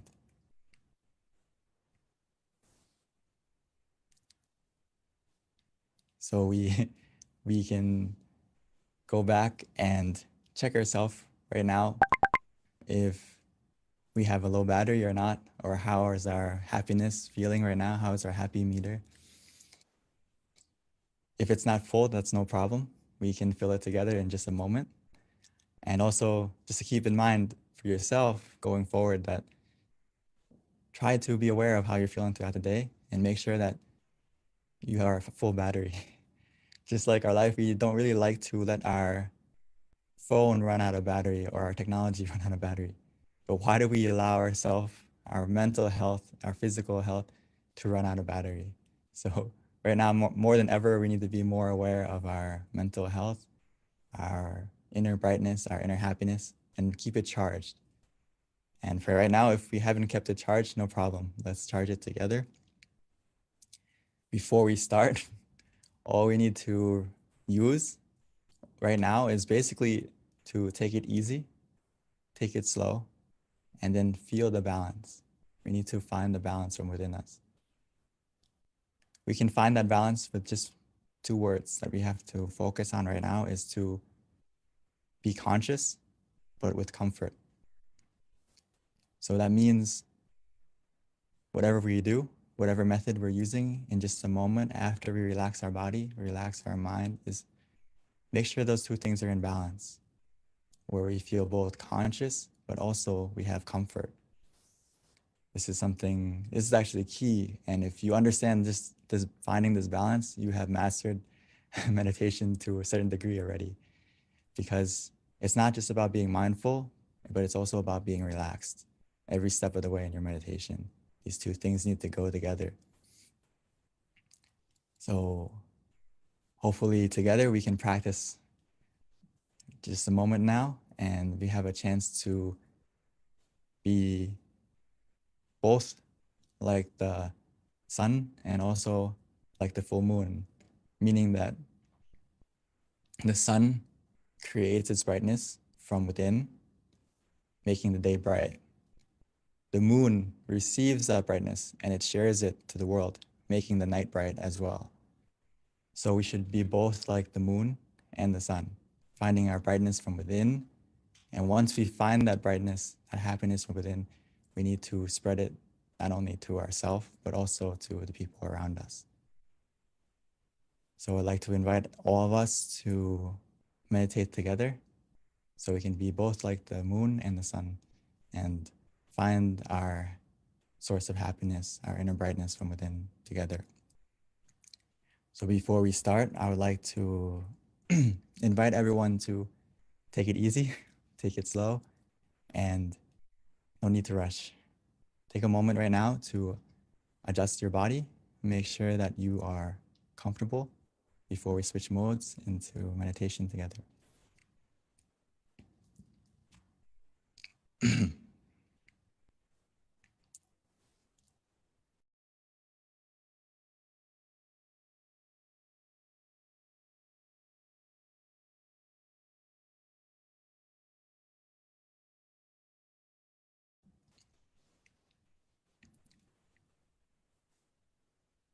So let's take it easy. There's no need to rush.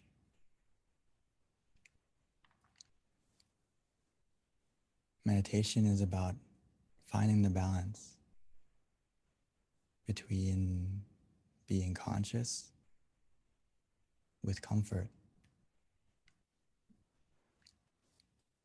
So that starts from the moment we adjust the body right now. Being nice and gentle, taking the time to adjust our body first, making sure that we can find a comfortable position, whether we're sitting on the floor or in a chair. And once we found that comfortable position that works for us, the key word is it works for you. Every person, every session, it's different.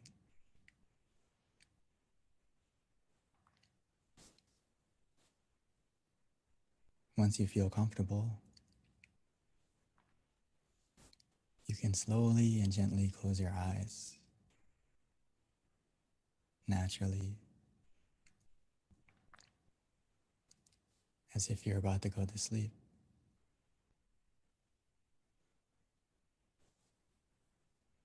Because right now is our opportunity to not only rest our body, but to truly rest our mind.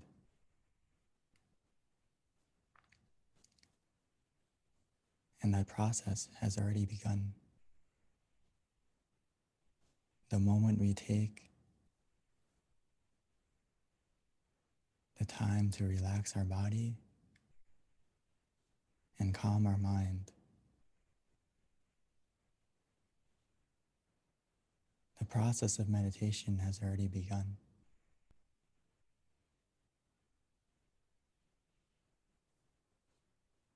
Our journey to find our source of happiness has already started.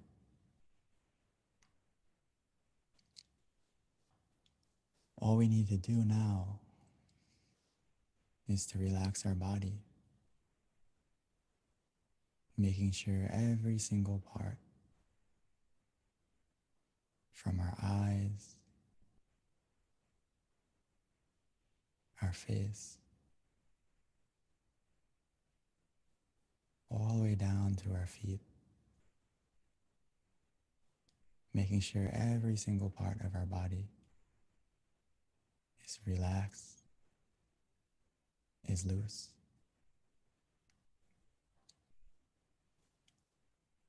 We can simply do that by taking a deep breath, breathing in deeply and exhaling slowly.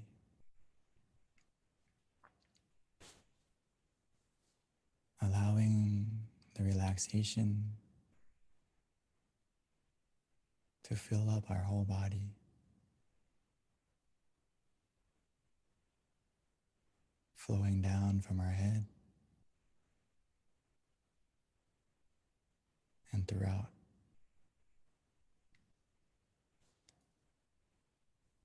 Breathing in deeply,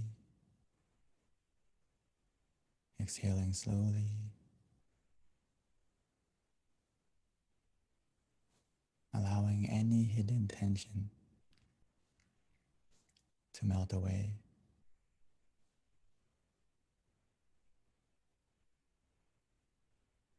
Allowing the relaxation to cover us as we feel more relaxed within us.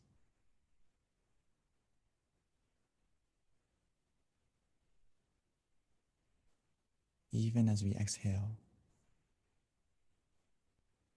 allowing that relaxation to surround us. The more we relax our body,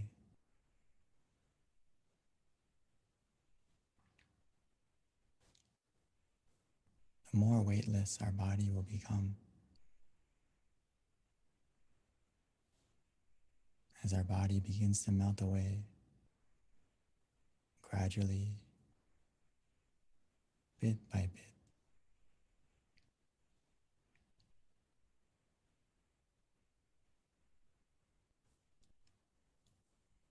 This is the power of simply relaxing. It helps us to let go physically first.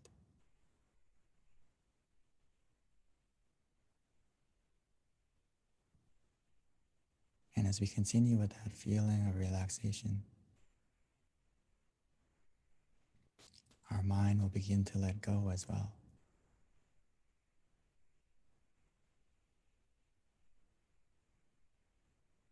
All we need to do now is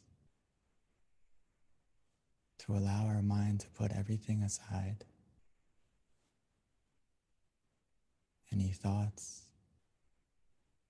any responsibilities.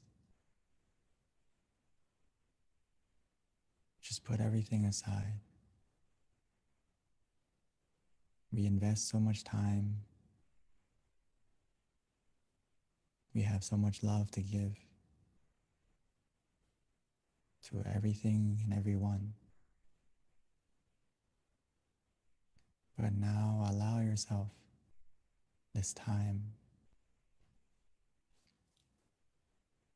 Give some of that love to yourself.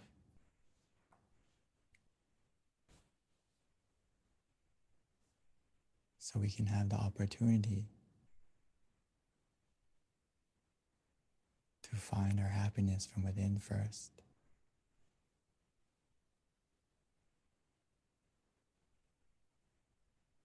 Everything that we are planning or want to become better, it will happen automatically, easier and smoother after we make sure that our mind is clear and bright. Just like the full moon tonight. Making sure our mind is full of positivity, full of happiness.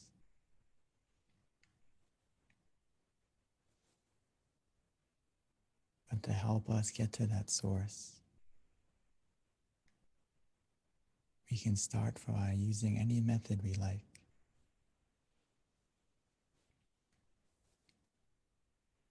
By placing our mind wherever we feel relaxed. whether it's inside of us, at the center, or anywhere you like, as well as using a method that is easy for you to use,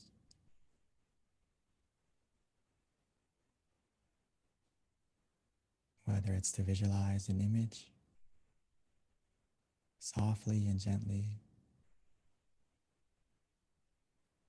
whether it's the full moon, the sun, a star. We can imagine it however we like, anywhere we like, as long as it helps us to feel conscious as well as comfortable. Don't worry about the clarity, as long as it helps us to stay relaxed.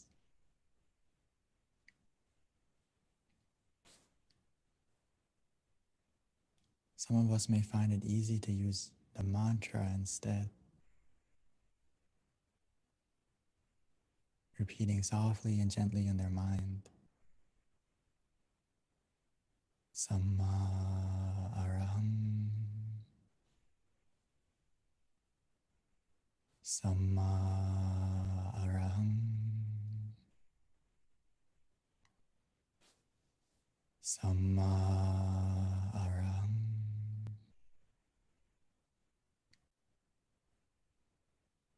Samma means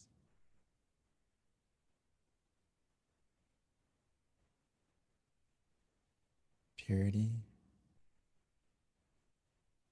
Araham means freedom.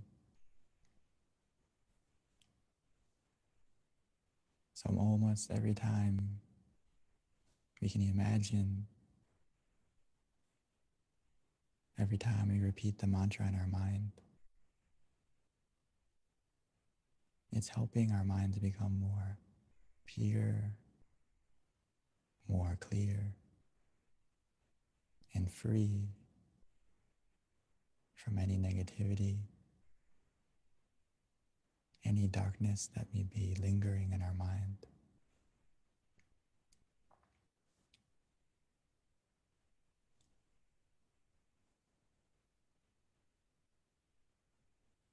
Or some of us may enjoy just letting go, relaxing, doing nothing. Actually, whether we use the visualization or the mantra, we will all get to this point. We'll get to a point of where the mantra or the visualization will disappear on its own. And that's because we've got to the point of where we feel for ourselves, where we feel that we just want to let go.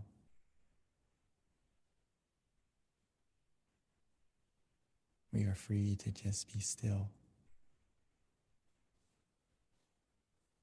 to let it be.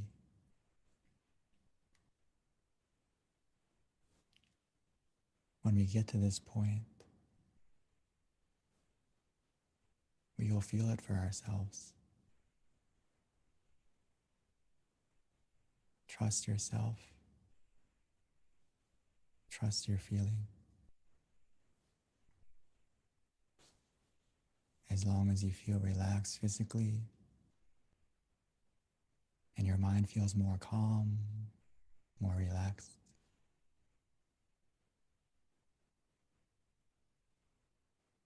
we are on the right path.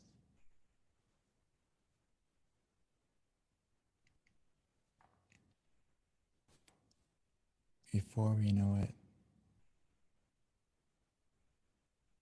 we will get to that source of happiness within us.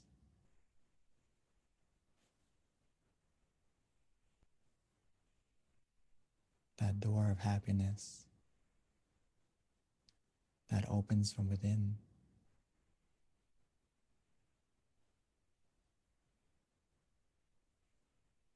We have the key the moment we close our eyes.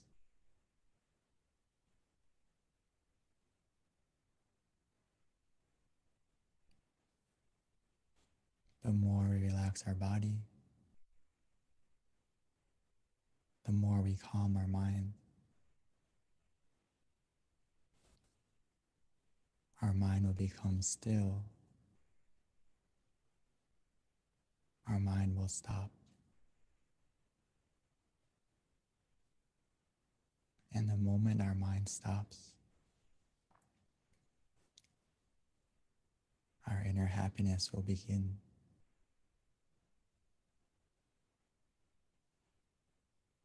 First as a feeling,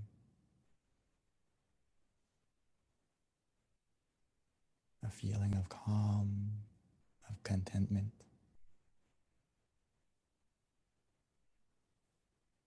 Almost like a spark, like a star.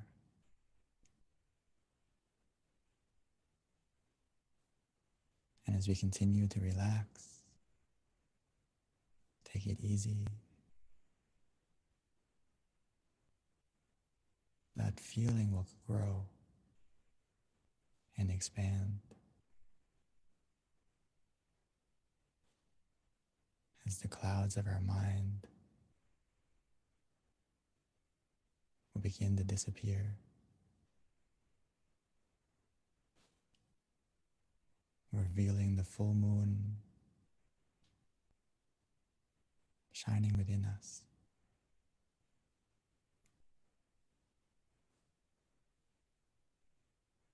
It starts from a feeling,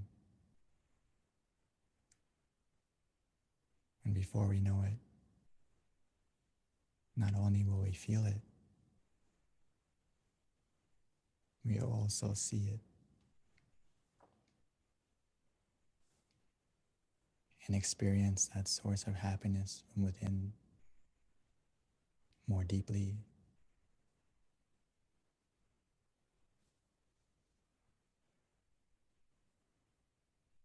But for now, as long as you feel relaxed, we feel conscious and calm together.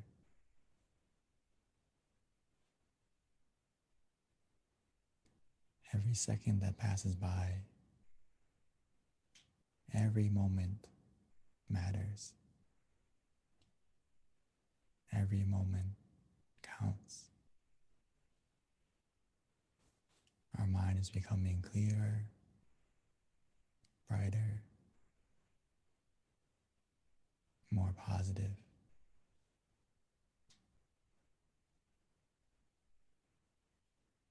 We have everything we need to succeed in our meditation.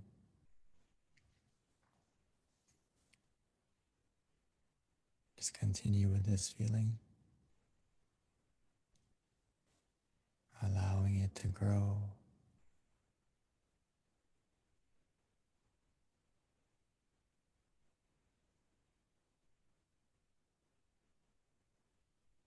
Just enjoy this meditation together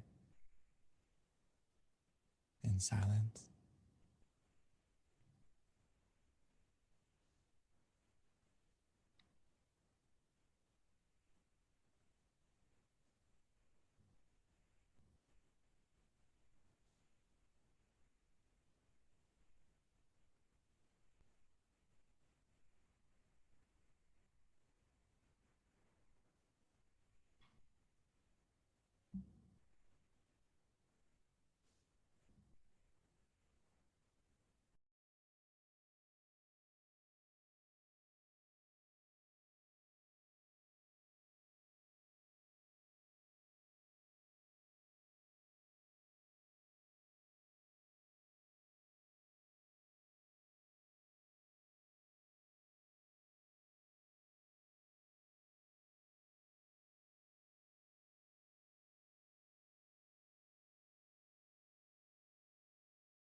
is more calm.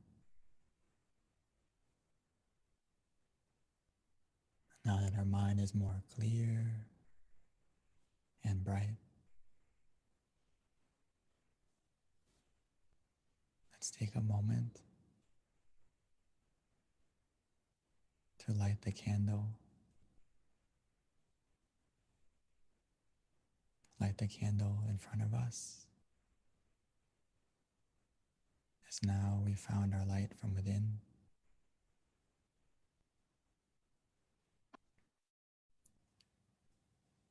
We can slowly and gently light our candle.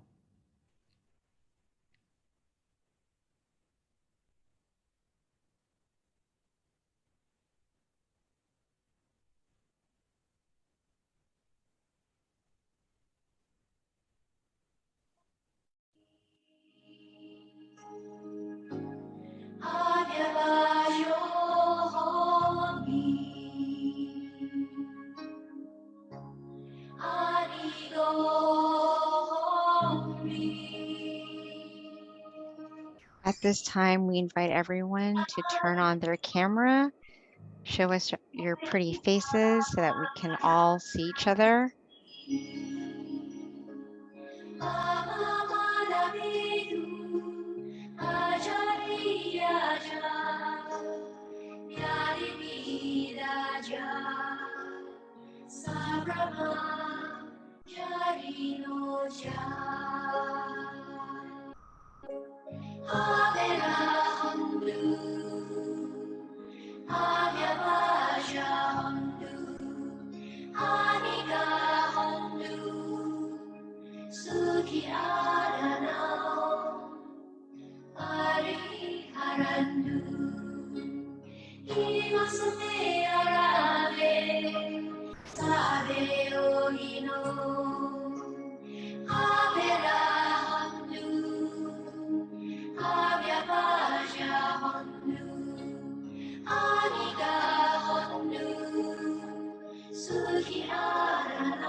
So now we've lit the candle on the outside.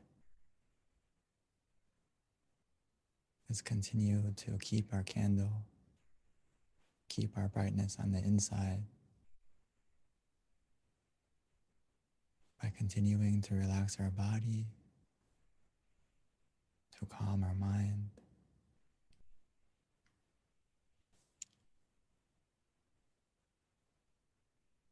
Now that we have found our source of brightness from within,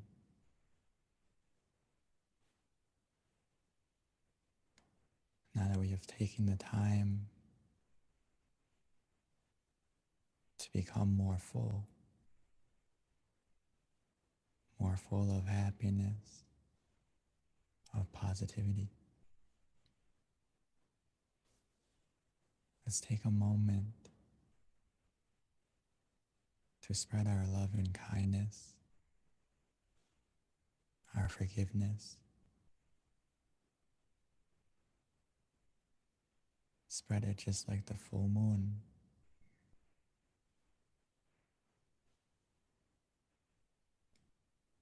Allowing the darkness to disappear,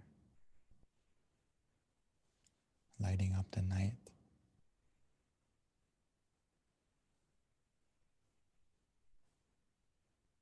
Don't let the ugliness of others or of the world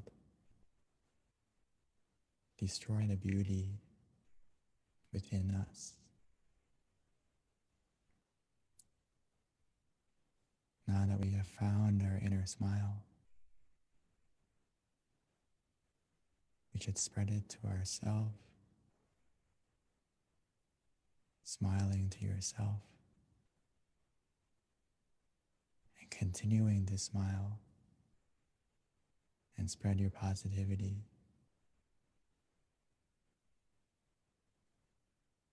Spread your good intentions by wishing to your family, your loved ones,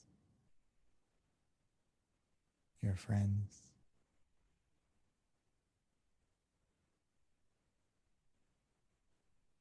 wishing for everyone to be healthy, to be happy,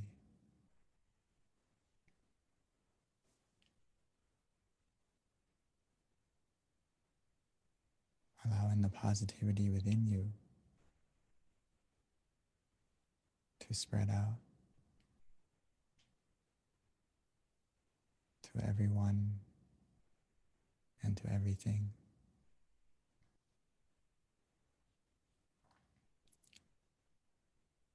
We all have a part to play, just like all the stars in the sky help to make the night more beautiful.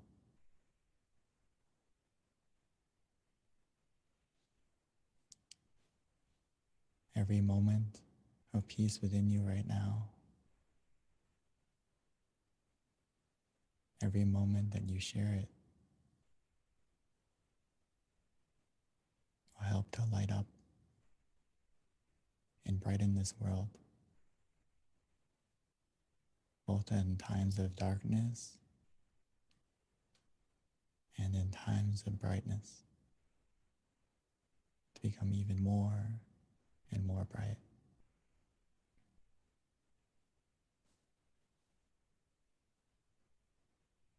So take a moment to spread your happiness,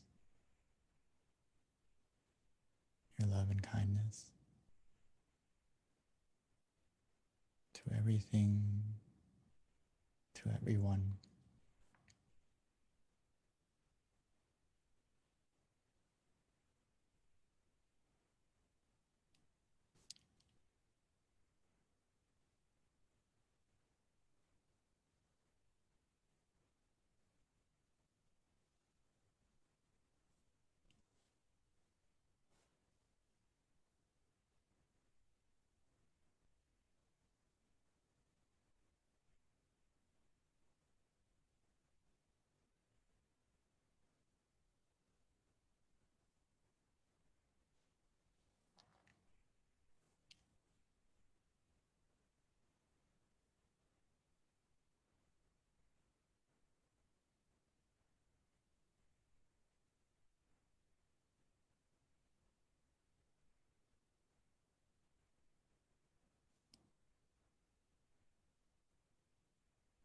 As we spread this positivity, we may not see the change right away, but we'll feel it within us first. And now that our mind is positive, now that our mind is clear and bright, now that our mind is in the right place, everything else in our life will fall into place more easily and more smoothly.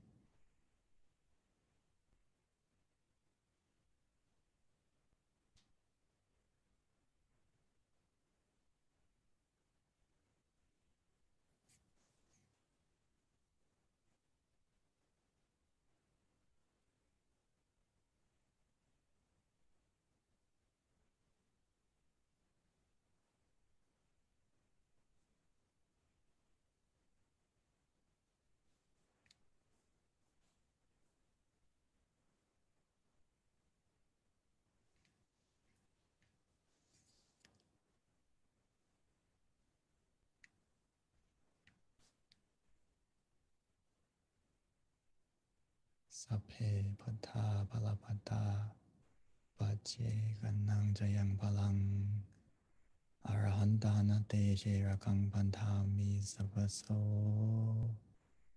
sapaputtanupavena sapathammanupavena sapasangkhanupavena sathasoti bhavantu te. By the power of our clear and bright mind and the positivity generated within us in this meditation, bless our life to be more happy, more peaceful. And when we are ready, we may slowly and gently open our eyes, opening our eyes to a more better version of ourselves and a more better world.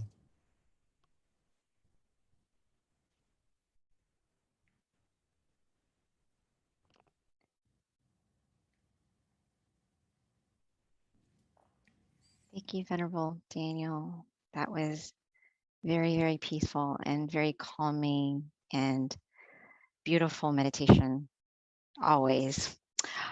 So before we transition over to the Q&A, Venerable, did you have something you want to say before I do announcements? Okay. Yeah, just before we continue, as you're also announcing, but as well as I would also like to check everyone, if you are at home or if you're available to, if you can check yourself, how do you feel? And please share it not only as a word form, but as an easy form, maybe 1 to 5 on a scale for yourself. How do you feel from the meditation? And please share it into the chat, as well as if you have any initial or any further comments or experiences, please also share. Thank you so much. And I would like to pass the mic back to Ms. B. Thank you, Venerable. Yeah, that's a very cute slide. I like that. Okay, so yeah, if you can share your experience for Monk Daniel there, and also we'll transition to Q&A shortly as well, if you want to talk about your experience or if you have any questions. So a couple of announcements, everyone, please mark your calendar. We've got a big announcement coming. April 22nd is Earth Day, and it is actually a recognized day around the world. It's also our Master Abbot Longpa Tamachayo's birthday, which falls on the same day, amazingly enough. So there are no such thing as coincidences. There you go, April 22nd. Please join us, as it is a very special day for all of us, not only appreciating the earth, but also for our community. It's a great way to give back to the world in our own way, or the earth, and also a way to show gratitude for our teacher who's given us this meditation practice. So we are hoping to have as many people on the call as possible, because, you know, it's really world peace through inner peace, and with all of us coming together in different parts of the world, it's even more power, and it's a great way of just thanking the earth. So please join us on April 22nd. And 2, you can always download our app as well, MindGem. which you can get on iOS or iPhone, and we send out notifications and reminders so that you're definitely up to date on all of our activities and our meditation events. So with that, another event that I want to go ahead and just share with everyone so that you have it way in advance is our next full moon meditation in May. I know that's a long time away, but time goes by so quickly. That's one thing that's for sure. And so we'll quickly be getting to May 16th. Right around the corner. So that's going to be Monday, May 16th, again for Earth Day meditation and the May full moon meditation as well. It's the same time zone. We don't change it. So if you're in Pacific, it's going to be 6 o'clock. If you're in Mountain Time, it's 7, Central is 8, and Eastern is 9. So that's an easy way. We keep things consistent. Also, we do have an awesome meditation website for everyone to visit, and this will help you be connected to your closest center. It's tamagayameditation.org. In addition, with just learning more about our meditation technique and meditating with your closest center, and you can find out that information with regards to location from that website as well. All right, a couple of other things. Yeah, there you go. All of the centers are there. Most of our centers right now are actually open to the public. So as you can see, Meditation Center of Chicago, Azusa, I believe we've got a couple different centers that actually have on-site meditation as well for the full moon meditation. So they actually invite people close by to come and meditate and listen to these sessions with our guided monk teaching, but coming together at one location. So depending on where you're at, you can definitely look at the website and learn more about your nearest center as well.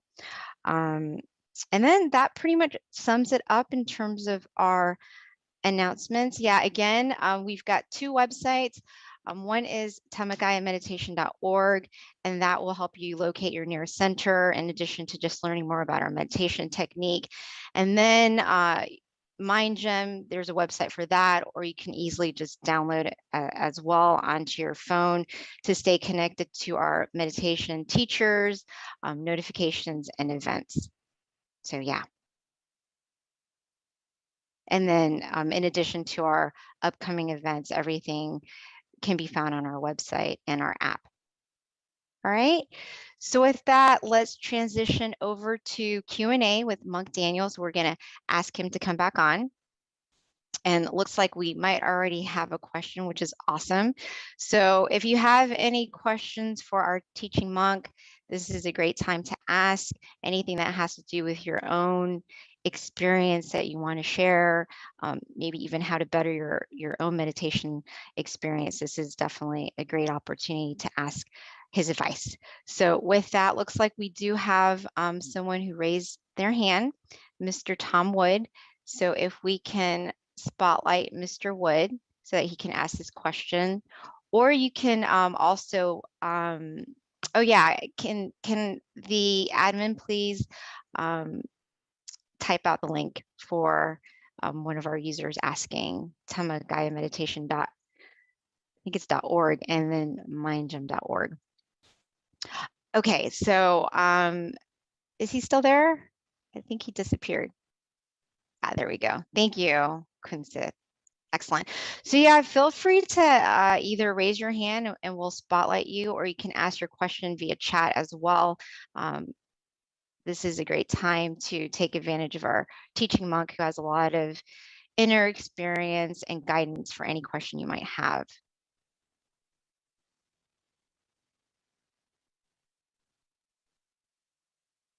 So it looks like we kind of have a little quiet bunch today, Venerable.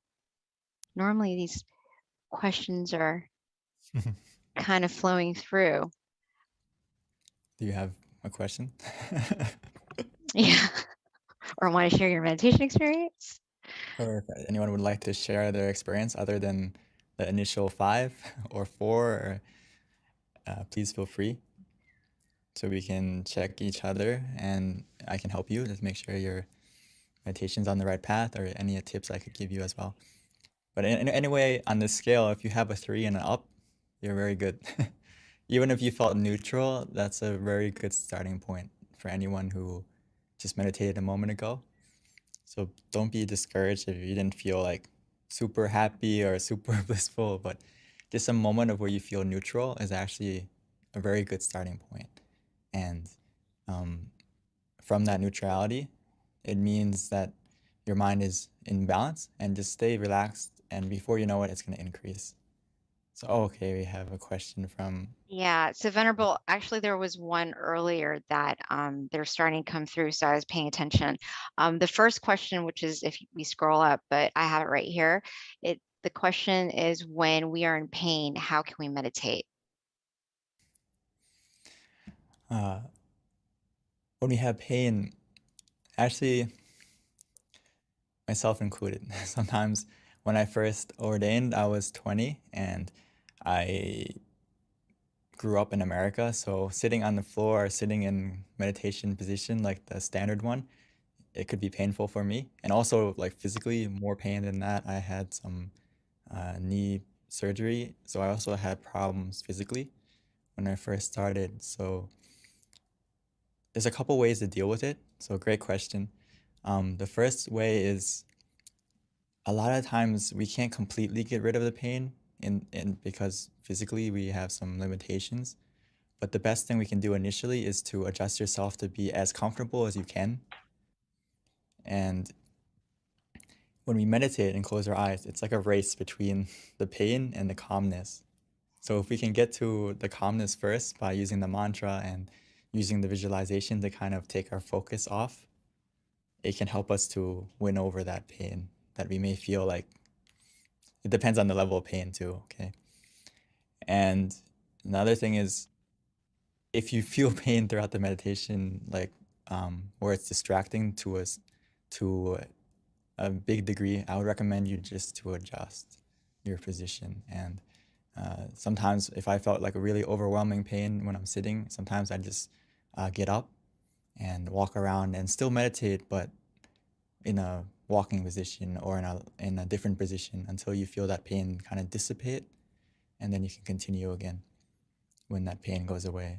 So actually, it depends a lot on the level of pain. I don't know if I could ask you how severe it is, and it can also give you some more tips. But if it's not super painful, we can adjust the way I just mentioned. Hopefully that gives you an idea.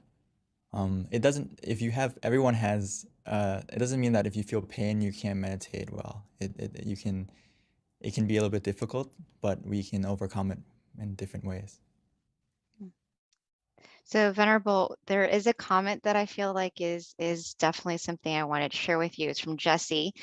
Jesse states that beginning session was awesome for a short time. This person saw brightness within, and yeah, so it was very lovely. That's what came from Jesse. Are you ready for the next question, Venerable? Oh, thank you, Jesse, for sharing. And yes, you can.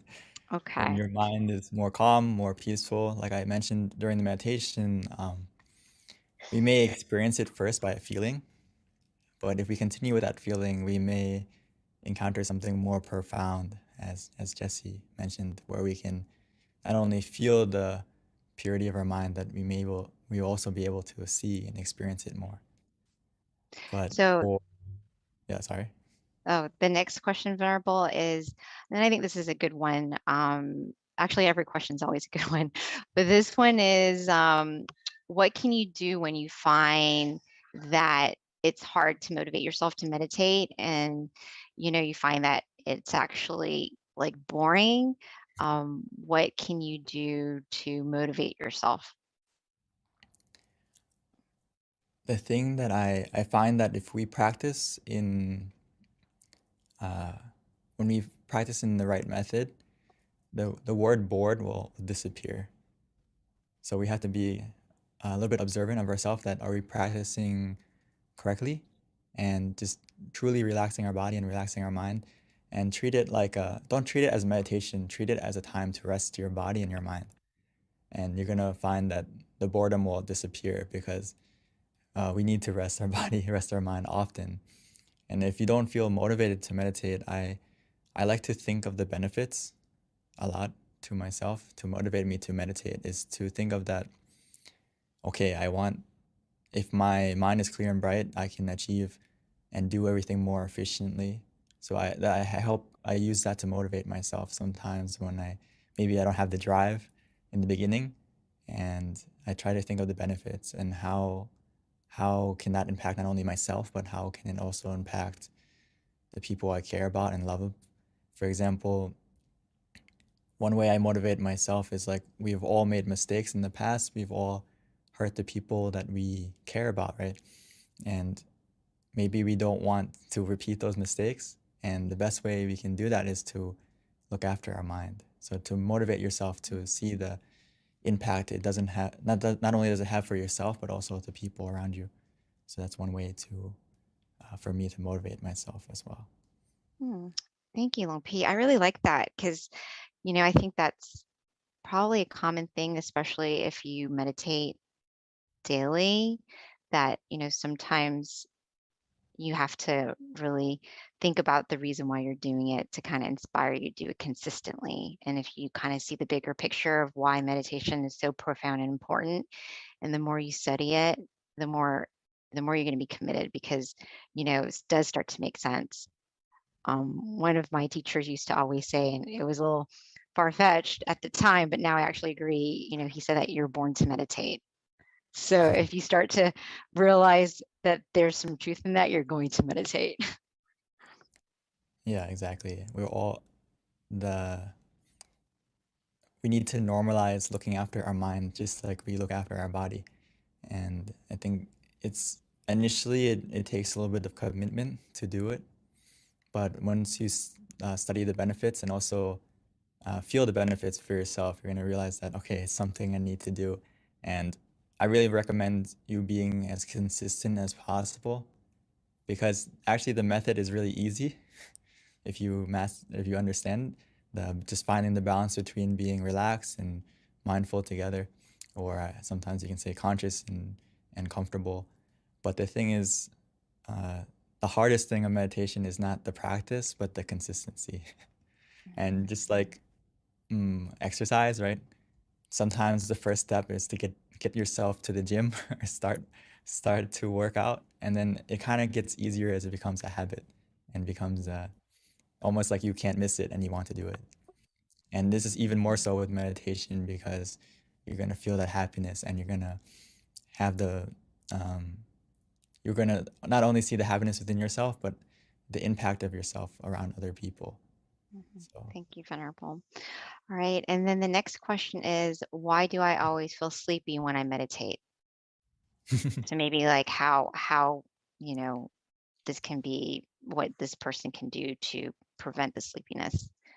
Great question. I'm sure everyone here has felt sleepy sometimes during meditation, myself included. So it's not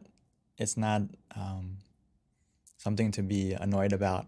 It's just you practice correctly, and one of the side effects is you feel really relaxed. So it's very easy for us to fall asleep sometimes in meditation. So there's a couple of things that generally cause you to feel sleepy in meditation. And a lot of it is physical, meaning that how did you prepare yourself to come to the meditation? Physically, as we go throughout our day, a lot of things that we've measured it down to is basically how late you sleep, how much physical activity you do can have a huge impact on when you come and meditate, are you going to feel sleepy? Also, as maybe not tonight, because, or maybe some of us, if you had a heavy dinner and you come to meditate, it's very easy to fall asleep as well. So these are physically has a huge impact on if you're going to fall asleep, if you feel sleepy. So there's a couple of things I would like you to go and check. Is physically, how is your sleep? Are you sleeping later than 10 o'clock, maybe 11 midnight every day, maybe even later than that? If you sleep late, when we come to meditate, there's a good chance you're gonna feel sleepy as well as how much you eat can have a big impact, or how much physical activity you did.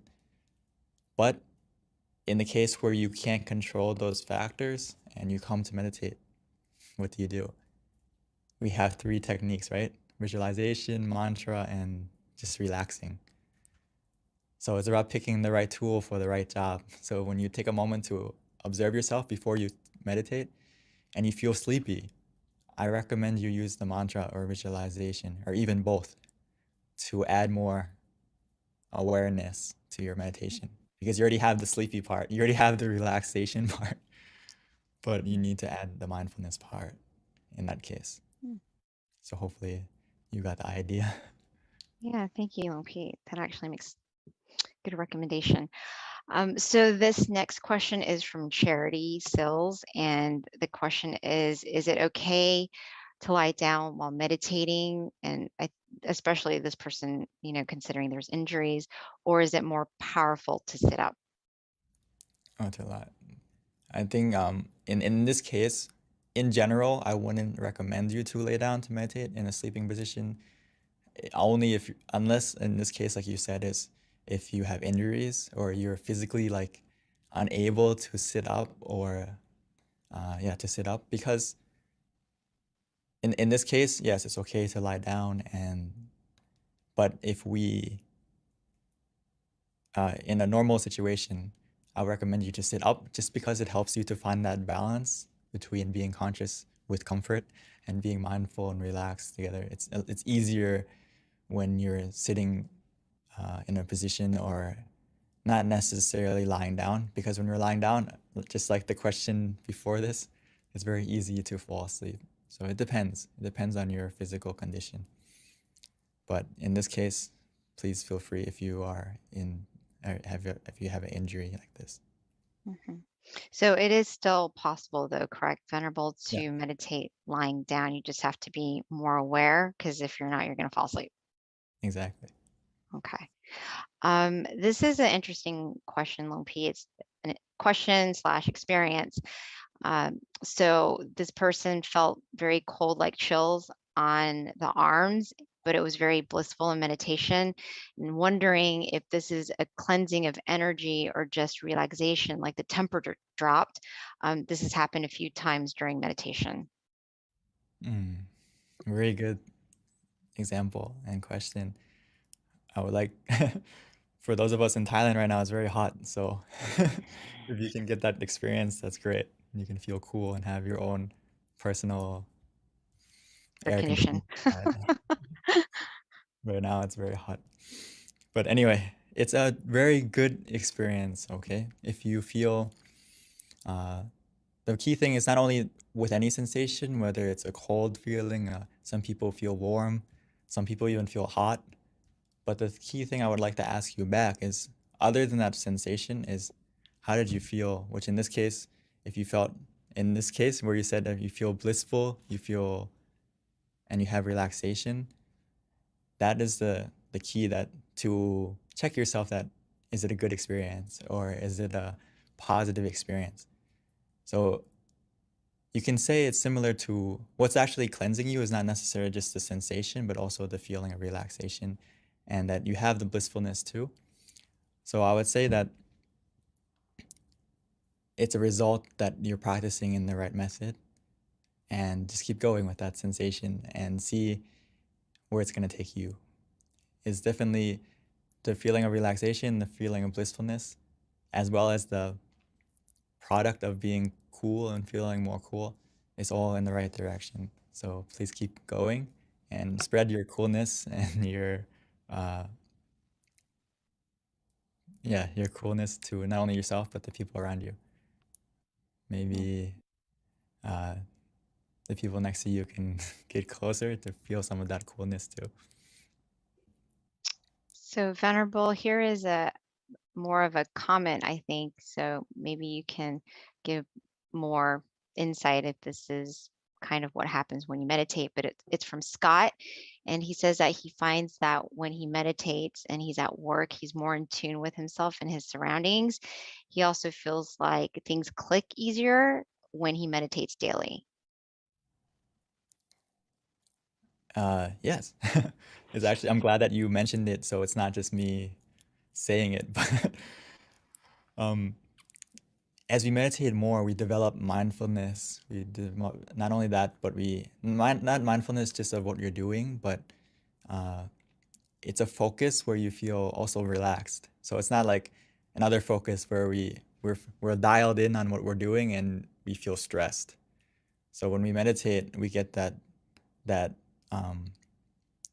we develop the skill to observe things relaxingly, but also be in, you can call it like neutral observation, where you observe something, but you can be in the right position to observe it correctly with a good perspective, with a clear perspective. So that's why I recommend actually in the slide where I said that to find your inner smile and to relight your inner sun before you do anything, meaning that you center yourself, and by practicing meditation daily, you're going to become just like Scott and be able to be in tune with yourself and also what you're doing more. To put it simply, you become more present. A lot of us, we live our life in the future and in the past, and we aren't present of what we're doing. We're not fully present. So when we meditate, we are able to stay more present and, like you said, be in tune with how you're feeling and realize and how to adjust correctly. So yes, that's why I recommend everyone to please practice daily, and you're going to see many more profound benefits just like this. Thank you, Venerable. Looks like that was our last question, unless anyone else has anything they want to share before we wrap up today's session. Someone said, should you face east with meditation? Ah, From Evangela. I would say that you can face any direction. I mean, face this direction that you feel comfortable in, and it depends on where you are. Sometimes it depends on the feeling you have. This is the most important. It doesn't necessarily have to be a certain position. In, like, for example, when I am in the temple, there is a big jaiya, or a big stupa, that we pay respect to. So sometimes I like to face in that direction because mentally I feel more comfortable, but it doesn't mean necessarily that I have to face that way, but it depends on you. It depends on you. And you can face in the direction. but Venerable, isn't there some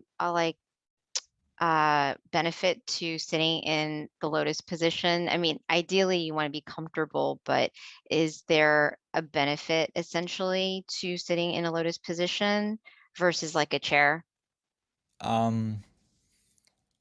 There's benefits, of course. It's a standard position for a reason.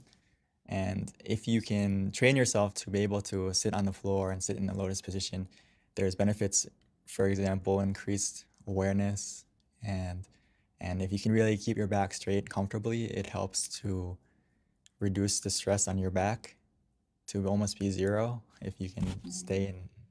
But for a beginner, or perhaps when you first start out, it's always important just to find a position that works for you and gradually work towards that if you really want it to be a goal. And yeah.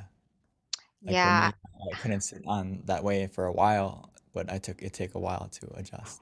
Right. I'm always very stubborn. Like I like to kind of test things that I'm told. And I did try the chair, and I'm like, yeah, I could sit in the chair just as well as sitting on the ground in the lotus position. And then I tried it, and then I learned why. You have to try it for yourself for you to figure out what works for you. Because after 40 minutes, my head kind of like went down and I almost fell off the chair. So I was like, oh, that's why I should sit on the floor. Okay, so Venerable, another question that just came through. The question is, what are the different type of levels of meditation, and how can we tell if we've reached the next level of meditation? Very good question. Save the best for last. Great question. To put it simply, there is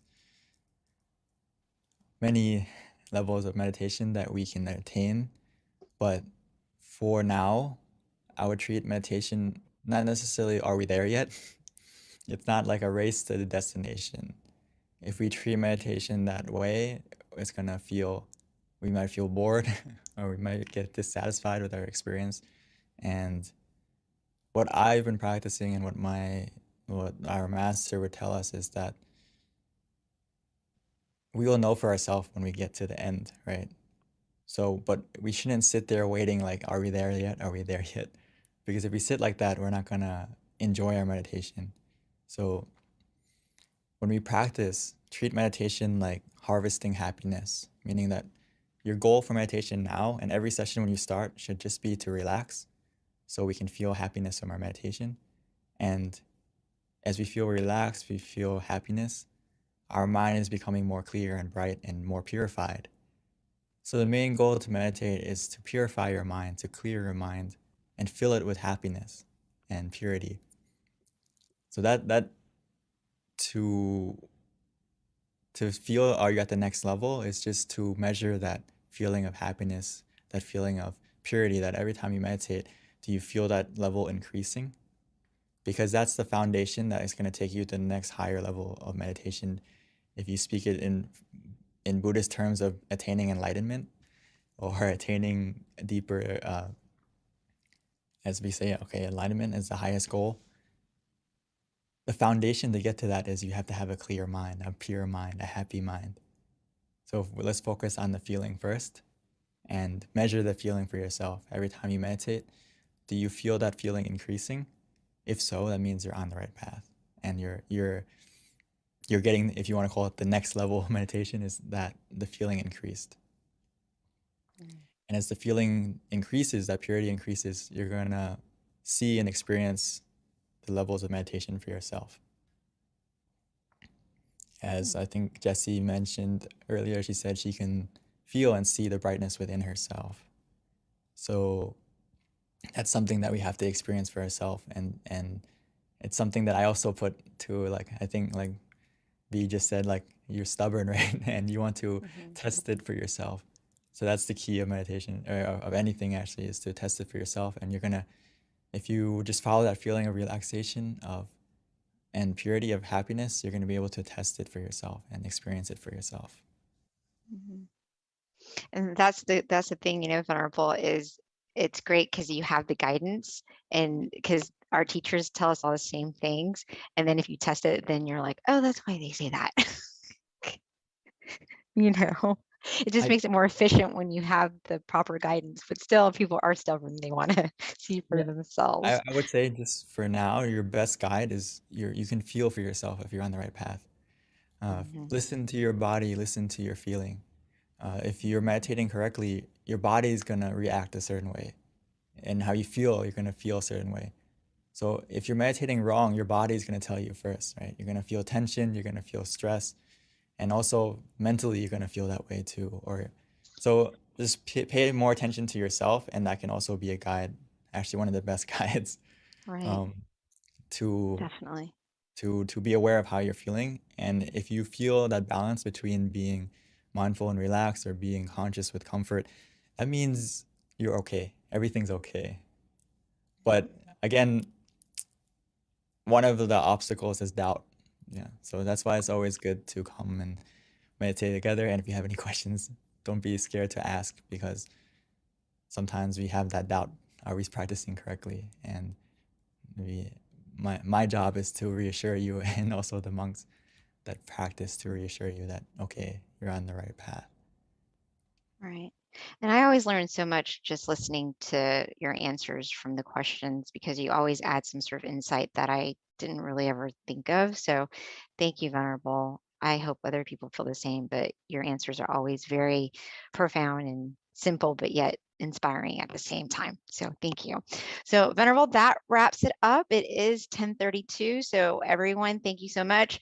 As my teachers like to say, sleep in a sea of merit.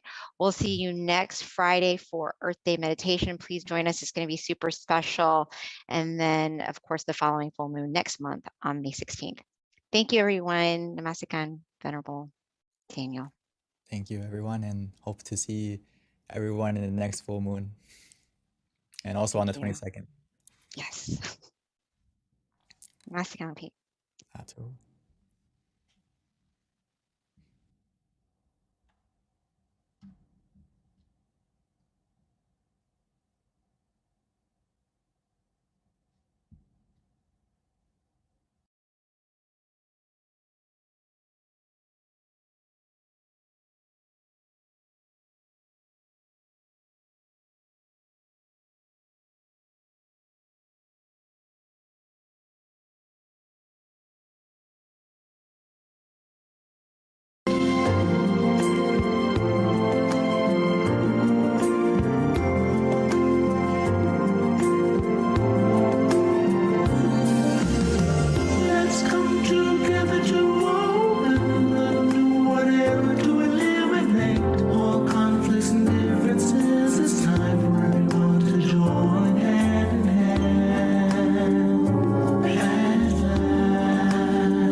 darkness to the era of light.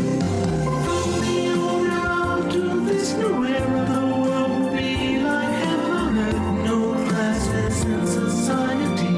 Everyone will be really happy. We'll speak the same deadly language. Become as one with smiles of love.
Hi, everyone, and welcome to our full moon meditation tonight, our May full moon meditation.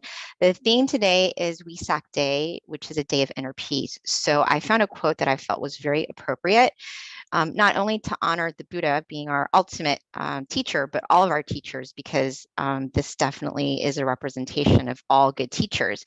And the quote is, "A good teacher is like a candle.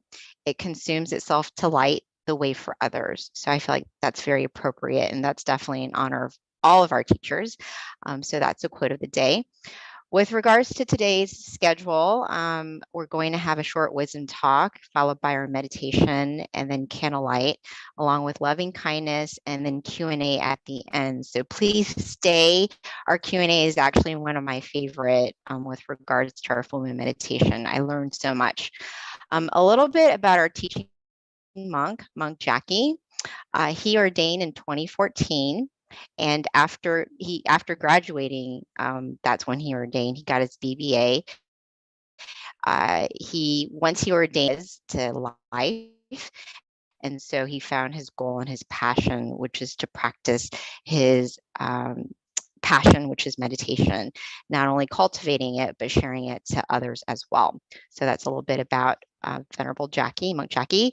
Before we start, we would like to ask everyone to please share on the chat, just so that we know where people are from, the state that they're at, their city, and their country, because we do have people from all around the world. So it's definitely very interesting to know where you're from.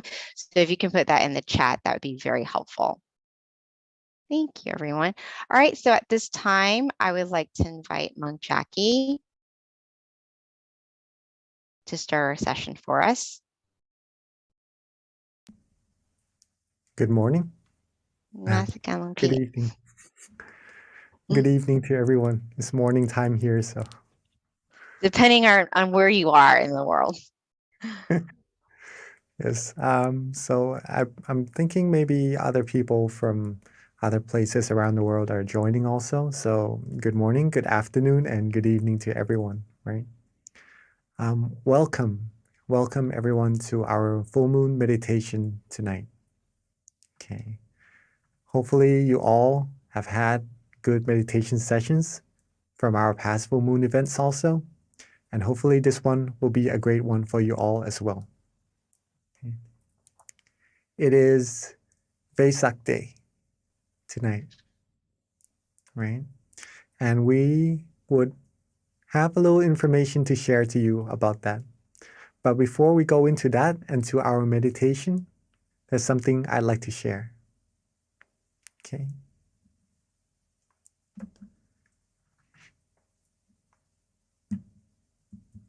Relaxation is universal. Would you all agree with me on that? Everyone in the world can relax, right? Okay, so that's that. If relaxation is universal and meditation is actually the same thing as relaxation, okay, they are the same thing. That means meditation is universal as well. Okay. Hope you all agree with me on that. All right. Okay. Now let's keep this in mind for a second, that meditation is universal, just like relaxation. It's just a feeling, it's just a practice. Okay. Everyone on earth can do it, right? We can do it. We have been doing it for many times already as well, I believe. And for those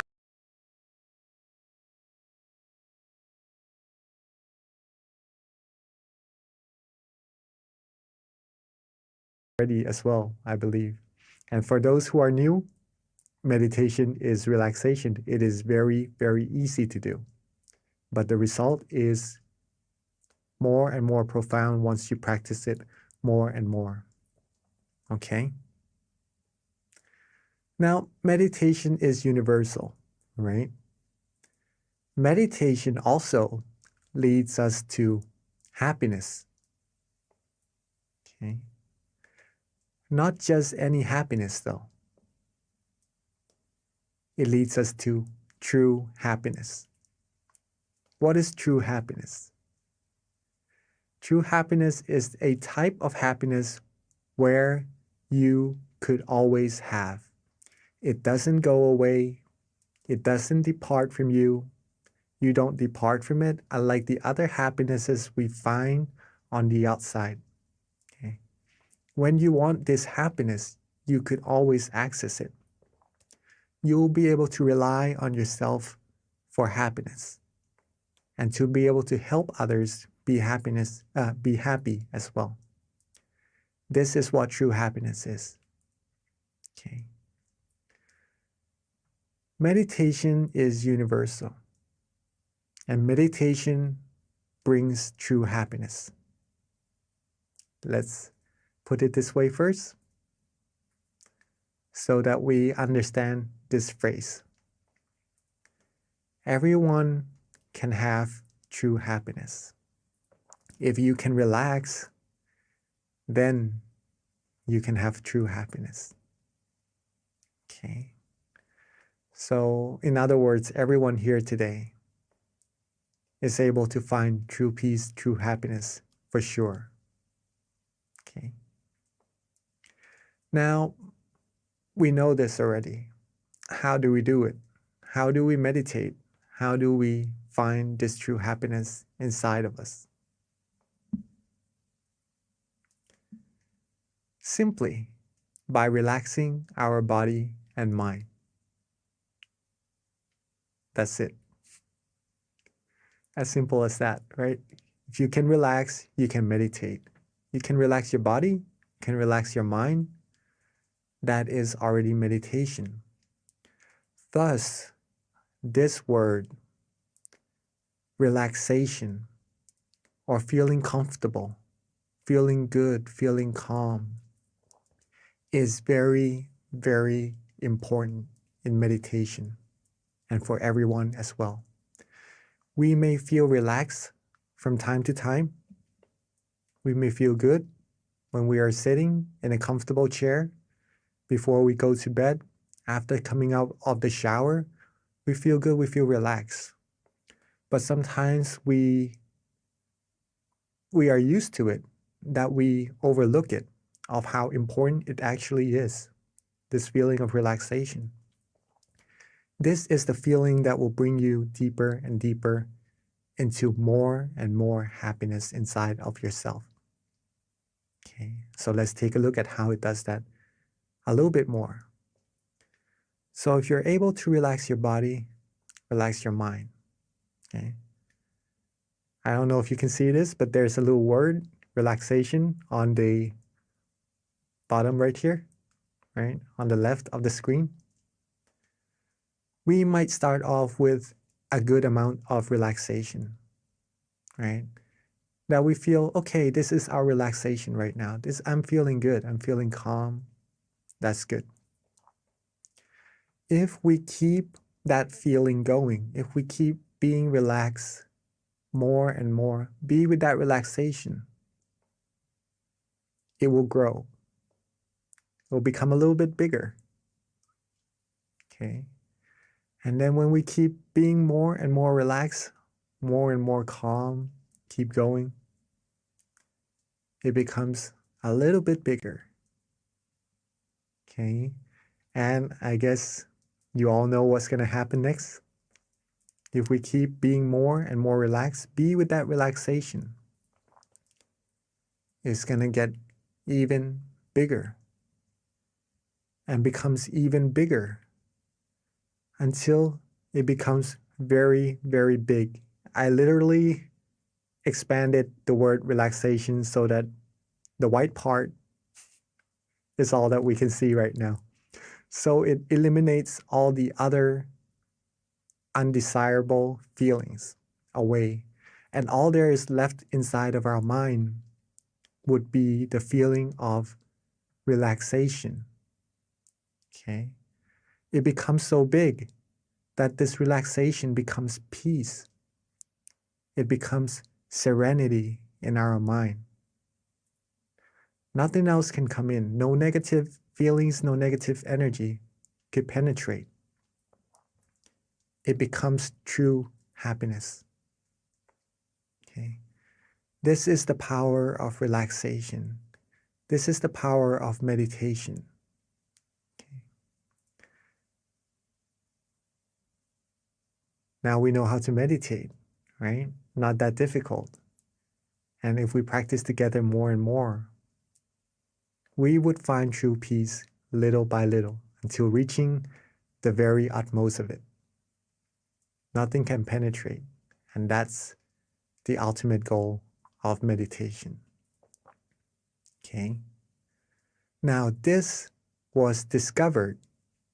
This technique was discovered a long, long time ago. It doesn't just happen. It didn't just happen recently. Okay. It was discovered actually on a full moon day. The same type of day, the same type of night that we are meditating together right now.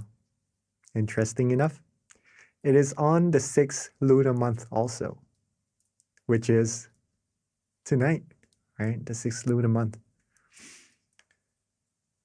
This full moon day, over 2,600 years ago, actually, was when it was discovered, this knowledge. It is a day called Vesak Day. Vesak Day. Okay. On this day, just for information for all of us also, when true happiness was discovered, when a person like us, right?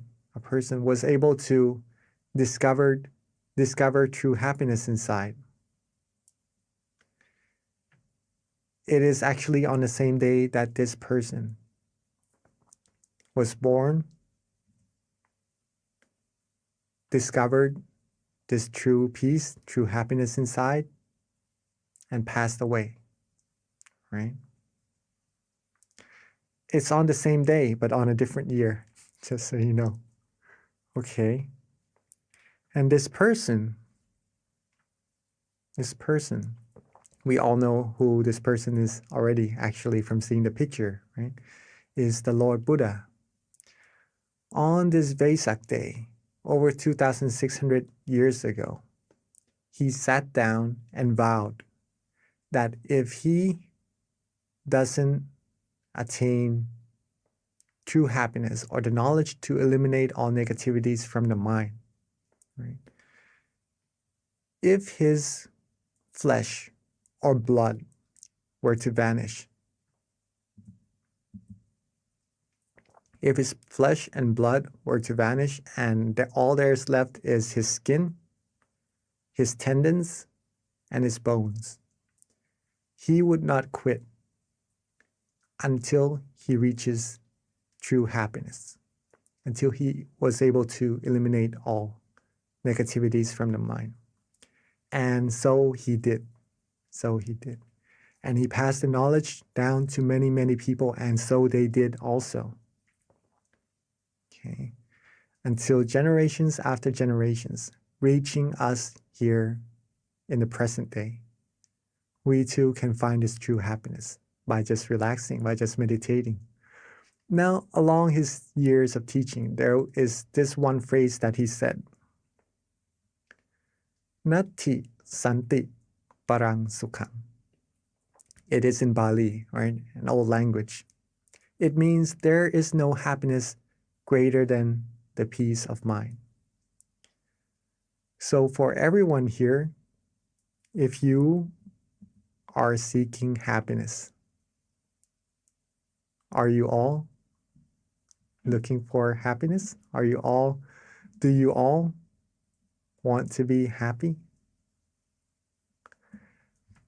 All beings do seek happiness, and that's pretty much what we aim for, what our goals in life will bring us. It brings us success, and that success, it's what will fulfill us, give us happiness, right? So all of us seek happiness. I'm sure no one would want to be sad or to feel bad or anything, right? We all want happiness. And if we want the greatest of happiness, it is where the peace of mind is. Okay.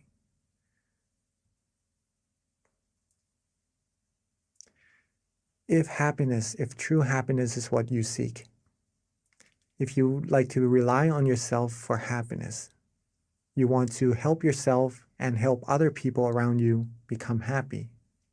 Now you have the roadmap. Now you have the roadmap. You know where your destination is, right? You know where your destination is. You have the compass, you have the tools, which is meditation.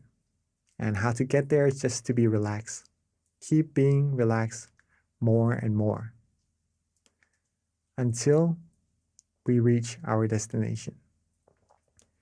We have all the necessities we need to go further and further through this path of happiness. Now, there is still one factor that has to be taken into account for us all to reach our destination. That factor, can anyone guess?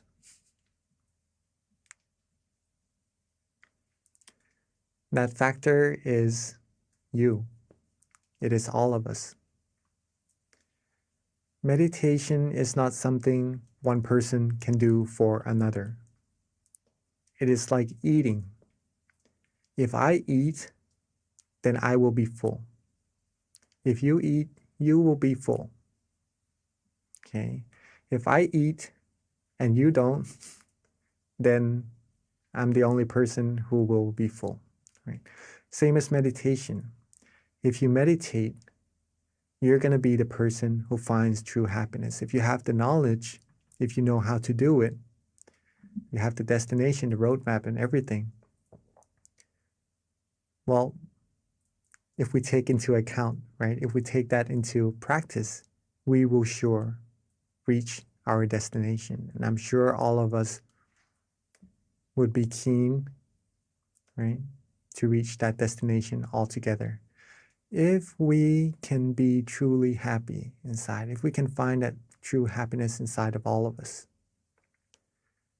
then we could be the role model to other people around us. Remember, at that point of true happiness, no negativities will be able to penetrate. If we could get to that point, more and more of us,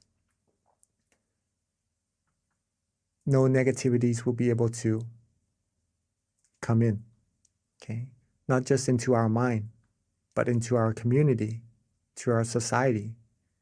The more we expand this true happiness to the outside, the more we would be closer to world peace, okay? We are simply just being relaxed and just being still, meditating. But the result that arises from this is really profound. Okay. If we can do it first, we could be happy first, then we can share the light with all the other people around us, having everyone be happy and having this world be a world of true peace together.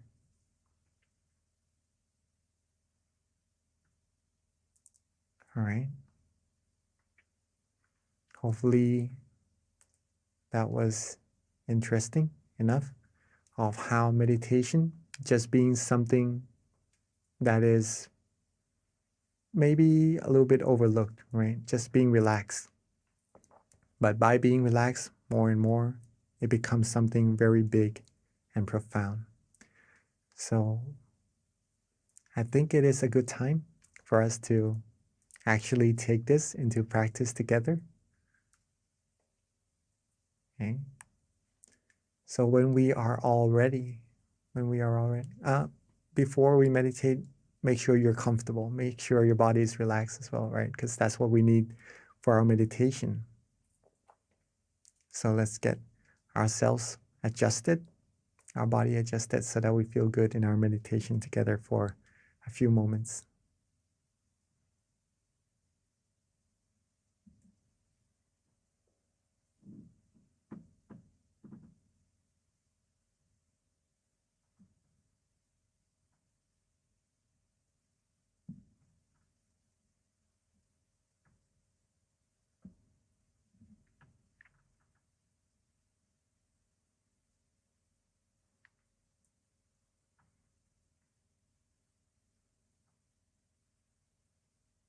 Okay. So before we start our meditation together,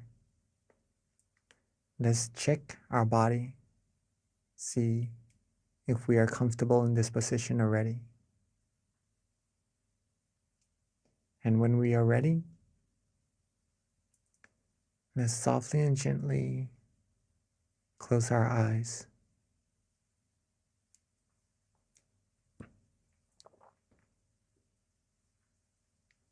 When we are ready, let's softly and gently close our eyes.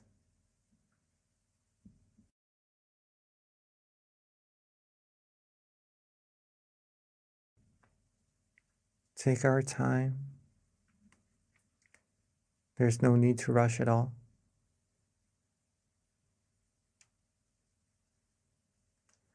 Relax our foreface.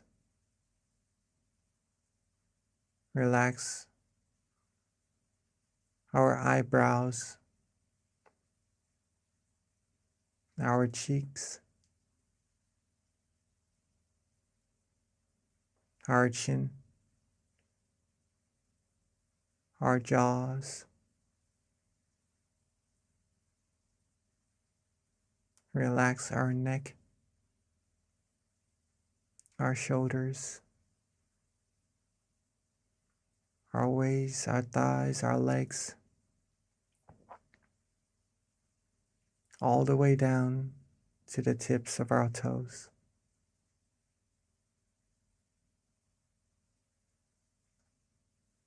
Let's take this moment together to relax every part of our body. Take our time so that we feel good for ourselves. Rest every part of our body. Make sure that there is no tension at all in our meditation.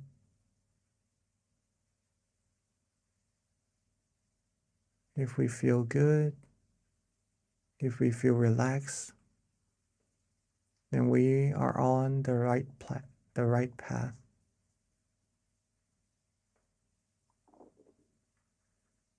Let's keep this feeling going.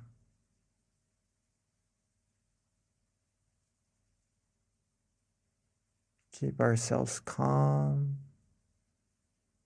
Keep ourselves relaxed. And let's let everything go. Let all our worries go. Let all our responsibilities rest just for now, so that we can have time to find true peace and true happiness all together.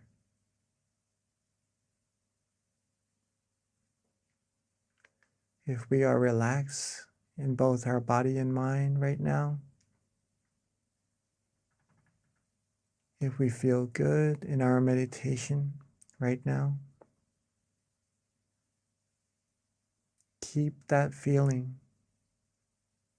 Keep that feeling flowing. Keep that feeling alive. Just like our heart that is beating.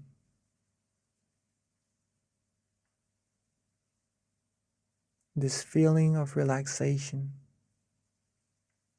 is the heart of meditation.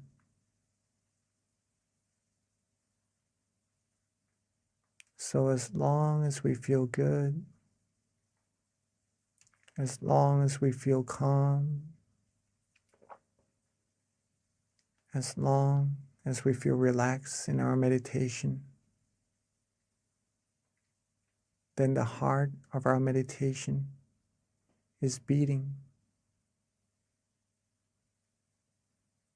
And we are being alive on the outside and on the inside. We are walking are traveling down the path, the righteous path, the path of purity, cleanliness, and happiness. It may be a path that we cannot see right now, but to find that we are on the right path, there's a way to travel, which is to feel.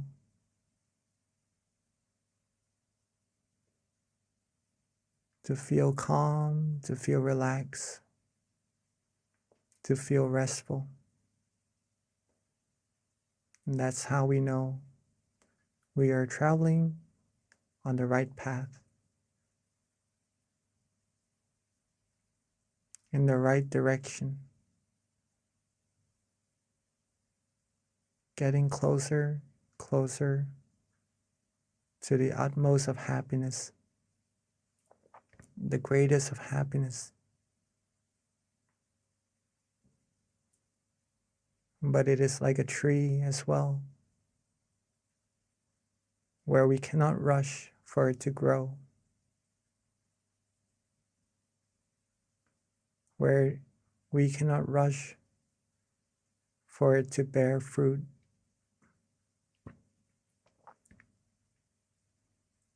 So being calm, being patient,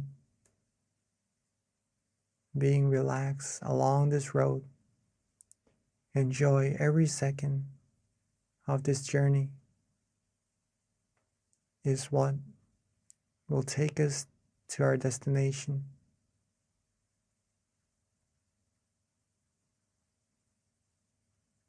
The more we can be calm, the more we can wait, the more we accumulate this peace of mind that we are having right now, the closer, the faster we will be to reaching that destination of ours.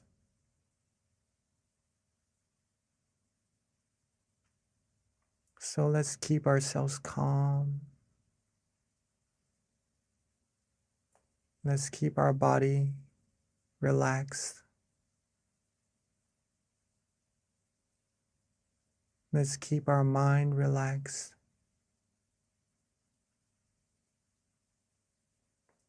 Let's be worry-free. Enjoy this very moment, almost as if this is the most precious feeling we have right now, that will take us to reaching life's most valuable treasure.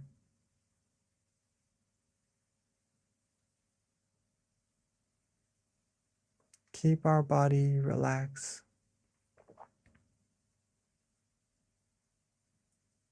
Keep our mind relaxed.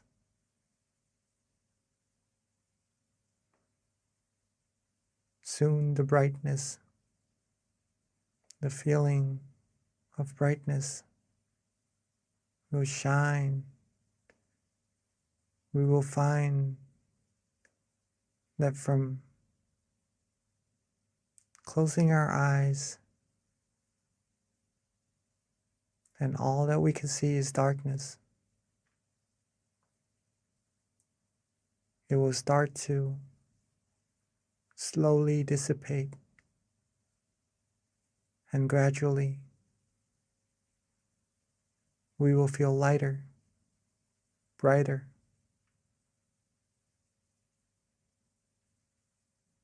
Whatever experiences happen inside of our mind, let's just let it be. Let's not pay too much attention to them, so that we lose our relaxation,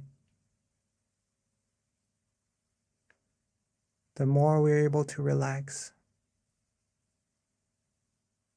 the deeper our meditation becomes automatically.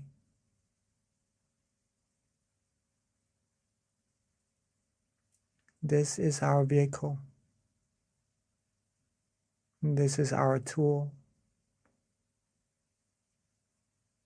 At any moment that we find ourselves maybe wandering off, thinking of other things and losing our concentration with our relaxation inside, feel free to reset. We could always let those wandering thoughts go and restart our meditation.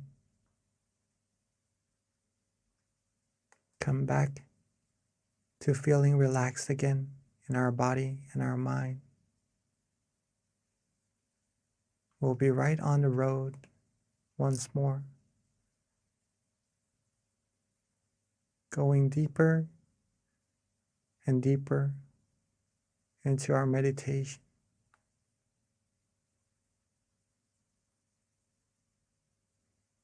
And if we start to feel some tension in our meditation, we could also reset by softly and gently letting those tension go.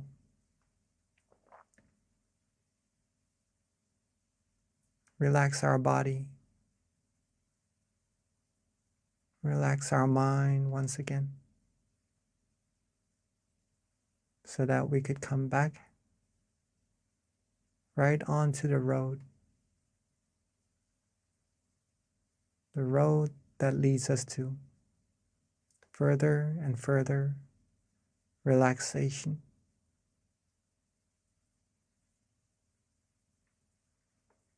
At this point,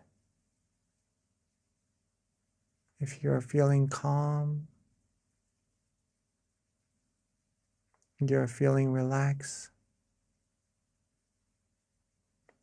then you are already accumulating a good amount of positive energy inside of your minds. All there's left to do is just to be neutral. Let these positive energy keep accumulating more and more automatically.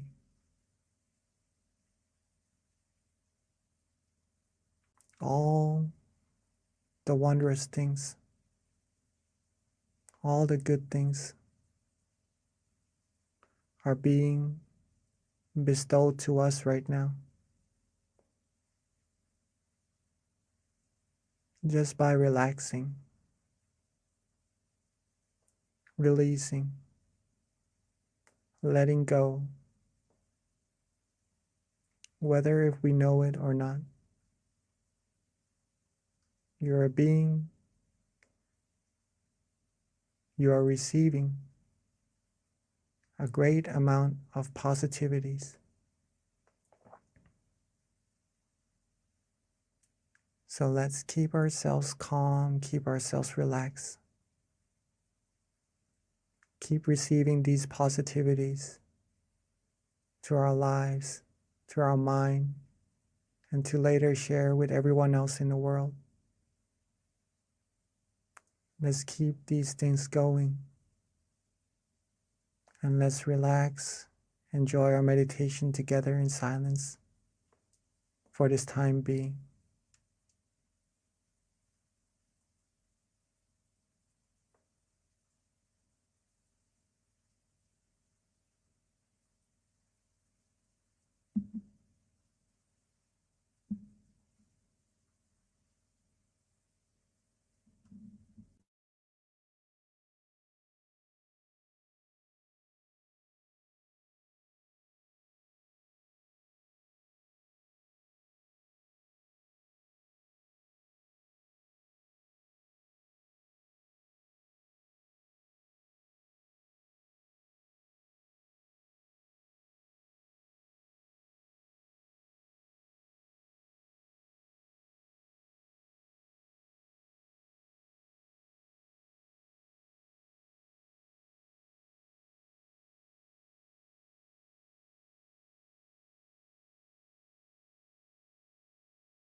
As we are relaxing,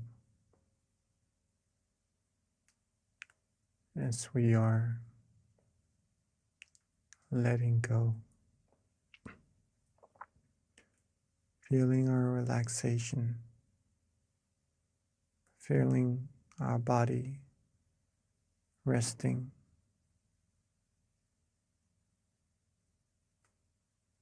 letting everything go, feeling calm, feeling restful.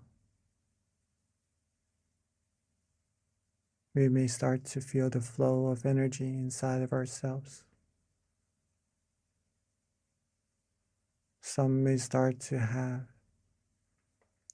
different meditation experiences. Some may feel calm, relaxed, bright, light. All there is to be done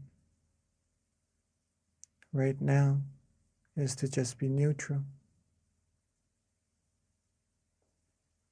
Don't worry about what is happening inside of our meditation. Don't worry about what's going to come into our meditation. Don't worry about what is passing in our meditation. As a matter of fact, there is no need to worry about anything at all. Just to be with this moment, with this feeling of relaxation, is what is all that we have to do.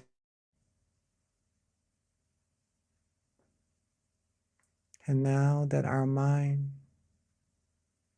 is well abundance of brightness, of happiness, of purity, while being bright and shining on the inside, let us represent this brightness in our mind as a candlelight on the outside by lighting our candles all together. So at this moment, while being calm, being light, being bright, let's maintain that feeling and let's all together light our candles at this moment.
Now that we have represented our brightness from the inside to the outside,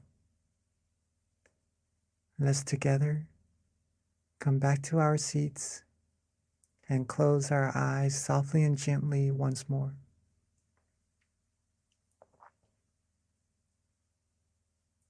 Let's relax our eyes, our body, every part of our body, from the top of our head down to the bottoms of our feet. Let's take our time. There's no need to rush. Get back into that feeling of relaxation we had earlier. That feeling of brightness. That light feeling. That calm and comfortable feeling we have inside of us.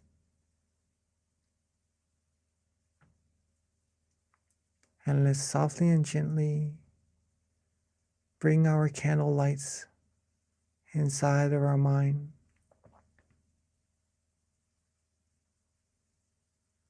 Let's softly and gently bring our candle lights inside of our mind where we feel calm and comfortable. Anywhere. And at that point, at that place where we feel good, we feel bright, we feel the candlelight shining. Let's also recall all of our accumulated positivities from our practice of generosity, our accumulation of moral disciplines, and from our meditation, gathering positive energy. Let all of these good energy come together along with the brightness of the candlelight into a clean, clear crystal sphere, bright and shining.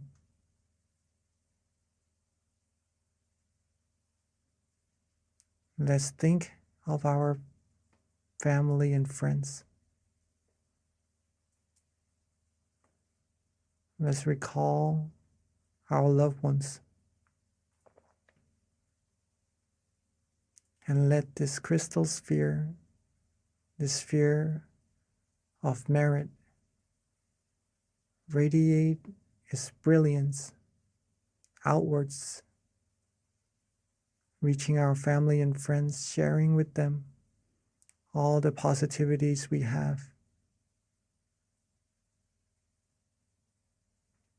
Wishing for our family and friends to always be happy, be safe, be successful in all their wholesome goals, be protected from all dangers, harms, diseases, be free from all negativities, be able to find true happiness, true peace quickly and easily, and reach the utmost of happiness as quickly and as easily as possible.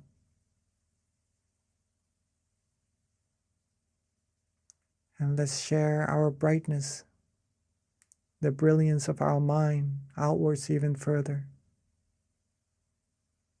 Outwards, reaching everybody here in this room.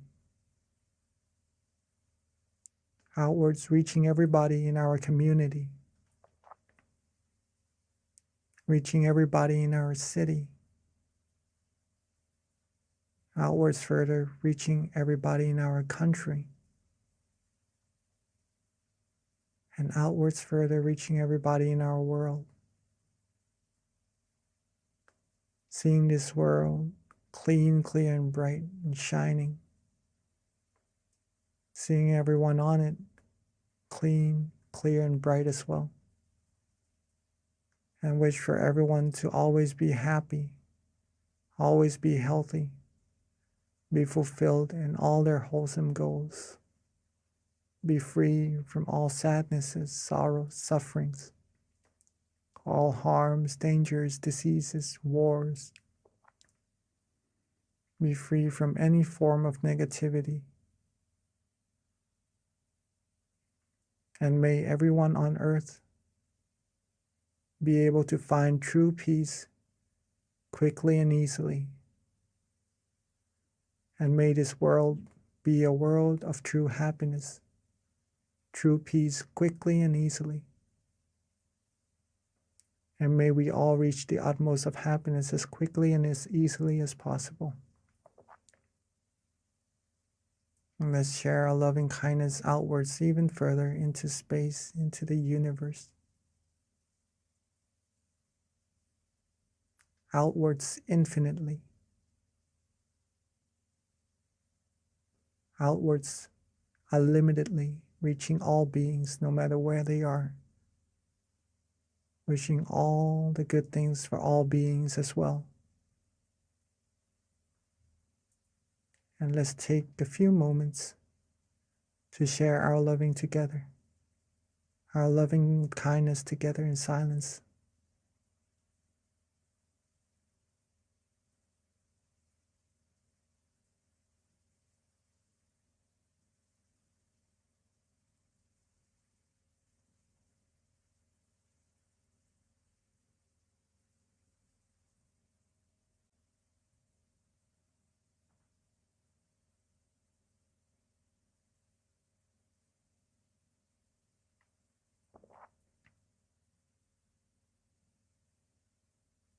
Now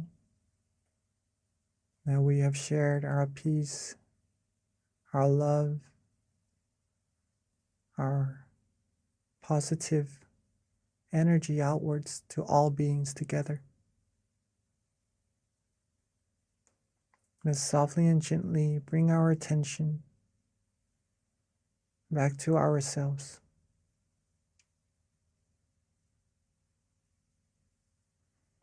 Let's softly and gently bring our attention back to ourselves, to where we feel calm, to where we feel good, feel comfortable. And at that point, with all our accumulated merit, let's wish for ourselves to always be happy, to always be healthy, always be happy, always be wealthy, free from diseases, harms, dangers, free from all worries, all negativities, free from anything that will be able to harm us. And when we meditate, may we be able to still our mind quickly and easily. May we reach true happiness quickly and easily. May we be able to be happy and share our happiness with everyone around us, having our loved ones and all the people in the world be happy as well. And may all of us always walk on the path of righteousness and reach the utmost of happiness as quickly and as easily as possible. Let's take a few moments to wish for ourselves for all the good things we need.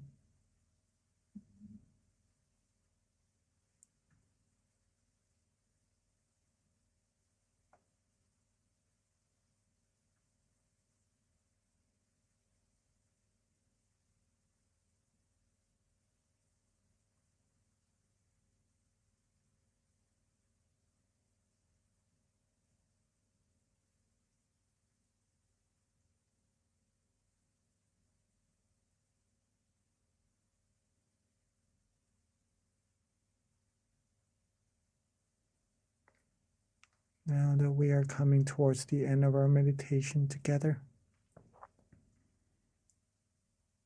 Let's recall ourselves being calm, being relaxed. Let's recall that feeling of relaxation we have in our meditation. And let's recall how important this feeling actually is, and that it will grow into a big tree bearing us the fruit of true happiness one day. Let's keep this feeling together with us as much as possible, as often as possible. And then when we are ready, we can softly and gently open our eyes. When we are ready, we could softly and gently open our eyes. Sapphe Buddha Palapata Pajjeka Nanjayang Palang Arahanta Nanjate Shena Rakhang Pantami Sapaso Sapabuddha Nupavena Sapathamma Nupavena Sapasangha Nupavena Sathasoti Bhavantu Te.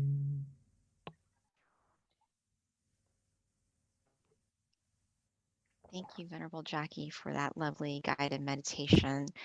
So before we transition over to Q&A, a couple of announcements. First of all, if you didn't join us earlier in the beginning when we started, if you can share your country and your city, we just like to know where everyone's coming from as we have people meditating with us from all around the world. It's just very interesting to know what city, country, state you're from. Okay, with regards to a couple of announcements that we have, please jot down the next full moon meditation is going to be on Tuesday, June 14th, next month. A couple of other announcements. If you haven't already visited this website, please be sure to check it out, tamagayameditation.org. This is where you can learn of the various centers that we have in the US, the closest center to you that you can go and visit even. We do have guided meditation open right now at our various city centers, such as Boston, Chicago, Azusa, Georgia as well. So yes, you can definitely learn more about that from the website tamagayameditation.org. And those are our various locations with those marks in the States. So yep, and all you have to do is click on the location closest to you and you'll be linked to the website, and that you can learn more information about their local offerings as well. And then the next website is, if you don't already have our app, please definitely download it. It has a wealth of information, guided meditations. It's mindgem.org. That's the website. You can link to connect with us and download the app from the Play Store or the App Store. This is also a great way to stay connected to our notifications, any announcements that we have.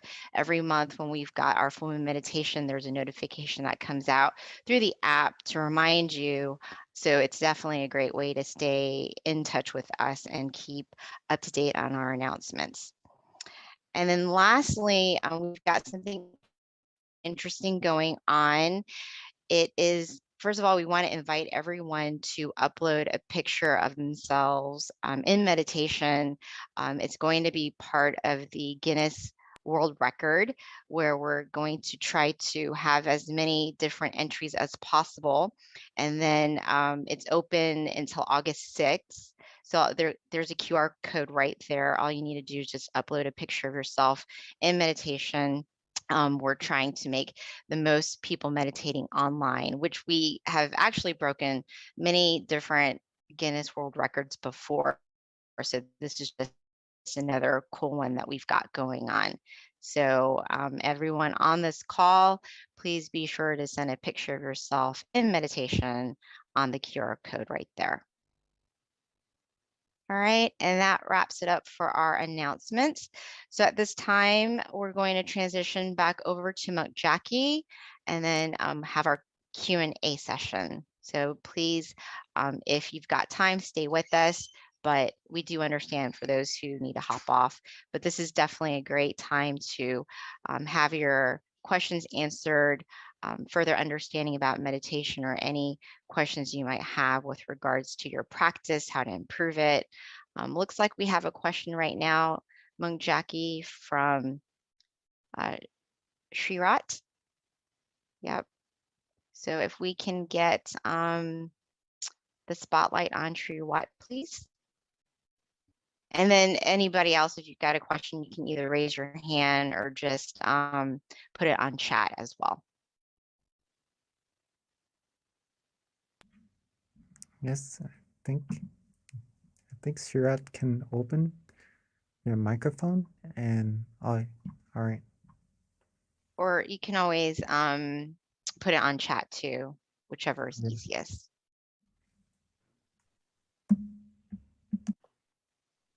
So Venerable, while we're waiting for Shriwat to ask the question or get on spotlight, I do have something that happened to me just as early as today that I think might be interesting to find out what your advice is, or other people might benefit from it too. But yesterday in meditation, I meditate every day, and when I was meditating, I felt very calm and peaceful, and like I was floating, which was really cool because I hear that this is kind of a typical experience in meditation. But then today, when I meditated earlier, I felt like a heavy rock, like a rock. And it was weird because in my meditation, I felt like the rock was round and was like right on my lap. So I don't know if that's, an experience that's typical, or if that's just me overthinking. So I wanted to get your input on that. Does it feel heavy, or does it Yeah. feel light?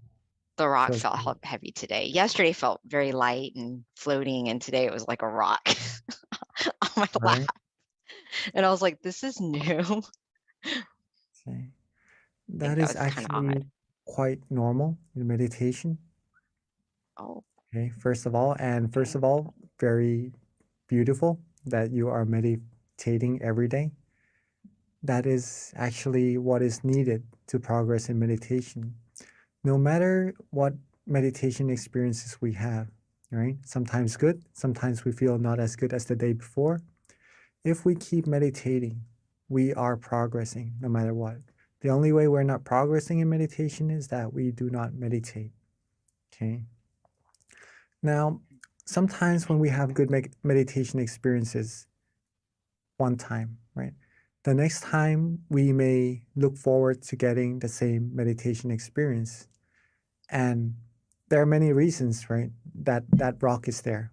Okay. There are many reasons for that rock to be there.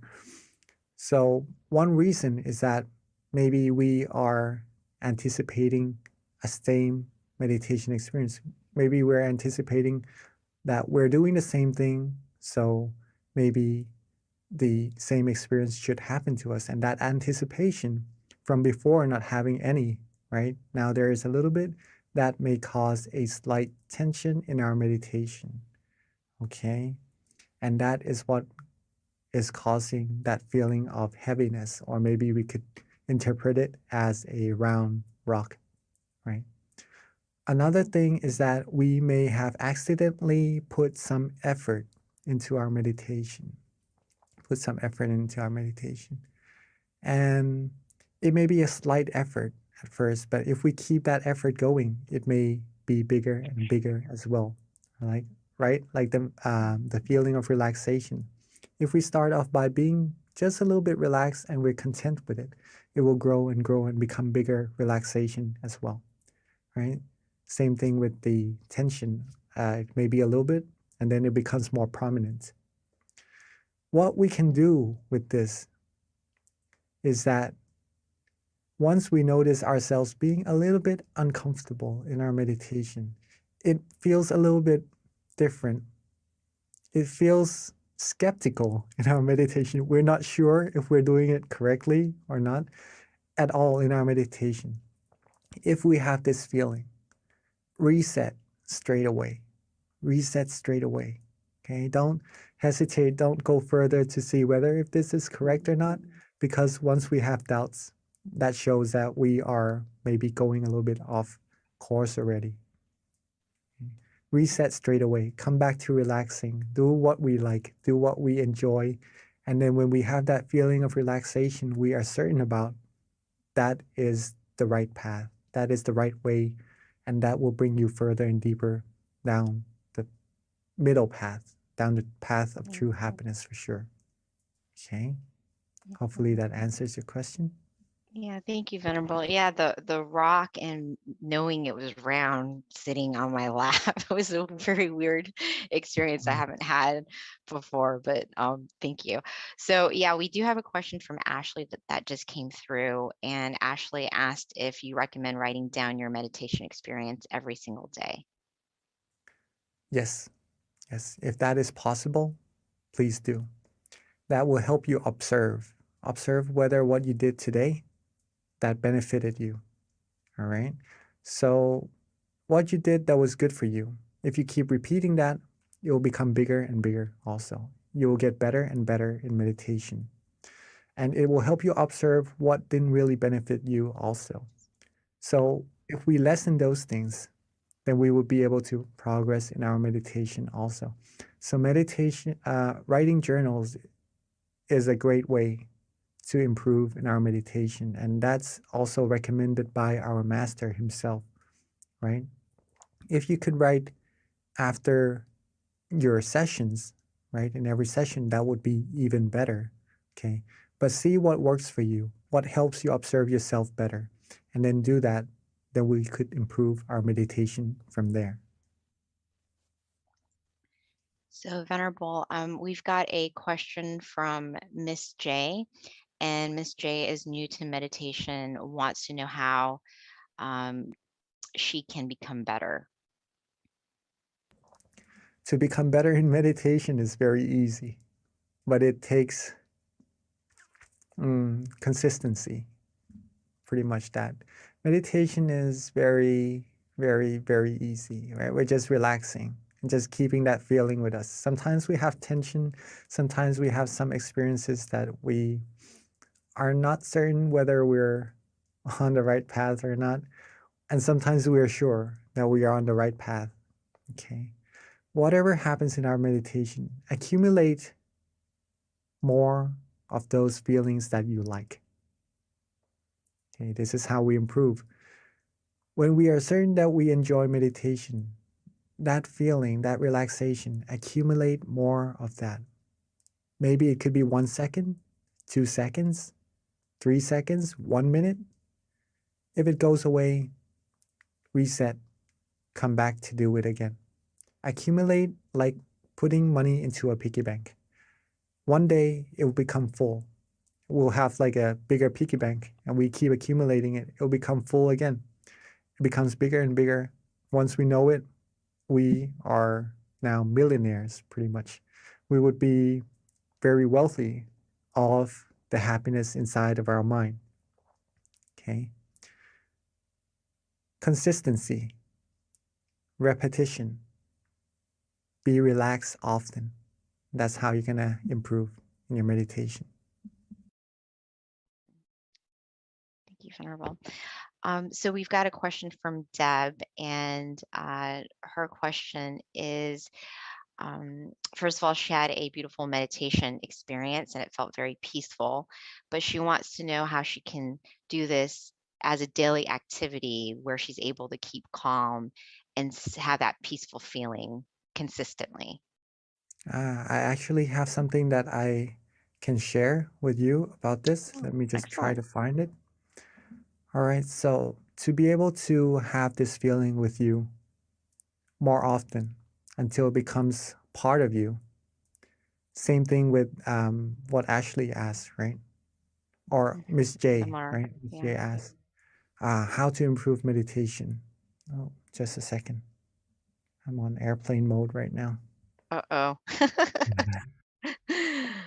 Okay. So it's pretty much almost the same thing. But just for you to see as well. Just a second.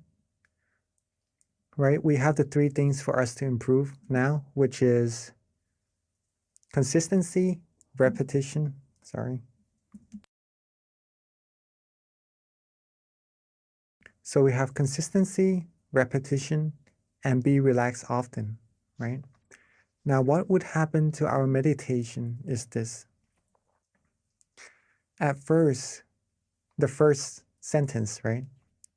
When we start practicing meditation, we would have the question of what is relaxation, or we aren't certain what relaxation is. But the more we practice, the more we will be certain that this feeling in our meditation is truly relaxation. Okay? And the more we practice, the more repetition we put into meditation, the more times we become relaxed. Then we become familiar with that feeling of relaxation inside of us, right? It keeps growing and growing. And then at one point in your meditation, instead of trying to be relaxed, practicing relaxation, it will become so easy that it automatically wants to be with you. Right? Your mind wants to be relaxed automatically. When you eat, when you sleep, you just want to be with that feeling without trying to want to be there. It becomes automatic, it becomes natural. It becomes like breathing, right? You don't have to try to breathe. You just breathe normally. It becomes like that. And the way for this to happen is that we have time to meditate in our days. We have to schedule time for it. There is the longest set of, right? He told me, then you will have time to be Shimon. Yes.